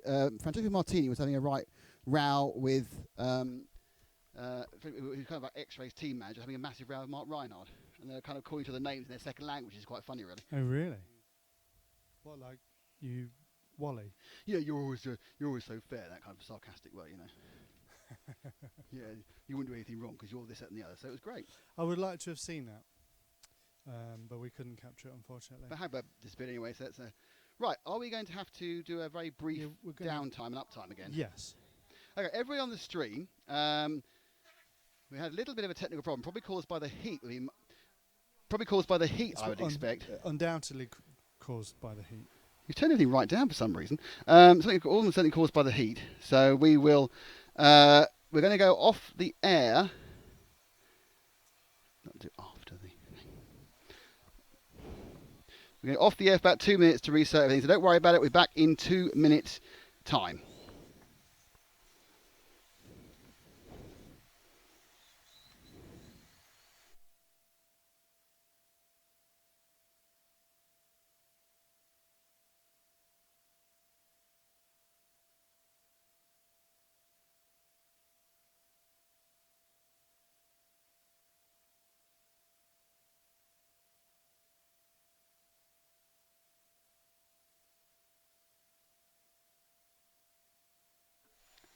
Okay.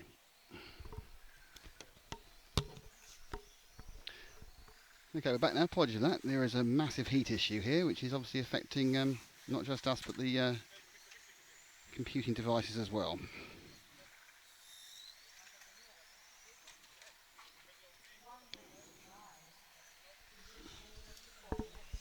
So this is the B final of F1.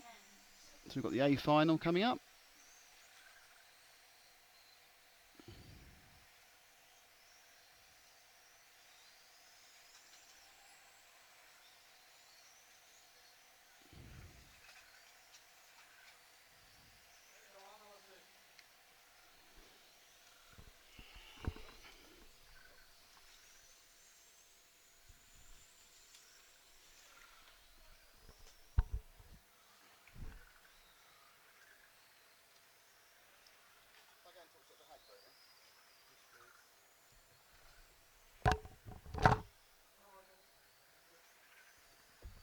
So, let's see where we're going on that one.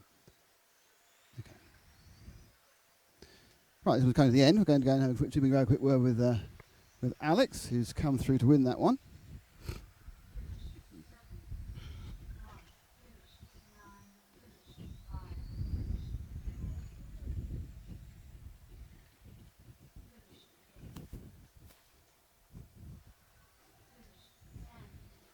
So, you can move the camera, please, Matt.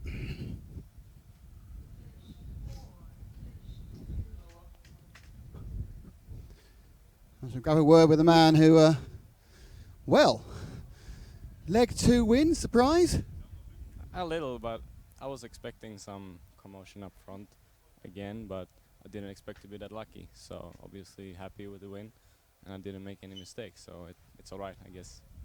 So coming into the third leg, you've got a win and a second. That's the best that Ronald can make. What is the tie break? Is it fastest time in a race? I guess to beat me, Ronald has to beat my time. So that's what it's going to be about. We'll race it out in A3 and hopefully it will be a good and clean race. Are you surprised that Bruno's done it twice now? I was not surprised because it seems that Ronald was lacking a bit of pace and racing incidents happen. So. Thanks a lot. That's Alexander Hagberg, who won the A final in leg 2 in modified. We're now coming up to the final leg in Formula 1. So it's all bish bash bosh. We're straight on to the trying to avoid David Ebar's car, not get run over might be an idea.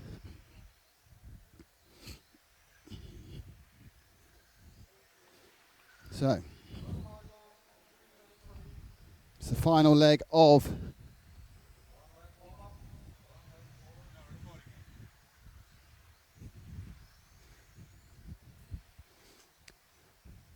So was that flat, or was it a different problem? Oh, okay. Do you take it? the one-off charge.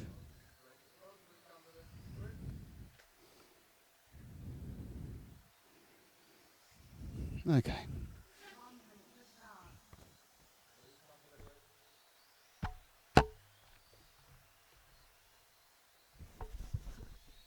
So the final leg of the F1 A final is about to get underway.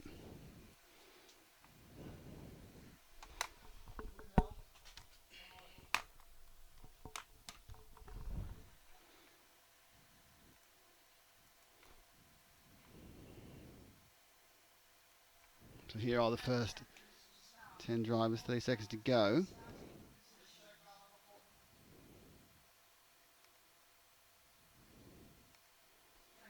Ruthiski is a first and a third, and Gosvig has a first and a 10th. So they're the two winners so far, Ruthiski and Gosvig. Gosvig starting in pole in this one to see if he can win at the inaugural F1 European Champions. Or can Ruthiski? It could be actually Abar can still win it from with a decent score.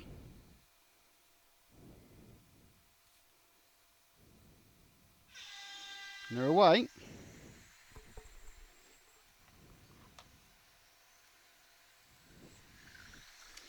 It's a quiet. Oh, and Gosvig got a great, huge tank snapper on there. And that means Abar goes in to the lead with.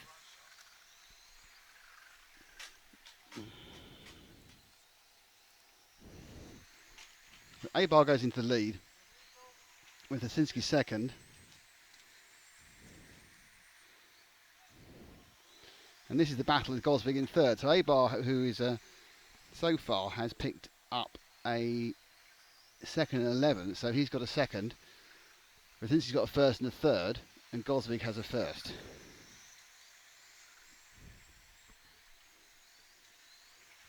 So any one of these three can win it. It'll be down to individual times, as Ruthinski's got a huge amount of oversteer in that car as he tries to hang on to it. But don't forget, a second ago he just won one European Championship. He's going to do the double.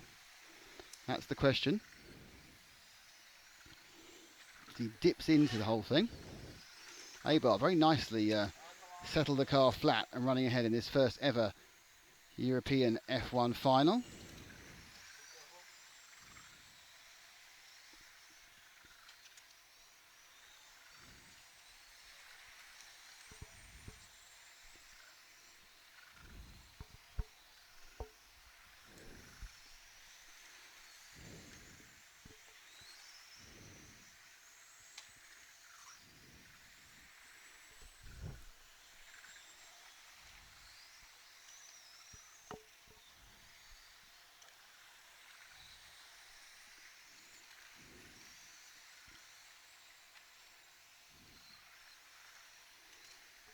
So what has happened is Gosvig has been completely dropped by the top two.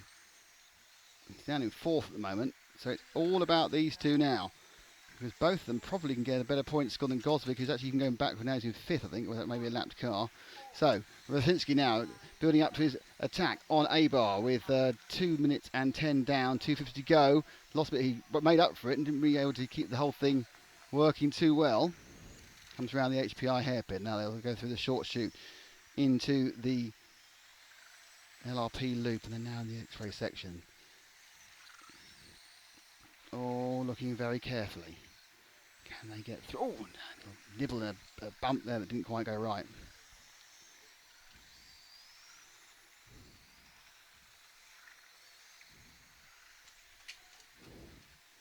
Hasinski has just won one European Championship. I'm not necessarily sure that coming second means he won't win another one, because it will be on fastest time, I believe. And he's got through, so that's it. It's just, oh, and they hit each other, and they're gone again. Oh, 1, 2, 3, 4, 5 bites the cherry to change the lead there. Abar now can't sit behind Ruthiski or he'll be the European champion.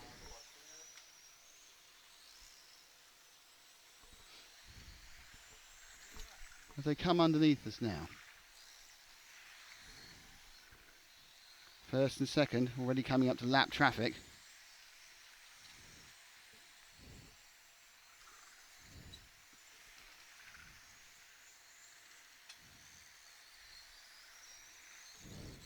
Oh, at the inside, Abar has him at the inside. He just gets eased out with the over. Oh, that's going to have to be a wait and a stop. So there's certainly no quarter arsehole given by Abar and Ruthiski here. Steve Landers catching up in third, Gosford catching up in fourth, but they're a long way behind. Now, Abar has about 1:10 to make another go at this.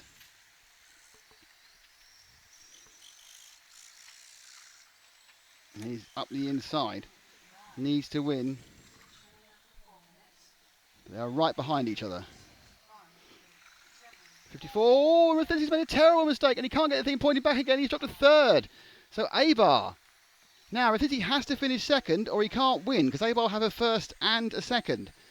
So that spin could have had, but it's all down on who's got the fast individual lap time, which may have been the last race from Gosvig now senses a bit of a chance. No, sorry, that's Boltnick in fifth senses a bit of a chance. Gosvig's gone backwards. It's Abar or Rothenski. Rothenski has to stay second. Otherwise, it's all over for him. Rothenski is in the orangey car. Behind the multicoloured car of Abar, which is now leading quite comfortably, and he's got one more lap to go. But it's Rothenski, and the question really is, I don't really know who, all being hung out there by Lander behind him. So Abar goes through. It's all going to be now down on tie-break, because it's going to be a 1 and a 2, first and a second for both of them. Unfortunately, Gosvig's going to have to bring up the bottom of the podium, I think. So it's going to be a first and a second. It's going to be who had the fastest time, as into who wins the European Championship. Will it be David Abar in the Serpent? Will it be Rothenski in the X-Ray? And I don't know is the answer to the question, that one. So it was David Abar from Germany who won from Jan Rothenski. They've both got a first and a second. So they are kind of tied.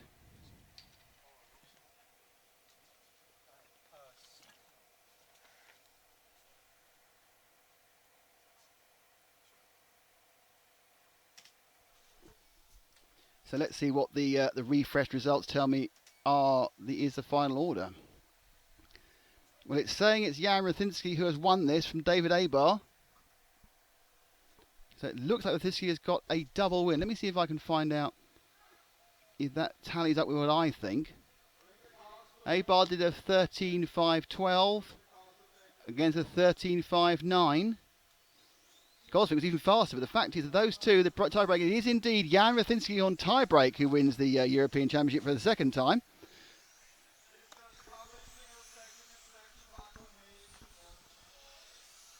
So, yes, indeed. The D final getting underway. Well, Nick trots off to go and speak to the victor, I presume. Not the Victor Vilk, but the, you know what I mean.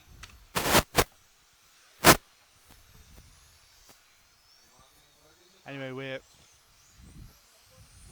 well and truly into the final. So, Matt, if you can pick up the camera. I'll pick or up the camera. John. Come here, my son. Come here, my friend.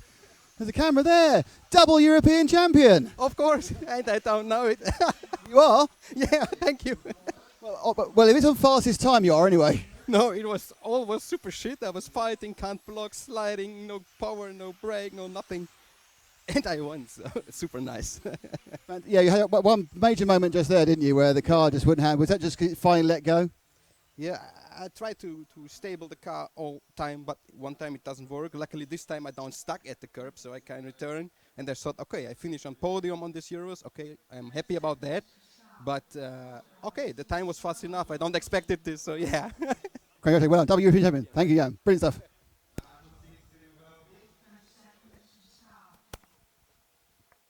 So very happy German there, yeah, double European champion. And I'm sure that the owners of the track, the X-Ray team, will be very happy as well, because that's a double European championship for them as well.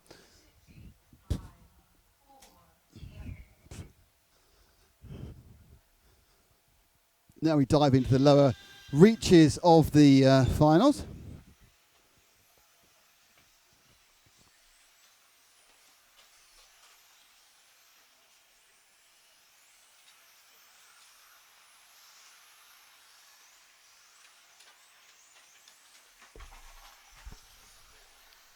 So back with the D final in stock. I think, to be honest, I think what I'm going to say is, Matt, lock the camera off because we are all melting, and much as we love the D final stock, we all need about a 5-minute break to sort stuff out.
Okay, right, sorry about that. Well, sorry at all, just need to get some things done.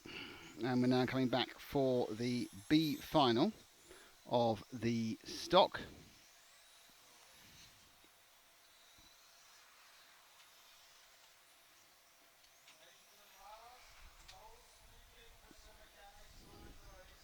So Oliver Havang has the first and the second. Mikkelsen has a first and a fourth. Who has the second? Andy Murray. So the people who can win are Murray, Mikkelsen and Hovanik, but Hovanik is certainly in the pound seats.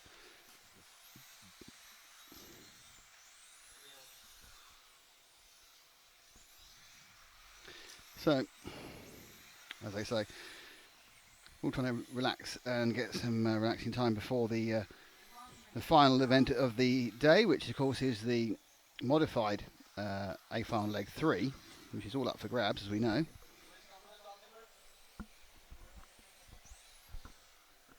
Also kind of hoping our computer system isn't overheating, which we've done twice already. Hey ho. Such is the joys of hot weather.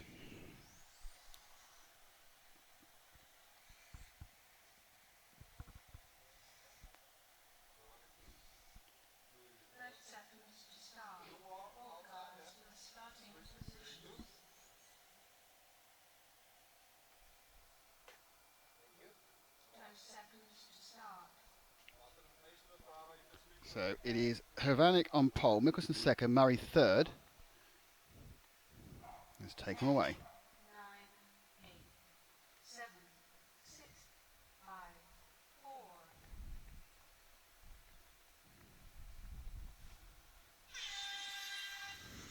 4. We're off. Nice start from Hovanik, a bit wide there. Mikkelsen follows him through, but 1, 2, 3 get away, and also fourth is fourth, which is Jeremy Delandre. Oh no, massive mistake for Murray. Murray's had a major problem coming through, so he's knocked himself out of the whole reckoning. But it's seventh. Don't know what happened there. Nothing really went well.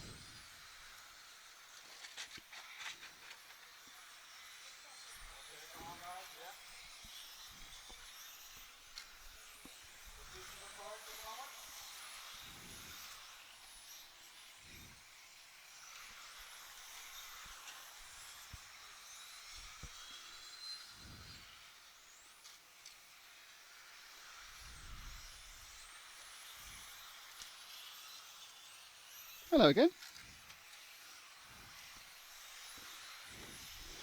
So Delandre, so Hovanik from Mikkelsen is the order, with Delandre in third, and we've got Hovanik and Mikkelsen on camera at the moment to go into the HBI racing hairpin. If Hovanik stays in the lead, he wins. If Mikkelsen comes in the gets past him, he wins. That's really quite simple, even for me. Which is nice. It's nice, simple maths, this one. It's not fastest time of the day and a back catalogue of counting.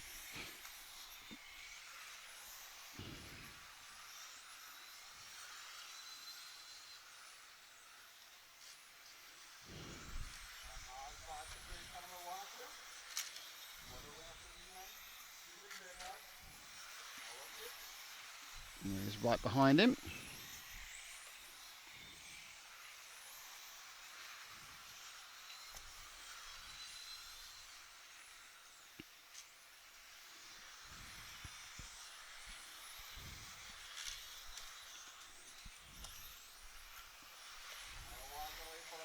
So very, very close between the two guys who can win this stock B here. Oliver Hovanik in the white, orange, white. Oh, and up the inside. Mikkelsen, beautiful, beautiful. Just drove past him up the main straight by Mikkelsen. Fantastic. And then they immediately lose it back again. 1, 2, 3. Bish, bash, bosh. And the net result is it's where as you were, Claude. Hovanik in the white, no, orange and white. And the multicoloured blue and pink machine of Mikkelsen. Amazing drive Mikkelsen got off there. And then just couldn't hold on to it. He got the end. And then up middle came Hovanik again.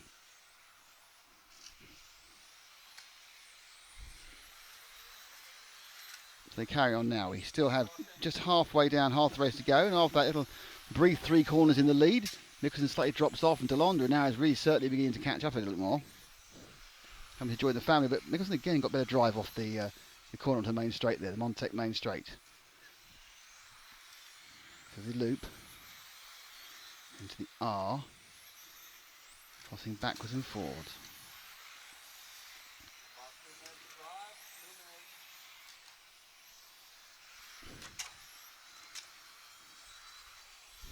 I'm looking to get up the inside. And he gets up the inside.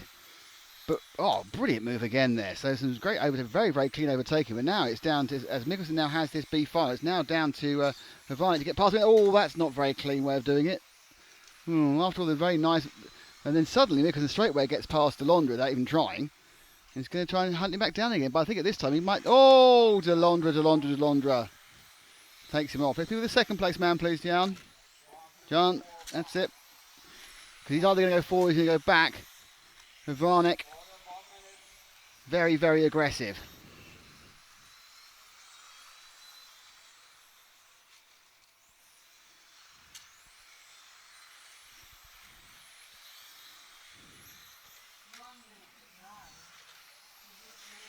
They sweep through.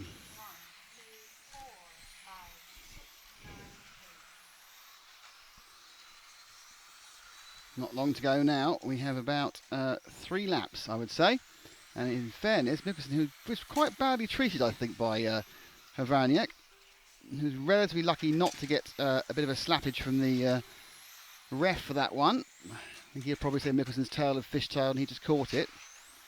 As Delondra falls off the track at a spectacular rate. Now Mikkelsen just beginning to get a bit closer, as Delondra may be tightening up. Mikkelsen, though, only has this lap. Will they get 2 more? Let's have a look. It's going to be really, really tight. They get 1 or 2 laps. I think it may be even that Havanek might get 2 laps and Delondra only 1. Yeah, they're both really they're both going to get caught by this is the last lap.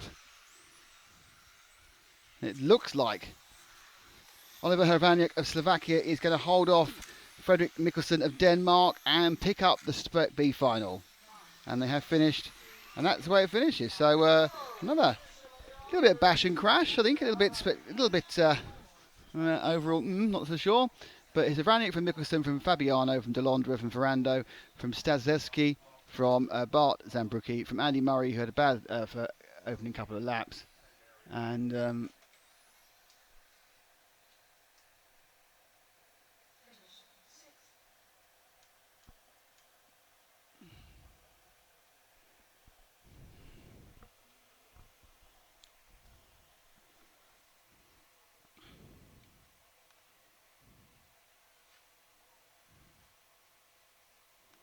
so coming up soon will be the 3rd leg of the A final in Spec.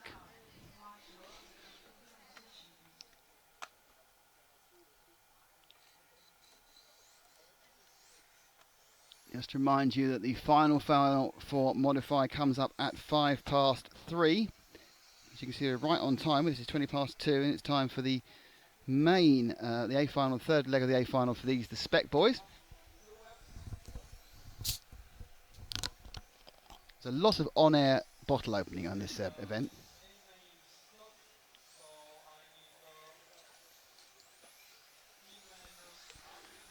It's 1.5 minutes.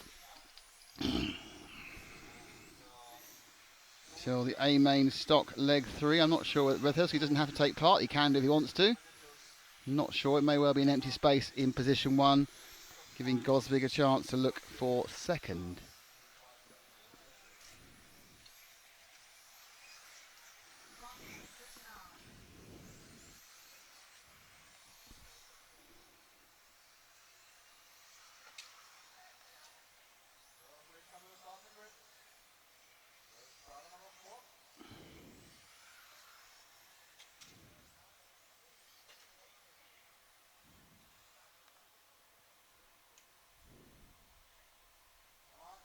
Hi Dan Hounsell, how are you doing? As far as the awards are concerned, if it's indoors we won't be able to do it. If it's outdoors we can do them. So that's the answer on that one. Hi Matrix Freddy, hi you all. So we now have the A final. What? Take it off. Yeah, we'll do it later. Okay.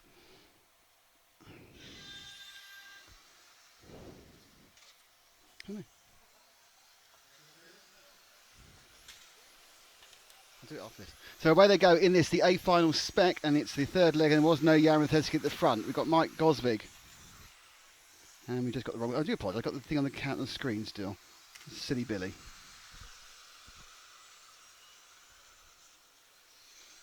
So Gosvig, he's leading through from Duchette and Favrel. I think Favrel just lost his space to the 6 car of Kalina. Now, they're only fighting for the podium here because Jan Rathesky's already won the whole thing.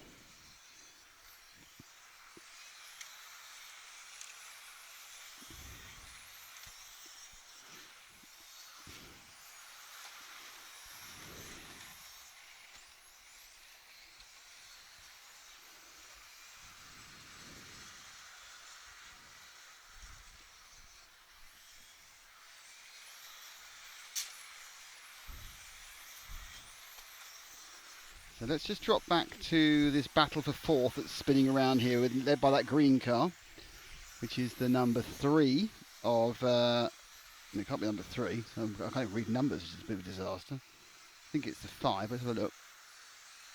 It is the 5 of Favrel, who's in the middle of a pack of cars that are squabbling about in this Spec A final. Behind him is the 8 of David Berizzi, and the 7 of Max Matchler.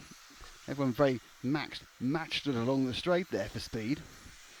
So Gosvig and Duchette and everyone else, it's all kind of trolling in together. I think they're not really getting closer or further away. It's nicely spread out as the wind has definitely picked up, which is pleasant for us.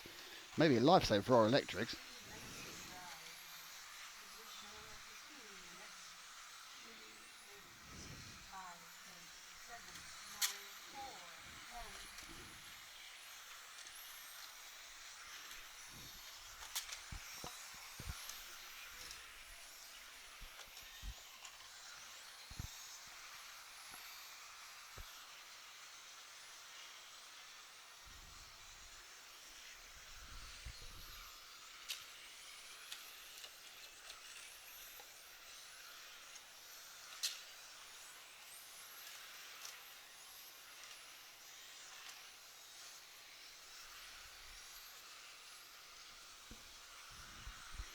So 2 minutes and 15 remaining. It has been a rather processional race so far. There's a possibility that it may happen here in this battle for 3rd place. With Favrel in the 5, leading through Baruzzi in the 8.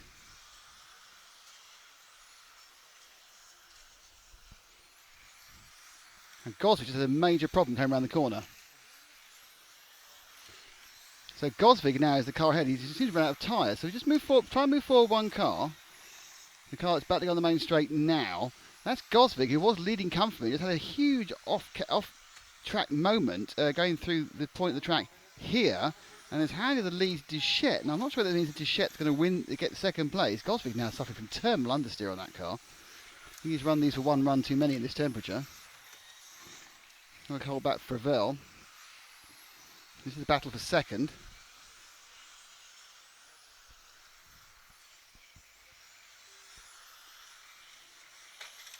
So Gosvig from Favrel looking for 2nd overall. Duchette is away with a minute to go, and behind them is in the whiter car is David Baruzzi.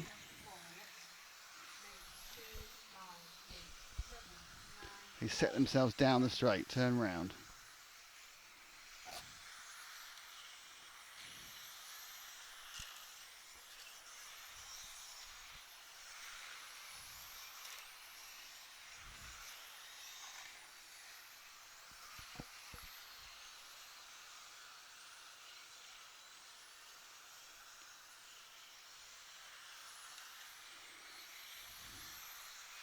Seconds to go. They come round. So the penultimate lap. There's one more after this. Gosvig seems recovered. He hasn't got anywhere near Duchette. So we'll have to wait till we get to the end to find what that affects the overall podium. It will, of course, be Jan Rathesky who... Oh, and then the bit of bad luck for Bertuzzi, who clipped the curb coming onto the main straight. He's dropped out of 4th.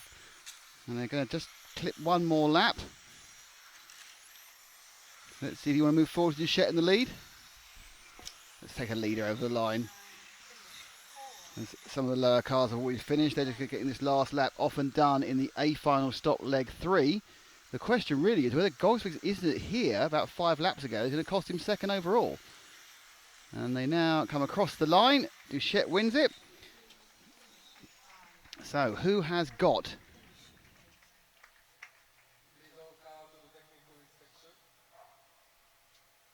Let's see what's going on now. It's very exciting. Who has got it? Who has got the runner-up position? Let's find out. So we go to ranking lists. We go to final. And it is Duchette who picks up the runners-up position. So it's Rathitsky who is your European champion in spec. In second, it's Alexander Duchette from France. Mike Gosvig from Denmark is third. Max Melcher from Germany is fourth. Steve Ravel from France is fifth. David Bertuzzi from Italy is sixth. Seventh is Tom Kragfelski. Eighth is Blaž Orlowski. Ninth is Noah Assendorf. And 10th is Matteo Colina. But that win for Duchette was enough to unseat Gosvig, because he had a first and a second. Gosvig only had 2 seconds, and Rathitsky, of course, had 2 wins. So it's all been decided in favour of Rathitsky.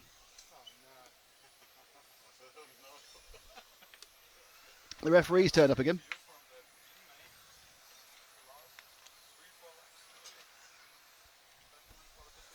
What, from the last one just now?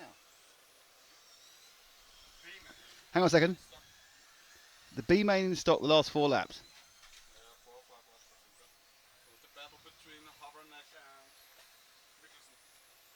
Oh, okay. I'll play it back through here. It's all right. I'll play it off the stream. Be about 15 minutes ago. It's all right. Matt, I'll play it. It's all right.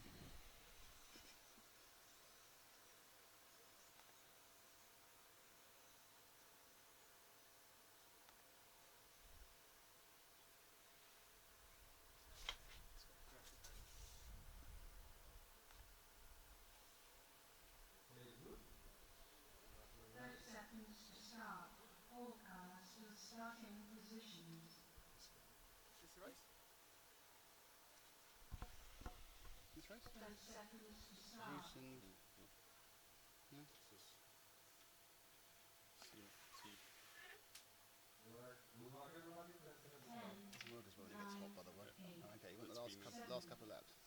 Yeah, there was maybe a touch in the right corner, but I can't guarantee we've got it, but I'll find out we have. Is that too late? Not too late?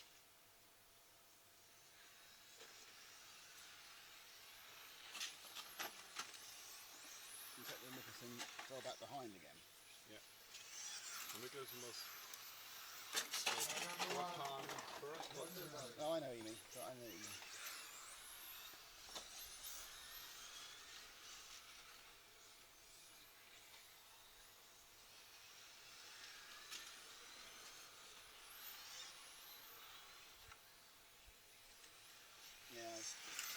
It's got hot, but it's not running very well.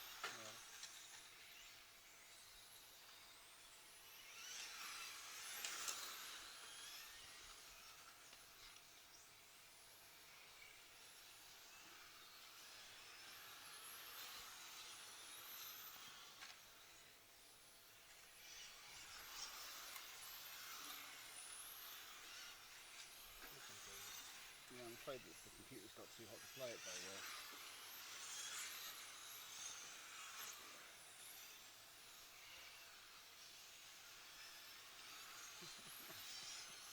She's overheated.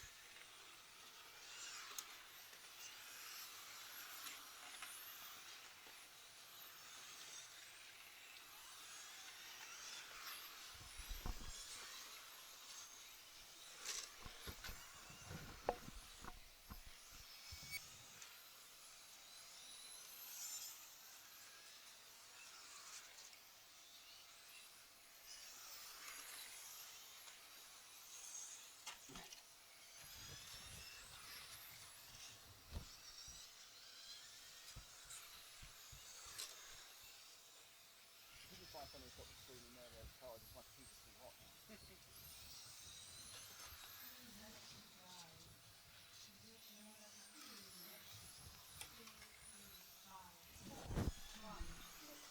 This is going to be a very frustrating experience.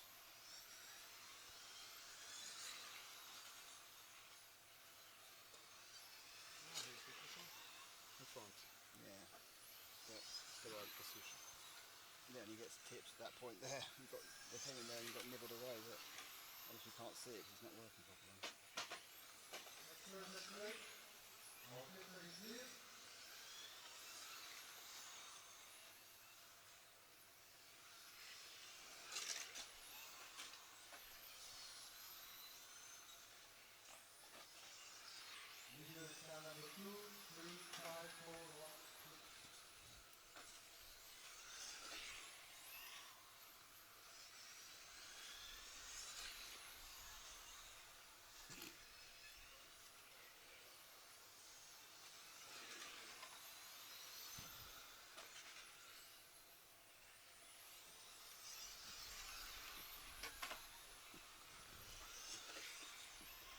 The issue is it's just so it's too hot.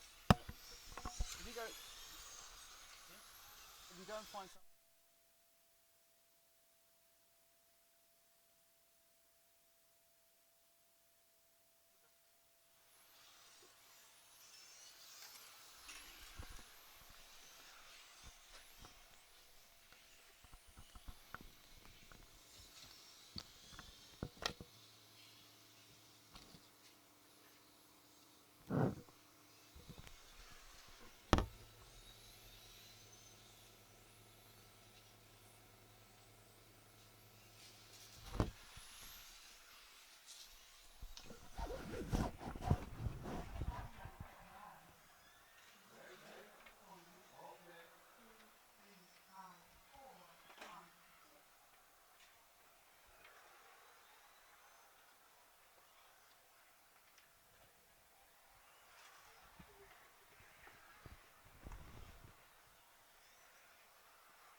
I do. I mean, there's some things getting too hot situations, which is never good.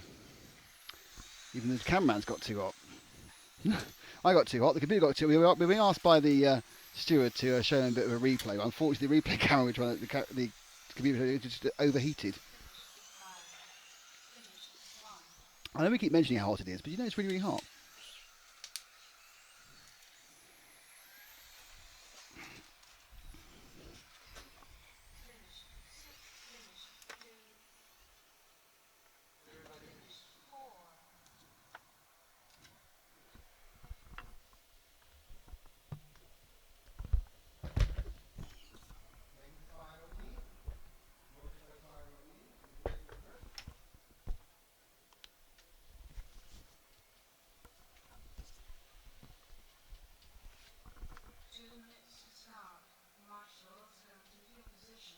Okay, so then coming up now for the E final leg 3 in modified.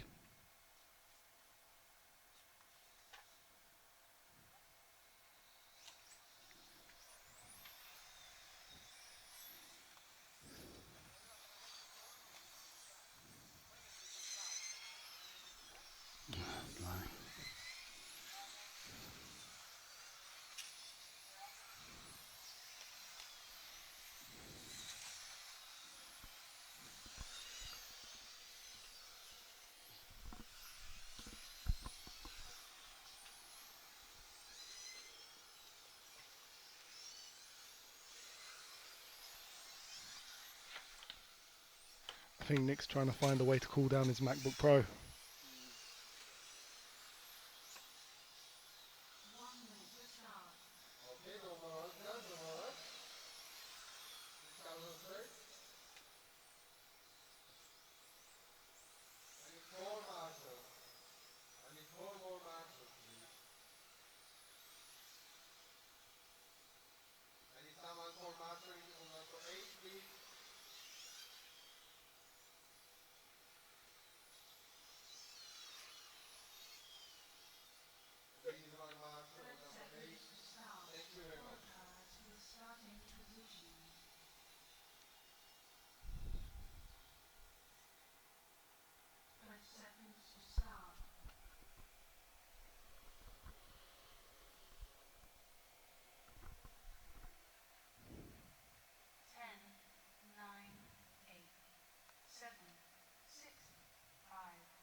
Then I'll get back off. Nathan DeWitt needs to win this one.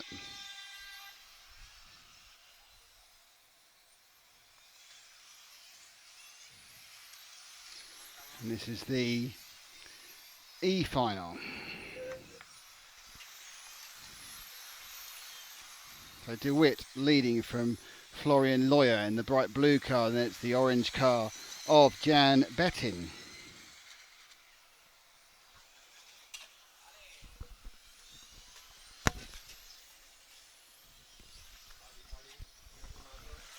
So, still DeWitt, but this time Lawyer's much closer in the blue machine to go on the main straight. First 50 seconds gone, settling down. And this is the E final. Currently Lawyer has a pair of seconds. Wojtek in 4 has a win and a nothing, I think, or a win. And DeRova has a win as well.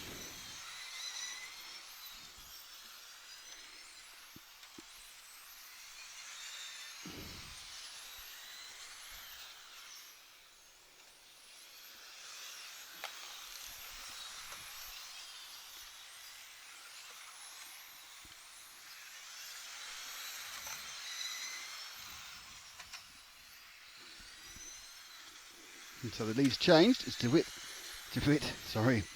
So DeWitt gets out foxed there by Florian Lawyer. Lawyer now takes over the lead, and Lawyer will, I think, win this if he gets the win in this heat. He's got 2 seconds. DeWitt has a win, as does the 4 car of Michael Vucek, but he's nowhere. So the blue machine, the Austrian Lawyer from the, now it looks like the battle really is at 2nd, 3rd and 4th, because all over the back is Jan Bennett in the bright orange car 3. And in the bright greeny yellow car, which is I think the 10. Now the 6 has got involved there, but I think he's a lap down, which is Christoph Ramsauer from Austria. So there's a lapped car in the middle. No, it's the 10. No, sorry, the 10 car's come absolutely. That red car has come from nowhere in the 3rd place. It's Christian Dean Konstantinov, the Bulgarian driver, is now upside down. He's upside down, and there's been an accident. He's also the 3's got a body tuck, and that's all gone horribly wrong. So we're now back up with our 2nd place man in the light green body shell. It's no longer DeWitt. So 2nd place has been taken over by... and DeWitt's upside down as well. So its 2nd place has gone to Antonius Thurfler, but the real gainer out there is Florian Lawyer, who, if he can stay where he is, will become the winner of the E final over 3 legs.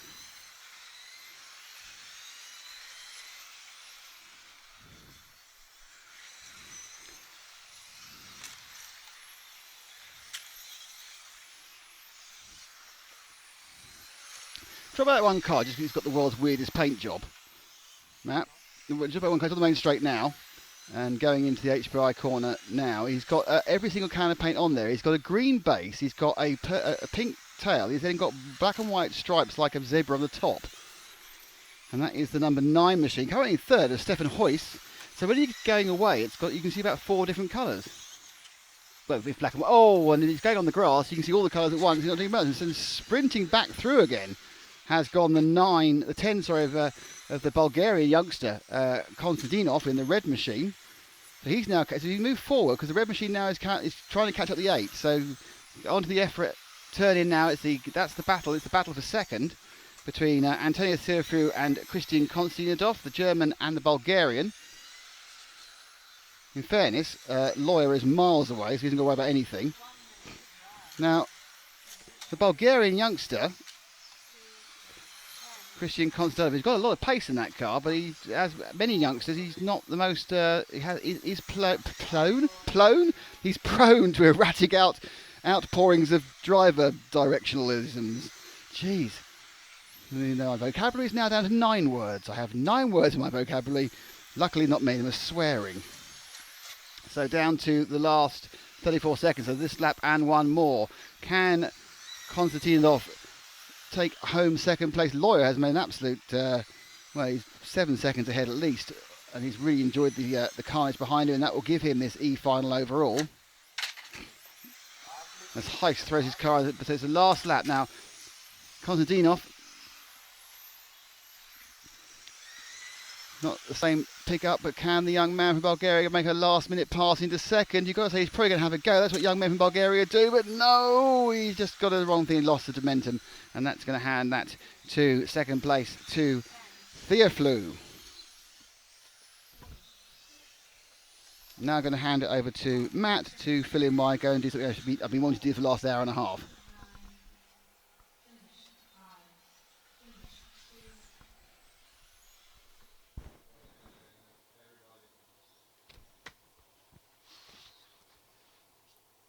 So we're really into the thick of it now, and the minutes counting down to the climax of this event, and what an event it's been. And those modified A finals have really given us something to watch and really been a spectacle. I'm sure all the drivers, well, a couple of the drivers from the sharp end will go away from this with some things to think about. John, have you enjoyed yourself? Yeah, it's been amazing. I mean, really hot, but a lot of action. Great racing. I haven't heard for a while who the sponsors are. It's a good job you're here. Yes, I should say thank you to LRP, to X-Ray, to Montec and to HPI Racing. Without those four organisations, this coverage wouldn't be as good as it is. And of course EFRA, who are governing over this event and whose rules by which this is running. But I was going to ask you, John, your previous experience of covering RC racing has been one event. What event is that? That was the Neo 16 at Harper Adams, Yeah. and that was cold.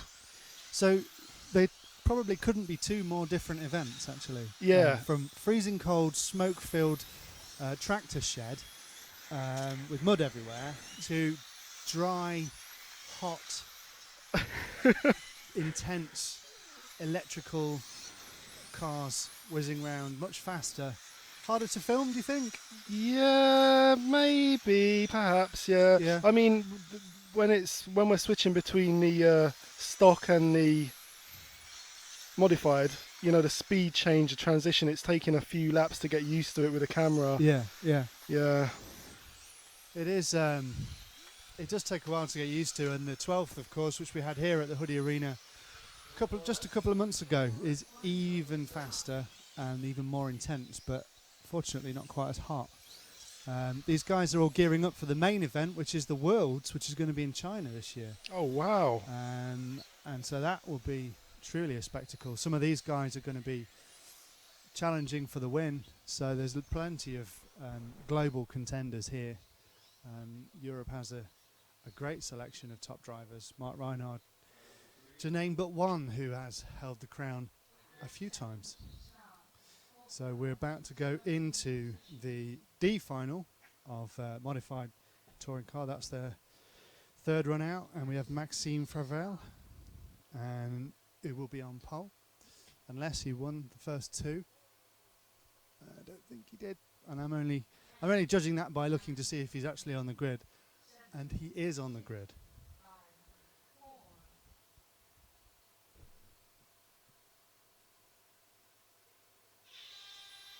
After the pregnant pause, Favrel gets away nice and cleanly, followed by the orange car of Javi Ferrando, who is being chased down by car 3, the green and white of Radek Fillet. Nicely spaced out, and Maxime Fravel is gapping the other two, the orange and the green and white cars. And now coming into 4th place is car 5 of Tony Eder as Nick returns to the commentary booth, which is probably a good thing. That sounded really good. You can do the rest of the finals. Oh dear. Right. So what's happened here? Yeah. So Maxime Fravel leads away in the final leg of the D final. Fravel already has won this final with 2 wins already. So it's only honours for the second and places on down.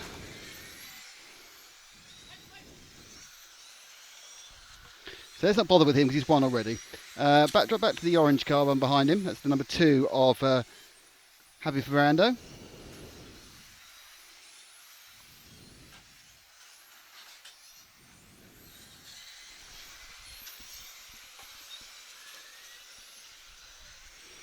So So Ferrando, as we are now within about 20 minutes of the main event. This is the D final.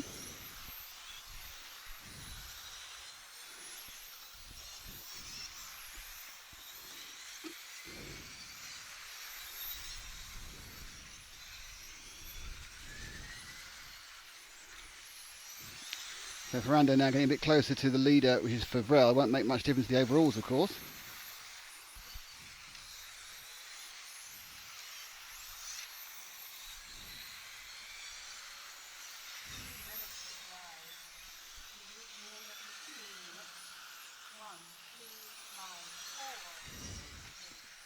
They're coming through the X-ray R. Now 3 of them are together because number 5 of Tony Eder has joined in the fun.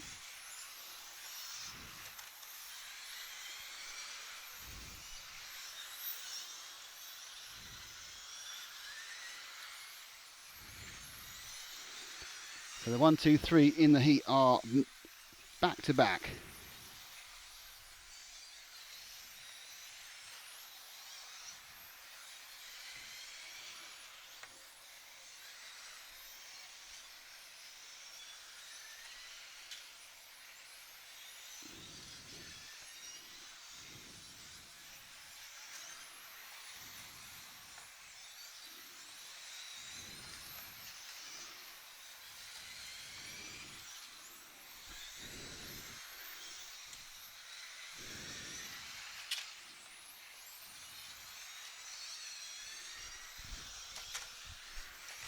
Here we go.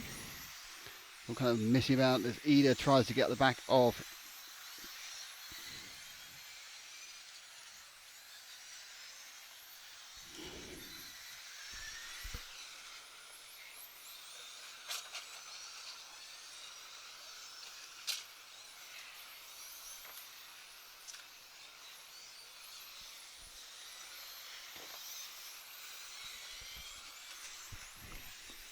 battle continues.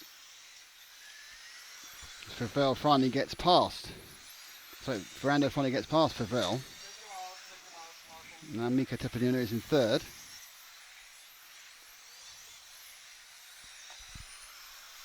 And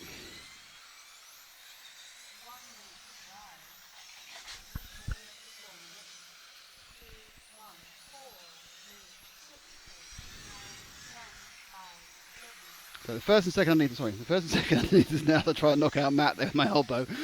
And it's the orange car that's leading, which is Ferrando. Which is Favrel. Ferrando, from Favrel. Favrel's already won this one, the D final. So we are 10 minutes, 12 minutes away from the final leg of the A final, which is going to be a cracker, I think. It's going to be a classic, not just a cracker, a clacking classic.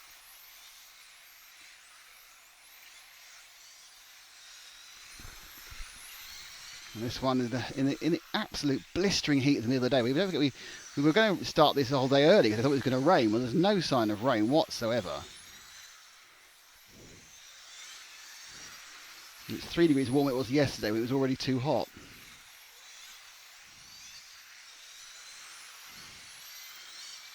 They sprint down straight. So we are now on the last lap of this, the D final.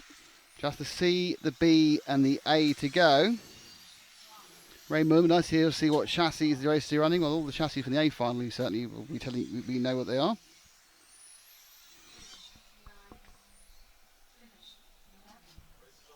So that's the end of the D. There's 3 races more in this European Championship. They are the C, the B and the A in modified.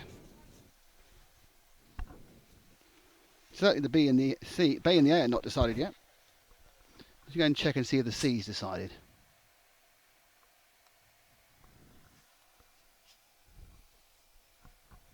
Matt, are you doing turning on of cameras for the A? Am I?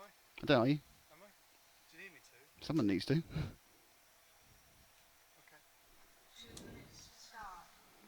Don't forget to take a battery for the other one in case it's massively dumped itself for some reason. So, BC final. Oliver Boltnick is currently leading with a second and a third. So, Sasha Klug has a 1 and a 9. David Perez and Perez has a 1 and a 9. So, this is one that is absolutely all open for everybody. Klug and Perez have 1. Like Alexander, Boltnik has had 2 reasonable positions, which actually puts him in the lead, despite only having a second and a third. Laurent has a second and a third.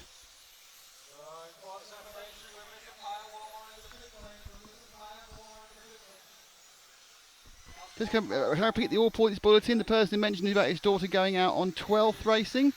Can you contact us through any format you like? We want to talk to her about the 12th racing, so you can do your 7-year-old daughter. The same way you did before.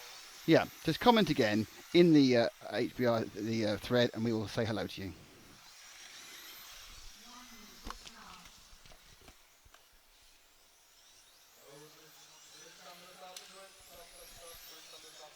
So they need to form up on the starting grid. Jakob Smurder will go out on pole. Timekeeping a slight problem. Let's do a bit of chance to do that. Do that. Yeah, they've got a problem with the neck. They've got an erroneous transponder. That's their problem. Like an erroneous transponder, I can tell you, it's a nightmare. 30 seconds to start. All cars in starting positions. So it's Jakob Smurder, Sasha Klug, Alexander Laurent, Oliver Boltnik, David Perez, Steve Weiss, Valentin Lehmann, Cyril and Dye, David Abar, Michael Bock are your runners and riders. 10, 9, 8. Now the real question is, which one of these will win after? Because really everyone's got a chance of winning this as far as I can see. And they're away, start of the C final. And it's a good, clean start for Jakob Smurder from Klug. Problems at the back for someone who's not involved. So, Smurder getting ready. Oh, he's made a massive mistake. He only lost 1 place with that. That's amazing. Complete mistake there.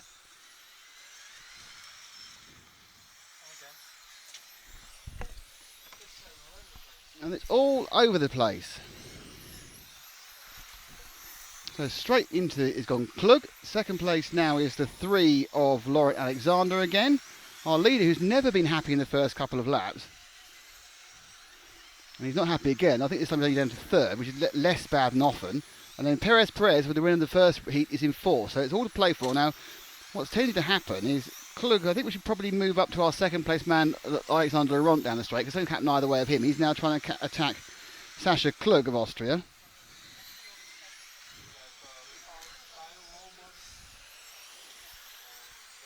To go right through Klug, Laurent, Smurder, Perez. So the 2 heat winners. Oddly, Boltnik, who was he's actually dead last, so he's probably not going to win this one. Problem with Perez loses a bit of time to Abar. So 1, 2 and 3. Now very, very close in the first and second.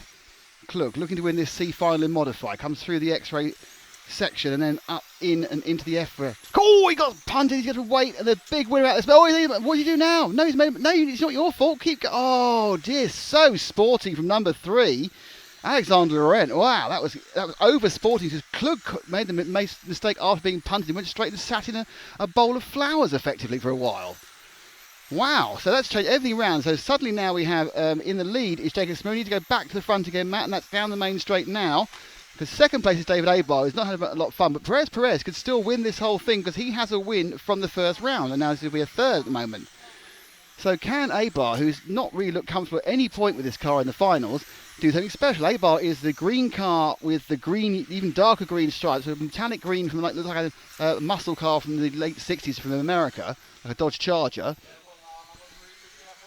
But they come now through the loop, and Smurder had been handed, after having a difficult start, he was handed the lead there by that accident, and the ridiculous over politeness of Alexander Laurent, sorry. And now they go through again. Perez in 3rd. He's got a bit of a slippy, slidey car. That's quite obvious.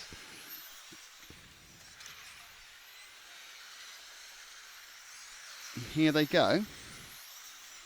And the question really is, what happens next? Perez. Just calm down a bit now. Smurder, Perez and Abar all doing pretty similar times in the 10th. Abar's trying to make up that gap of about 0.3. You can see on your timing on the right. That's what a 0.3 gap looks like. And now it's probably a bit less. No, it's still 0.3. Oh, and A-bar comes in, they come together and they... Oh, the 14 cars changed positions there. I know what actually happened.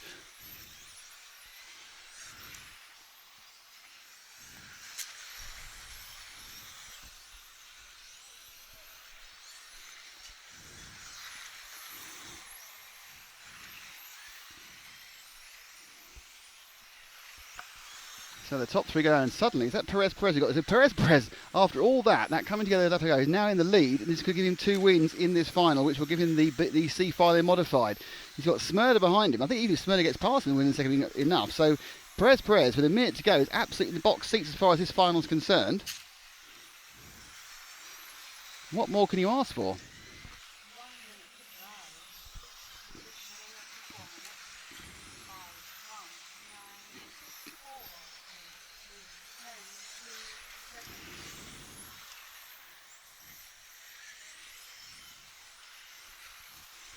A bit slow. They click through.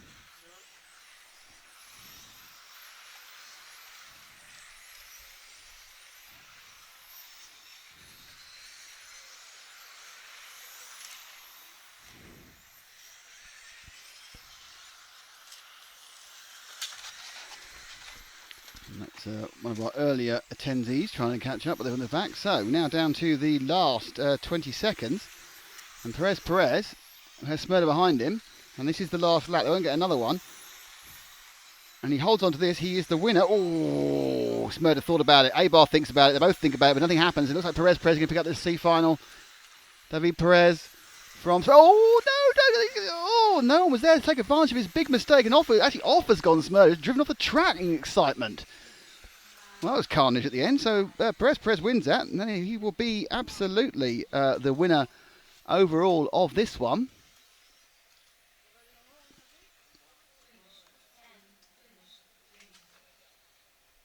Not quite ready yet. Haven't put all the results. There we go. Perez. And here's David Perez who wins this overall. Oliver Bolton ended up second after all that. In third, Alexander Romp. Fourth, Steve Weiss. Fifth, Jacob Smoother. Such a clue who got a win. Still only came sixth. Seventh, David A-Bar. Eighth, Michael Block. Ninth, Cyril and Dye. And 10th is Maxime Favrel, as we get ready for the B final, or as it's known, the penultimate race of the day. And who knows?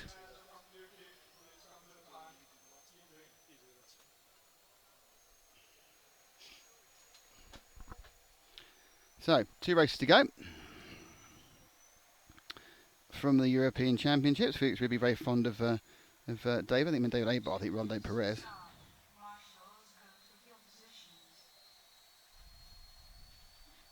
Hi, Fredson. We are 1 race away. Now, this race is interesting as well, because Merrick Tierney was probably the favourite, and that's not all gone quite that well.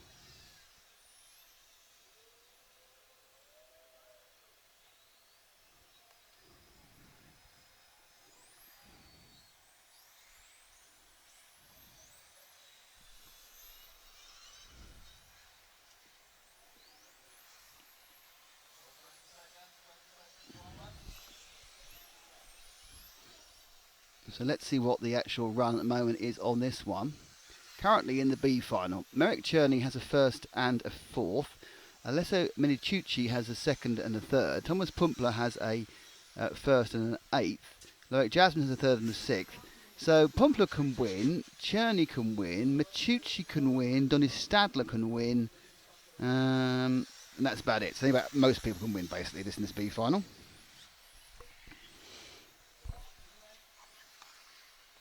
So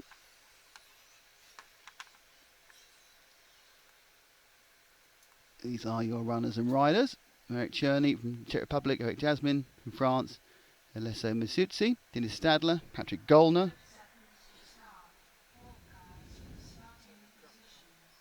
Okay.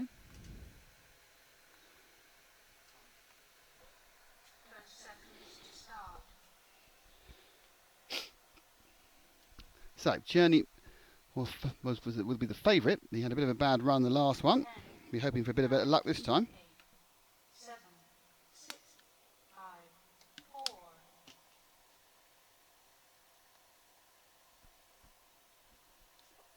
And away they go.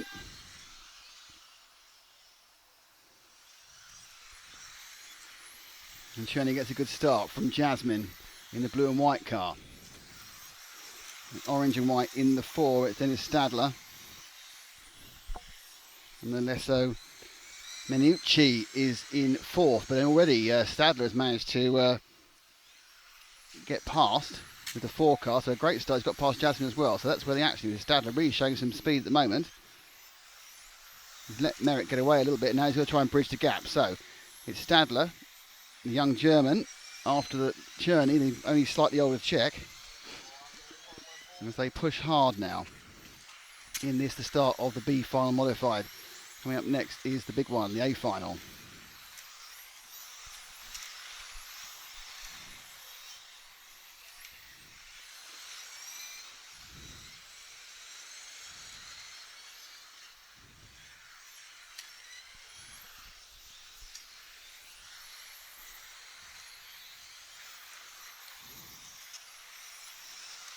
Oh, Minucci was told to stop and let everyone go, but that has no effect on the lead, where it's still Cherney. He comes up through the HPI hairpin and then through the short chute before he hits the LRP loop, and he already Stadler now is beginning to eke back into him. I'm sure this is a tale of tyres and confidence, and now they are together and they battle for first place. Now I'm not actually sure if Stadler gets this. He's still winning because Cherney got a first and second, but it's certainly going to help him. Stadler has a huge amount of speed on the turns here. You've got to say he must have at least slightly better tyres because he's just looking better around every corner. Cherney running it flat and straight, not trying to be too clever. Not quite 2 minutes down, still 3 minutes and a bit to go. And they are together on the track and together, as you can see on our camera shot, as they come into the LRP loop. Now Cherney doesn't seem to quite have the same sort of speed as Stadler at the moment. Might be tyres, might not. And they look around a little bit about what's going on. Nudging about, and Stadler has that little bit of a look at the beginning of the Montec main straight, really says, oh, perhaps not, I haven't got enough to get past. And this point, Merrick now absolutely running his lines, and that makes him very hard to get past. And Stadler has even dropped off a little bit. There's a massive accident behind them. And Stadler actually has dropped off on this lap slightly. He lost only his tail. He's probably lost 2 or 3 tenths already in this lap, so he needs to try and he has gathered himself together again. Fell off, and then again he slightly, by the panic lane, overshot the LRP loop. They come underneath us for the 9th time. And nothing much between them on a lap by lap basis. 19.0, 19.1 that time around, so a tenth of a gain for Merrick. But I'm pretty certain when they go underneath us in a few seconds time, it'll be back again the other way by a tenth of a second. Yes, 19.3, 19.2, so it's they're on a bit of elastic really, and again Merrick gets a slightly better run out onto the main straight and pulls out another couple of tenths. Can Dennis do anything about this as he comes into the LRP loop? He's done a good round loop there. He decided I'm not going to push too hard, but I still say this is advantage Merrick on this lap. And it was by 3/10 of a second. And it all won this point there, where they just went round onto the main straight. So, down to the last minute and a half, a truly enthralling battle here. This is real tactical on-the-limit racing. None of these guys can actually push as hard as they'd like to, or they were completely blistered and wreck their tyres before then. And suddenly, a superb run into the EFRA E, and instantly Dennis gained 2 or 3 tenths. He just got that. They got that section absolutely right, or perhaps Merrick over-braked, and suddenly he gained so much time. He's right in the tail now. And up there, oh, that is a superb move. That is fantastic overtaking. That is some of the best overtaking I've seen so far. So we'll save that to the end and watch that again. But that was a brilliant piece of overtaking by Dennis. He just came in, took his opportunity, came round the inside. Great stuff there. Now, can Cherney get him back at some point in the next few seconds? He's got about 2 more laps to do it in. Stadler's been very pleased with that overtaking there. I'm sure he's patting himself on the back up there now. It makes it hard to drive, of course. He's got one hand, he's patting himself. Perhaps he's doing it with his teeth. So now he needs to settle himself down. He's got a little bit of pace. He's got a little bit of gap. I think Merrick knows second might be enough to win this with Stadler winning. And we're down now to a lap and a half to go. That is all. 1.5 laps left.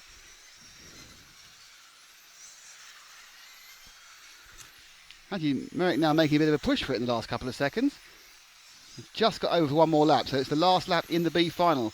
Not sure if this is. I think Merritt may still win it, but Dennis has got the joy of a great overtake to enjoy. So let's take them in and across. We'll have a look at the overtake again, and by then it should have sorted it out and tell us who's actually won it. Obviously, provided Dennis can actually stay himself ahead this far, and he does. So let's just have a look at the pivotal moment. And here it comes. Stadler just got a run coming through the short chute, in beautifully up, and there's just enough of a gap. And that was that. That was good stuff. Well done. So the question is, at this point, was that enough to win it? So let's have a look at the mod rankings. And the answer is no. Merritt Cherney got it with the first and the second and a better time. Stadler was second, Manucci was third, Pummler was fourth, and Alesso was fifth. So let's now move on to the... So we come up now to the main event, and that is the third and final leg of the A Final 4 Modified. So we have Ronald Volker on the Okomo, Bruno Cahello with the X-Ray, Alexander Hagberg with the X-Ray, Mark Reinhard with the Tamiya, Michael Olowski with the Schumacher, Vladimir Kotov with the Automatics, Victor Wilk on the Serpent, Elliot Harper on the Schumacher, Freddie Sudolph on the Automatic, and Christopher Krapp on the Tamiya. The interesting thing about all of that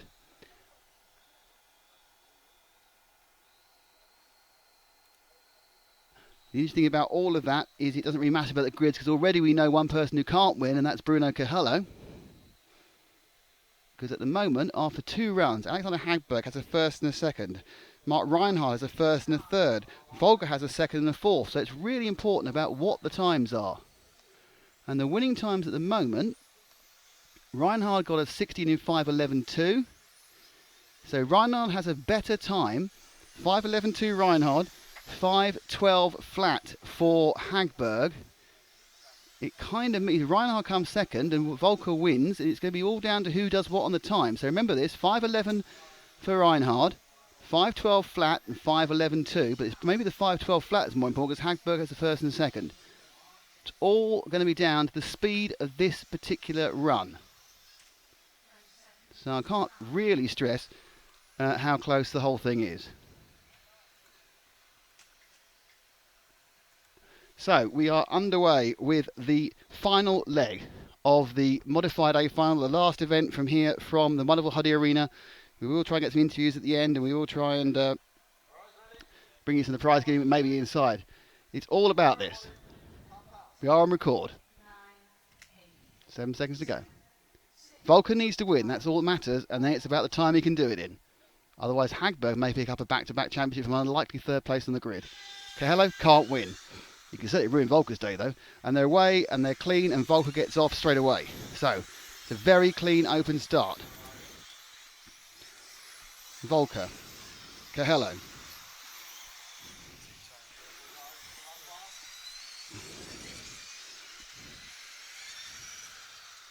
So immediately Bruno's right behind him as they come around the loop. Now third place is Hagberg, fourth place is Reinhardt, fifth is Orlowski. So they've really got off in grid order, which has been what we've seen the whole way through. But now Bruno, who I'm sure is no longer on the Christmas card list of Ronald after the 2 incidents they've already had so far. So they come into the HPI hairpin for the third time, and we are underway. It's all about what sort of time Volker can do. His predicted time at the moment is a 16.505, which is fine, but that will drift out. So laps, they missed the first 3/4 of a lap, which is why it seems so much slower than yesterday. Volker and Hagberg. So Volker, sorry, and Cahello. Hagberg has left Reinhardt, who I think is probably on old tyres now, and is just hoping for the best to hang on and pick up the pieces. Bruno actually has an interesting point to play here. He can win the championship for his X-Ray teammate by getting past Hagberg. By getting past Volker, he can win it for Hagberg. And that must be his thought. I'm sure the referee is going to be having a bit of a look. Now, Hagberg needs to get closer to pick up any potential instances there may be. He's going to pick up the pieces. He needs to be there to pick up the pieces. There's carnage at the back. Doesn't really matter. First, second and third. But it's all about the first and second. It's about Volker putting down the speed. Still on for a 16 in 5:07 as it just drifts slightly out.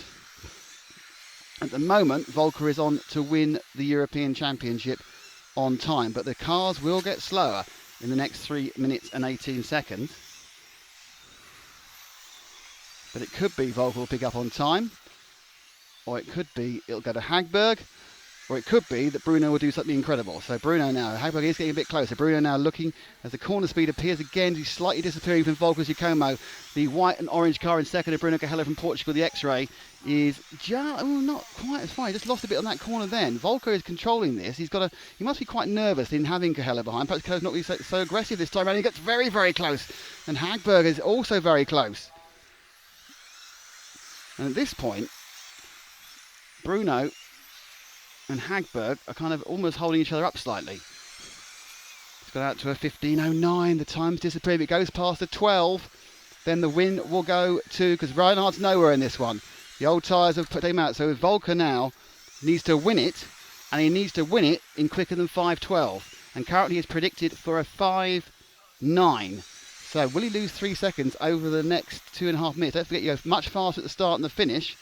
At the moment, as Cahella picks up a little bit of a tuck on his body shop, it comes back on again, so how close they're running these things to the ground for aerodynamic effect. Volker comes through the EFRA. It's all about the speed he can do. Can Volker on this temperature perhaps ease slightly back from the hottest, but certainly this isn't the best he can be, as Cahella again gets a good run, but he's certainly playing it a lot less aggressively. It's like the inside now, and he's looking to close him down. Hagberg still sitting there, looking to see what he can pick up. Bruno right behind him, trying to prove he's a responsible racer. And I think at the moment that Volker's okay, because he's got enough. Bruno, look at the outside. I think he's only got the inside. No, I think he's going to be okay if he gets in. He's only on a 9.30. He's not losing enough time at the moment, or for Hagberg, put it that way. So he's keeping his feet up enough for himself to beat a 5.12. That is he. 16.512 is what he has to get. He's on for 16.963. So he lost in about 0.4 of a second a lap. He's got about 4 laps to go. Bruno's got a lot more drive. Looks at the inside. If he gets past, it's all over because he hasn't got a win. And Bruno's now let Hagberg through to have a go. So it's all about Hagberg now harrying him. Bruno just said, I couldn't do any more. I've had enough. Now it's Hagberg in second. It's a straight fight here. Hagberg, we saw this last year, needs to get. And 10.23, it's going to be unbelievably close with about 3 laps to go. What he needs to do is harry Volker into slowing down. At the moment, it's advantage Volker. He's 1.7 seconds ahead of the clock. This is the slowest laps they'll do as the cars get hotter and hotter and the tyres lose grip. But if Hagberg can get past, it won't matter. He'll have 2 wins. But if Volker can keep the speed up, and the speed's at 10, he's done really well. They didn't lose any time at all on that one. It's looking good for Volker at the moment with 37 seconds to go. It's all... No! That is dear, oh dear, because the double whammy of that accident is it's going to cost Volker time.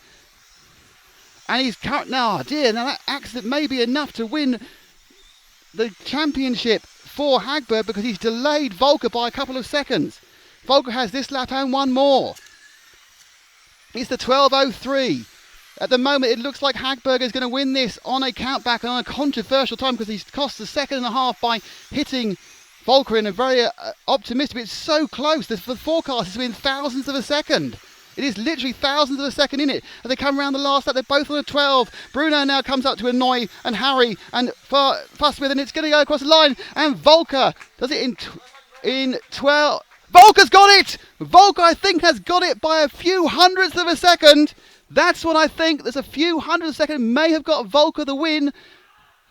I believe it is a win for Volker. It is, as far as I'm concerned, a win for Volker by the margin of about 4 hundredths of a second. Absolutely remarkable. But I think Volker has won the European Championship by thousandths of a second, despite the worst attempts to stop it. I think that is Volker's European Championship. Obviously, all depend on countback and timing and everything else. But to me, that is the European Championship by the literally narrowest of margins. And thoroughly well deserved in what has been some fantastic racing. See if I can find the man himself. Not sure where he is. He may have gone in already. But we need to grab a word with Ronald Volker, as they all try and get inside very quickly. So let's see what's going in. What I need to do is I need to take Ronald away from what was a come out and see the camera, because quite frankly, Ronald, that was unbelievable. So just coming out here, we have our European champion. He had to take a year off from being the European champion. Jan, get us on camera, man. You had to take a year. Congratulations, that was unbelievable. You won that by about less than a tenth of a second. Fantastic performance. Thank you very much. I'm shocked. Like today, for sure, my car wasn't as good as in qualifying. The conditions were worse, and I lost a lot of pace, and I didn't have luck with the other guys in the A1 and A2, and I know I had to win the last one with a good run time. And I just had no pace, and I was just hoping to get away somewhere with it, but when Alex hit me a minute to go, I thought it's done, it's over. And even in the end, in the last lap, I had no more grip, and Bruno was catching me, and I thought for sure it's over, but the feeling you have now, winning this event by 1/10 with no sharp weapons anymore, it's amazing. Just so you know, going on to that last lap, you weren't European champion. Your predicted time was behind what you needed, and you pulled it out in the last lap with hot tyres, with no grip, with Bruno harrying you. Fantastic performance. Thank you. Yeah, like I said, I thought I lost it already before, and even here, he almost passed me, and I can't believe it's just a 10th. And after this day, it's amazing. How many European champions is that now? 7, I think.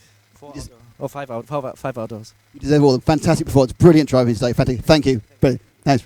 Great performance there from Ronald Volker, and obviously great news for one of our supporters, LRP, who have gone on this course, is one of their #1 guys. Fantastic performance indeed in every possible way by the team. So we will try and celebrate that remarkable win. I mean, it doesn't come any closer than that. If you win it by a tenth of a second, you weren't winning at the last lap. It looked like when Alex Hagberg had just clipped him, it was going to be the end because he lost a second, and that was a very important second. But the basic pace, I think really the point to remember is that was the only lap where someone in front actually won it. So that's why he had a bit of an advantage. He wasn't starting off a couple of seconds behind. Amazing stuff. And as I come back to the Tower of Power and swap over microphones. Well. How was that? Don't come no closer than that, does it?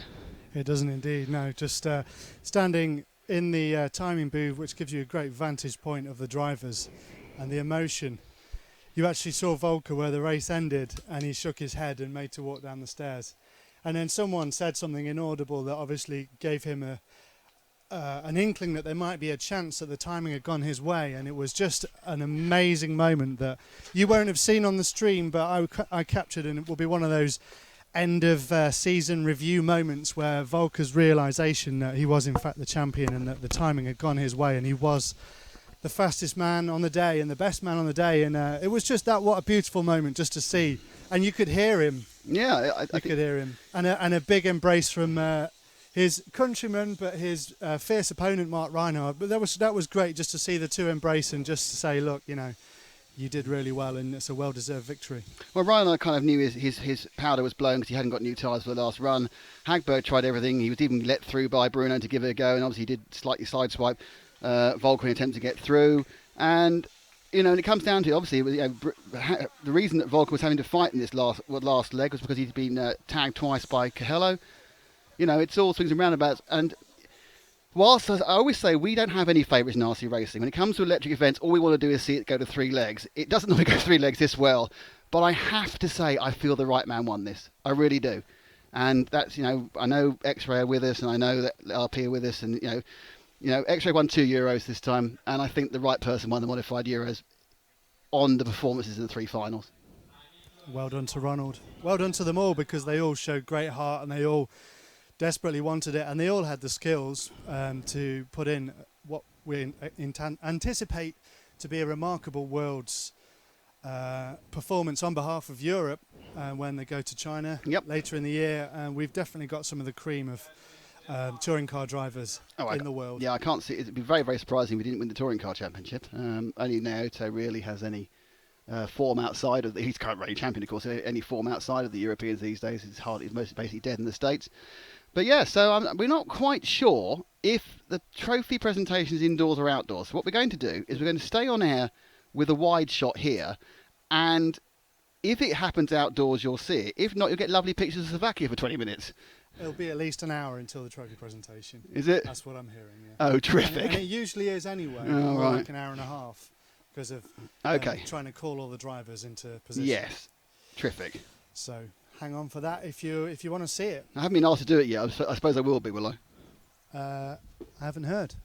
But they are bringing things outside, so Oh, it that's does look good. like it will be out Oh, it's here. going to be outside. Fantastic. So if you lock the camera off at the trophy point, which is to the left of here, Jan, if you can collect the two, turn and collect the two cameras in. I don't know what I'm asking you on the stream for. So anyway, we're going to go quiet for a bit, but to keep watching, because if the trophy presentation starts, I will either be doing it, in which case it'll be I'll have both microphones running, or I'll be commentating on it. So see you back in a few minutes. We're going to turn the sound right down because we might be swearing, but we will be back. Can we be back with the trophy presentation? We'll put a little sign say about the trophy presentation, and we'll carry on working around this. Now she'll cut out and keep the third final for you all to see. Fantastic stuff. Hang on. And so back in a few minutes with the trophy presentation. Well, we don't know how many. It could be some minutes or a lot of minutes. Who knows?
everyone. I think we're about to get underway. I think we're about to get underway with the prize giving ceremony.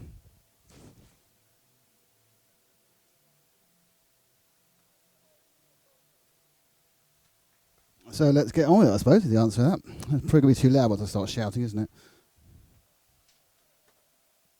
1 2 1 2 1 2 1 2 1 2 1 2 1 2 1 2 1 2 1 2 1 2 1 2. Okay.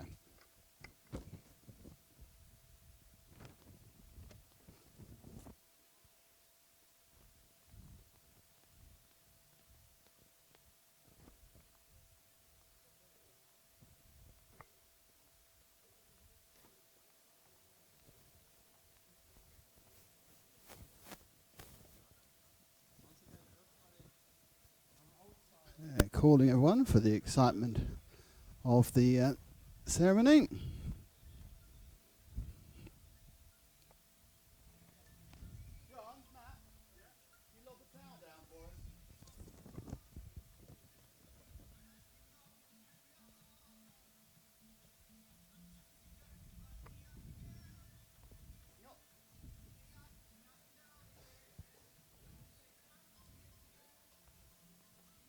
Because, man, it is hot.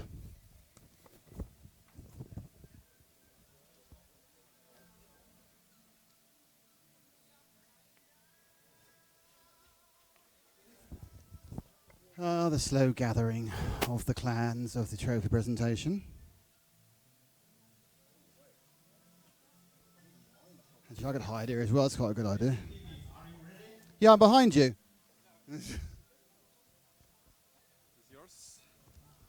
Thank you very much.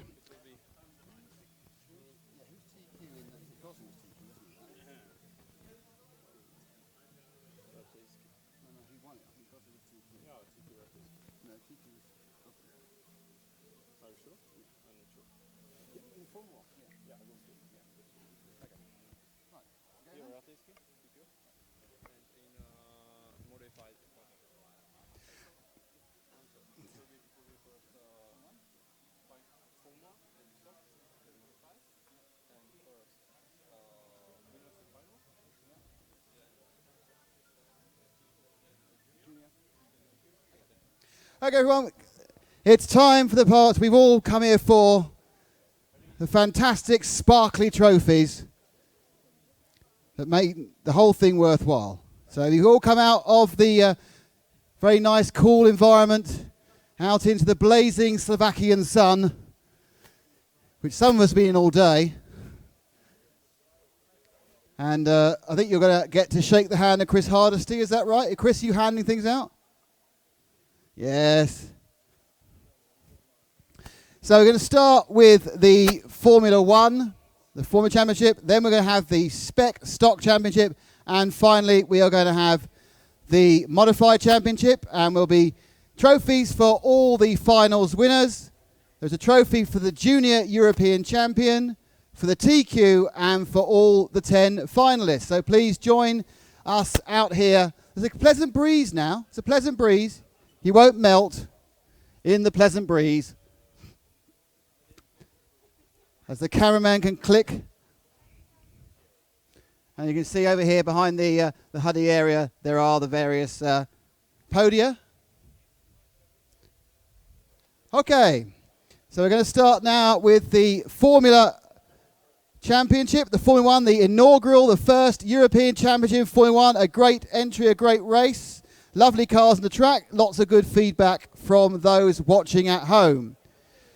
So first of all, the winner of the B final in Formula was Carlos Fernando.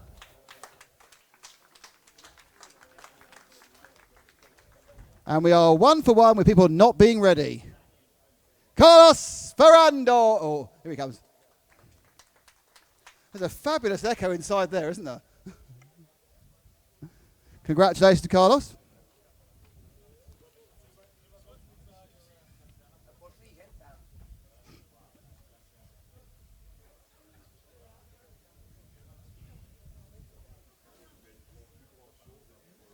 Our next trophy is for the Junior European Champion in Formula 1, and that is Rafael Cast.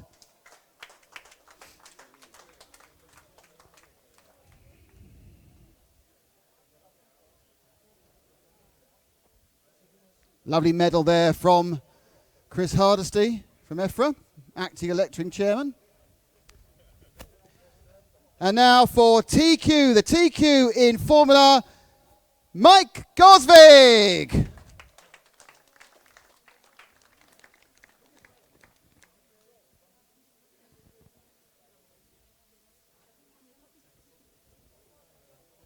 Okay, now we'll call up the top 11. There are 11 people.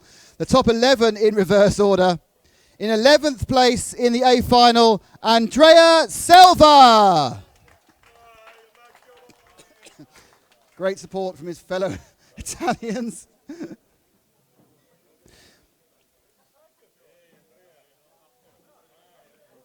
In 10th place, Herbert Weber.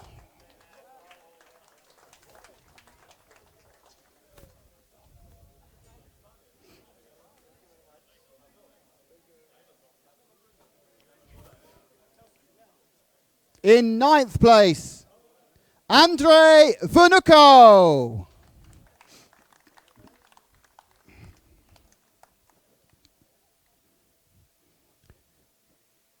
In 8th place, Matteo Berlicchioni.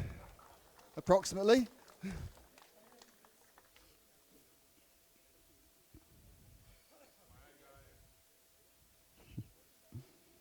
Your 7th place finisher was Hector Alba Racine.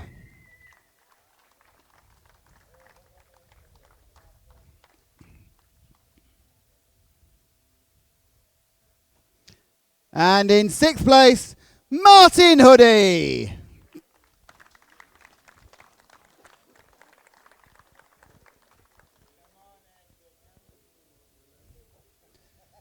And 5th place, Stephen Lander.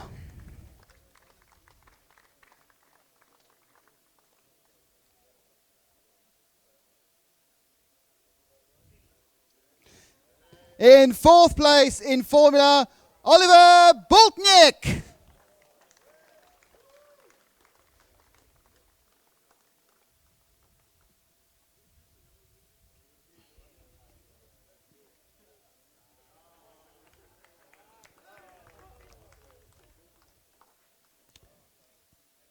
In 3rd place in the Formula final was Mike Gosvig.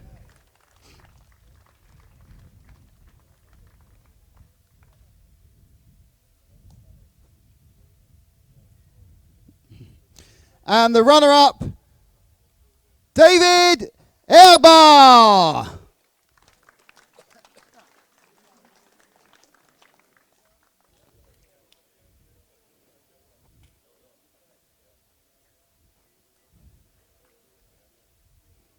And your Formula One European Champion 2016, Jan Ratheski.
I believe that may have been a rude German word, I don't know. So congratulations to the winners of the Formula Championship.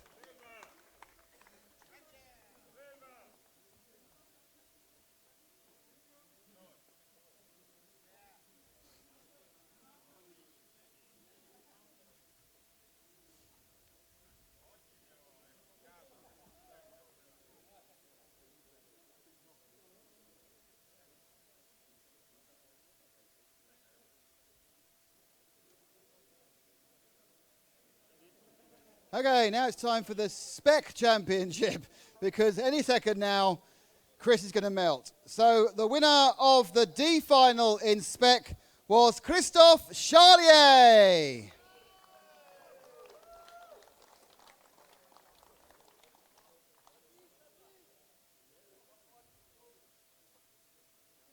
No one's photographing you, sorry, Christophe.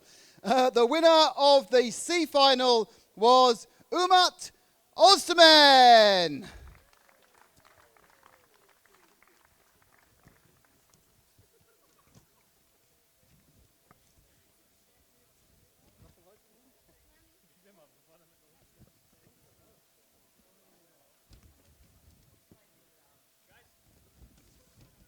The winner of the B final was Oliver Havranek. Oh, I didn't realise he was so little.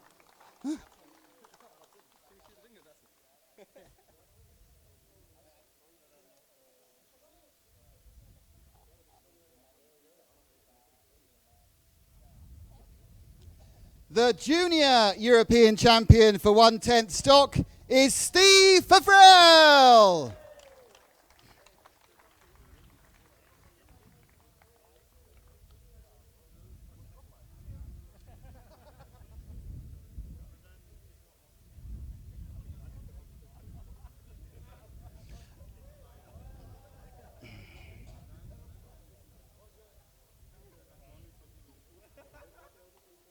And the top qualifier was Jan Ratheski.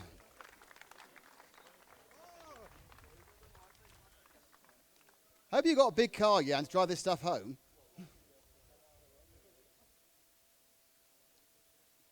So now the top, more photographs. So the top 10 finishers in the stock A final were in 10th place, Mattia Colina.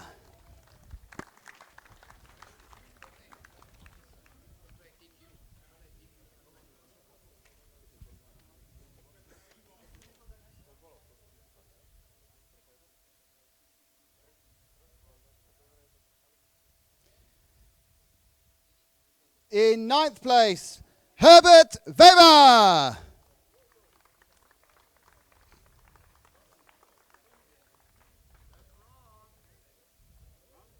No?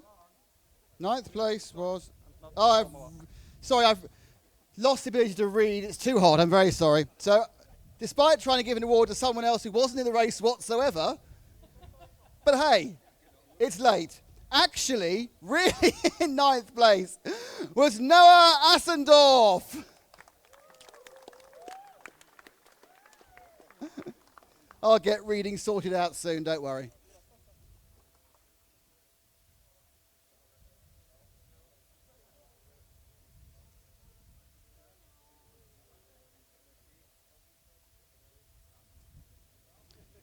In 8th place, it's Blej Aulowski.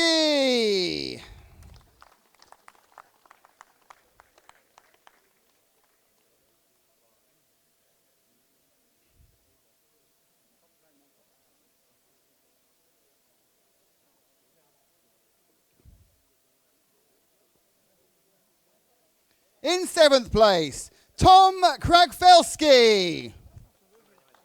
Kragevsky, near enough.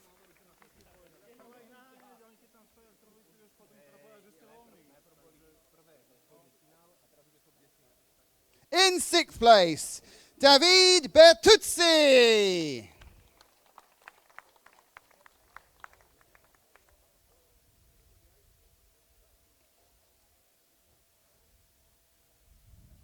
And 5th place, Steve Favrel.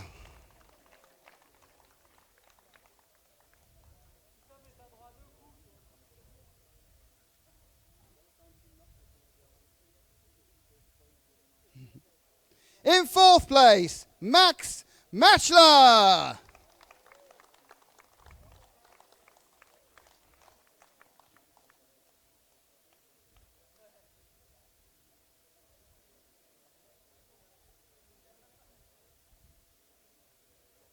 In 3rd place, Mike Gosvig.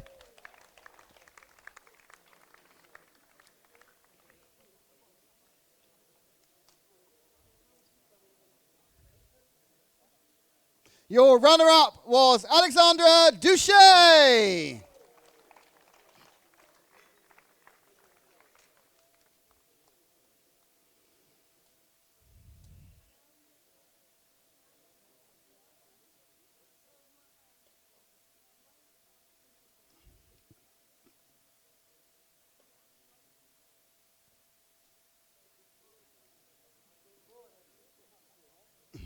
And the 1/10 Spec European Champion 2016, Jan Ratheski.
Can't get it out, oh dear. This could be dangerous later. He's still armed and loaded.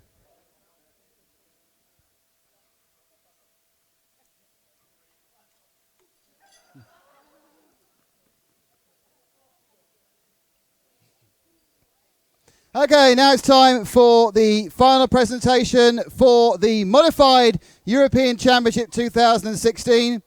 A fantastic event with 3 absolutely great finals.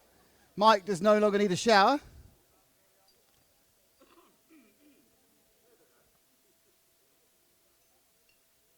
So the winner of the F final in Modified was Ruggero Zanusso.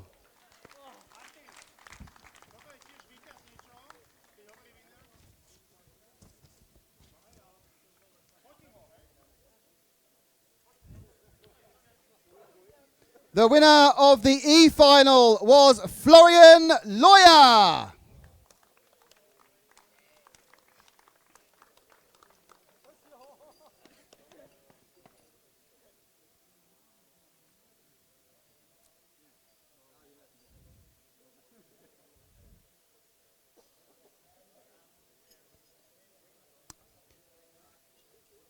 Your D final winner was Maxime Favrel.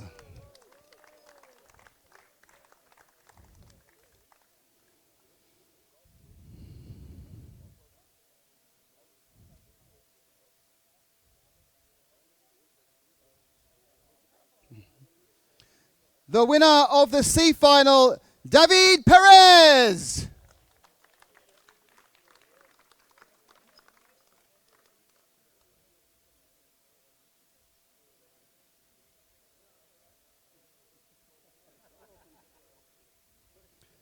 And the winner of the B final, Malik Sani.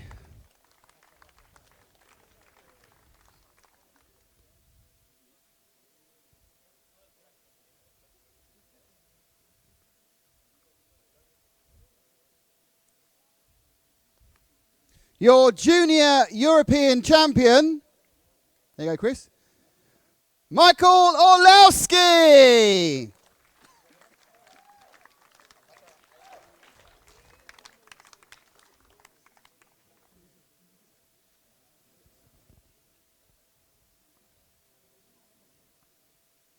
And the top qualifier this year was Ronald Volker.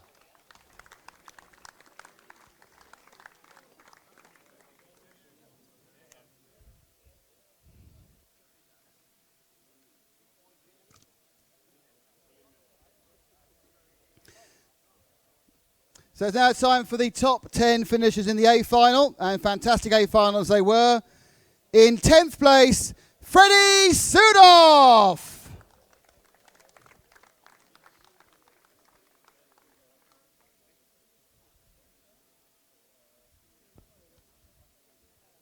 In 9th place, Elliot Harper.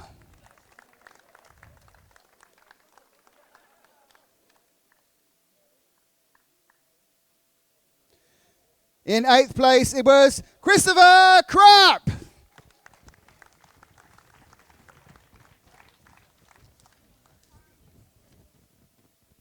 In 7th place, Viljami Kutoven.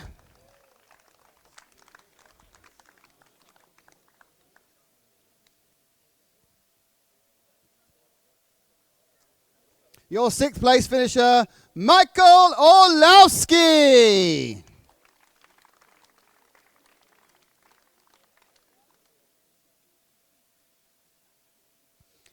In 5th place, it was Victor Vilk.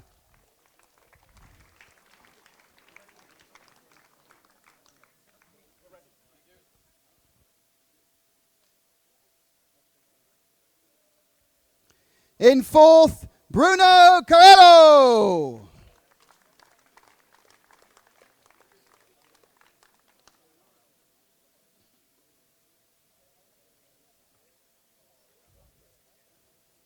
In 3rd place, Mark Reinhard.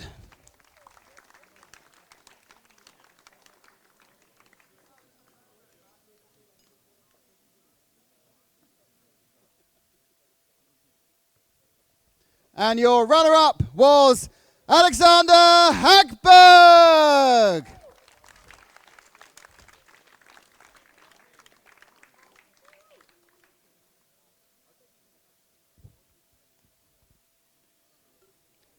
But your 2016 European champion in the modified class, it's Ronald Volker!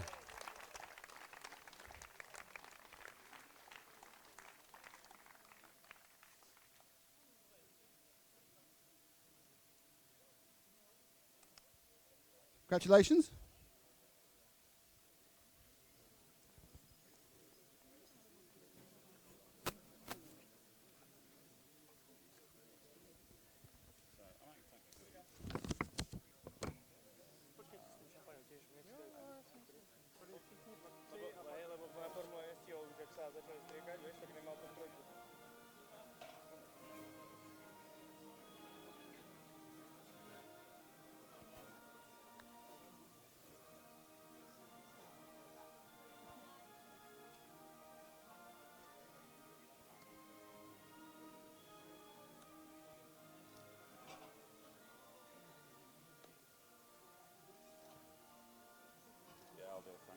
officials and those referees.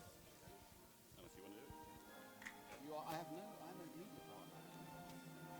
Very hot media partner. Melting here, right? After this, Yeah. You want to say anything? maybe thank you for all the job. Well, I want to thank you lot, so I was going to do that. I was going to do that. Thank you.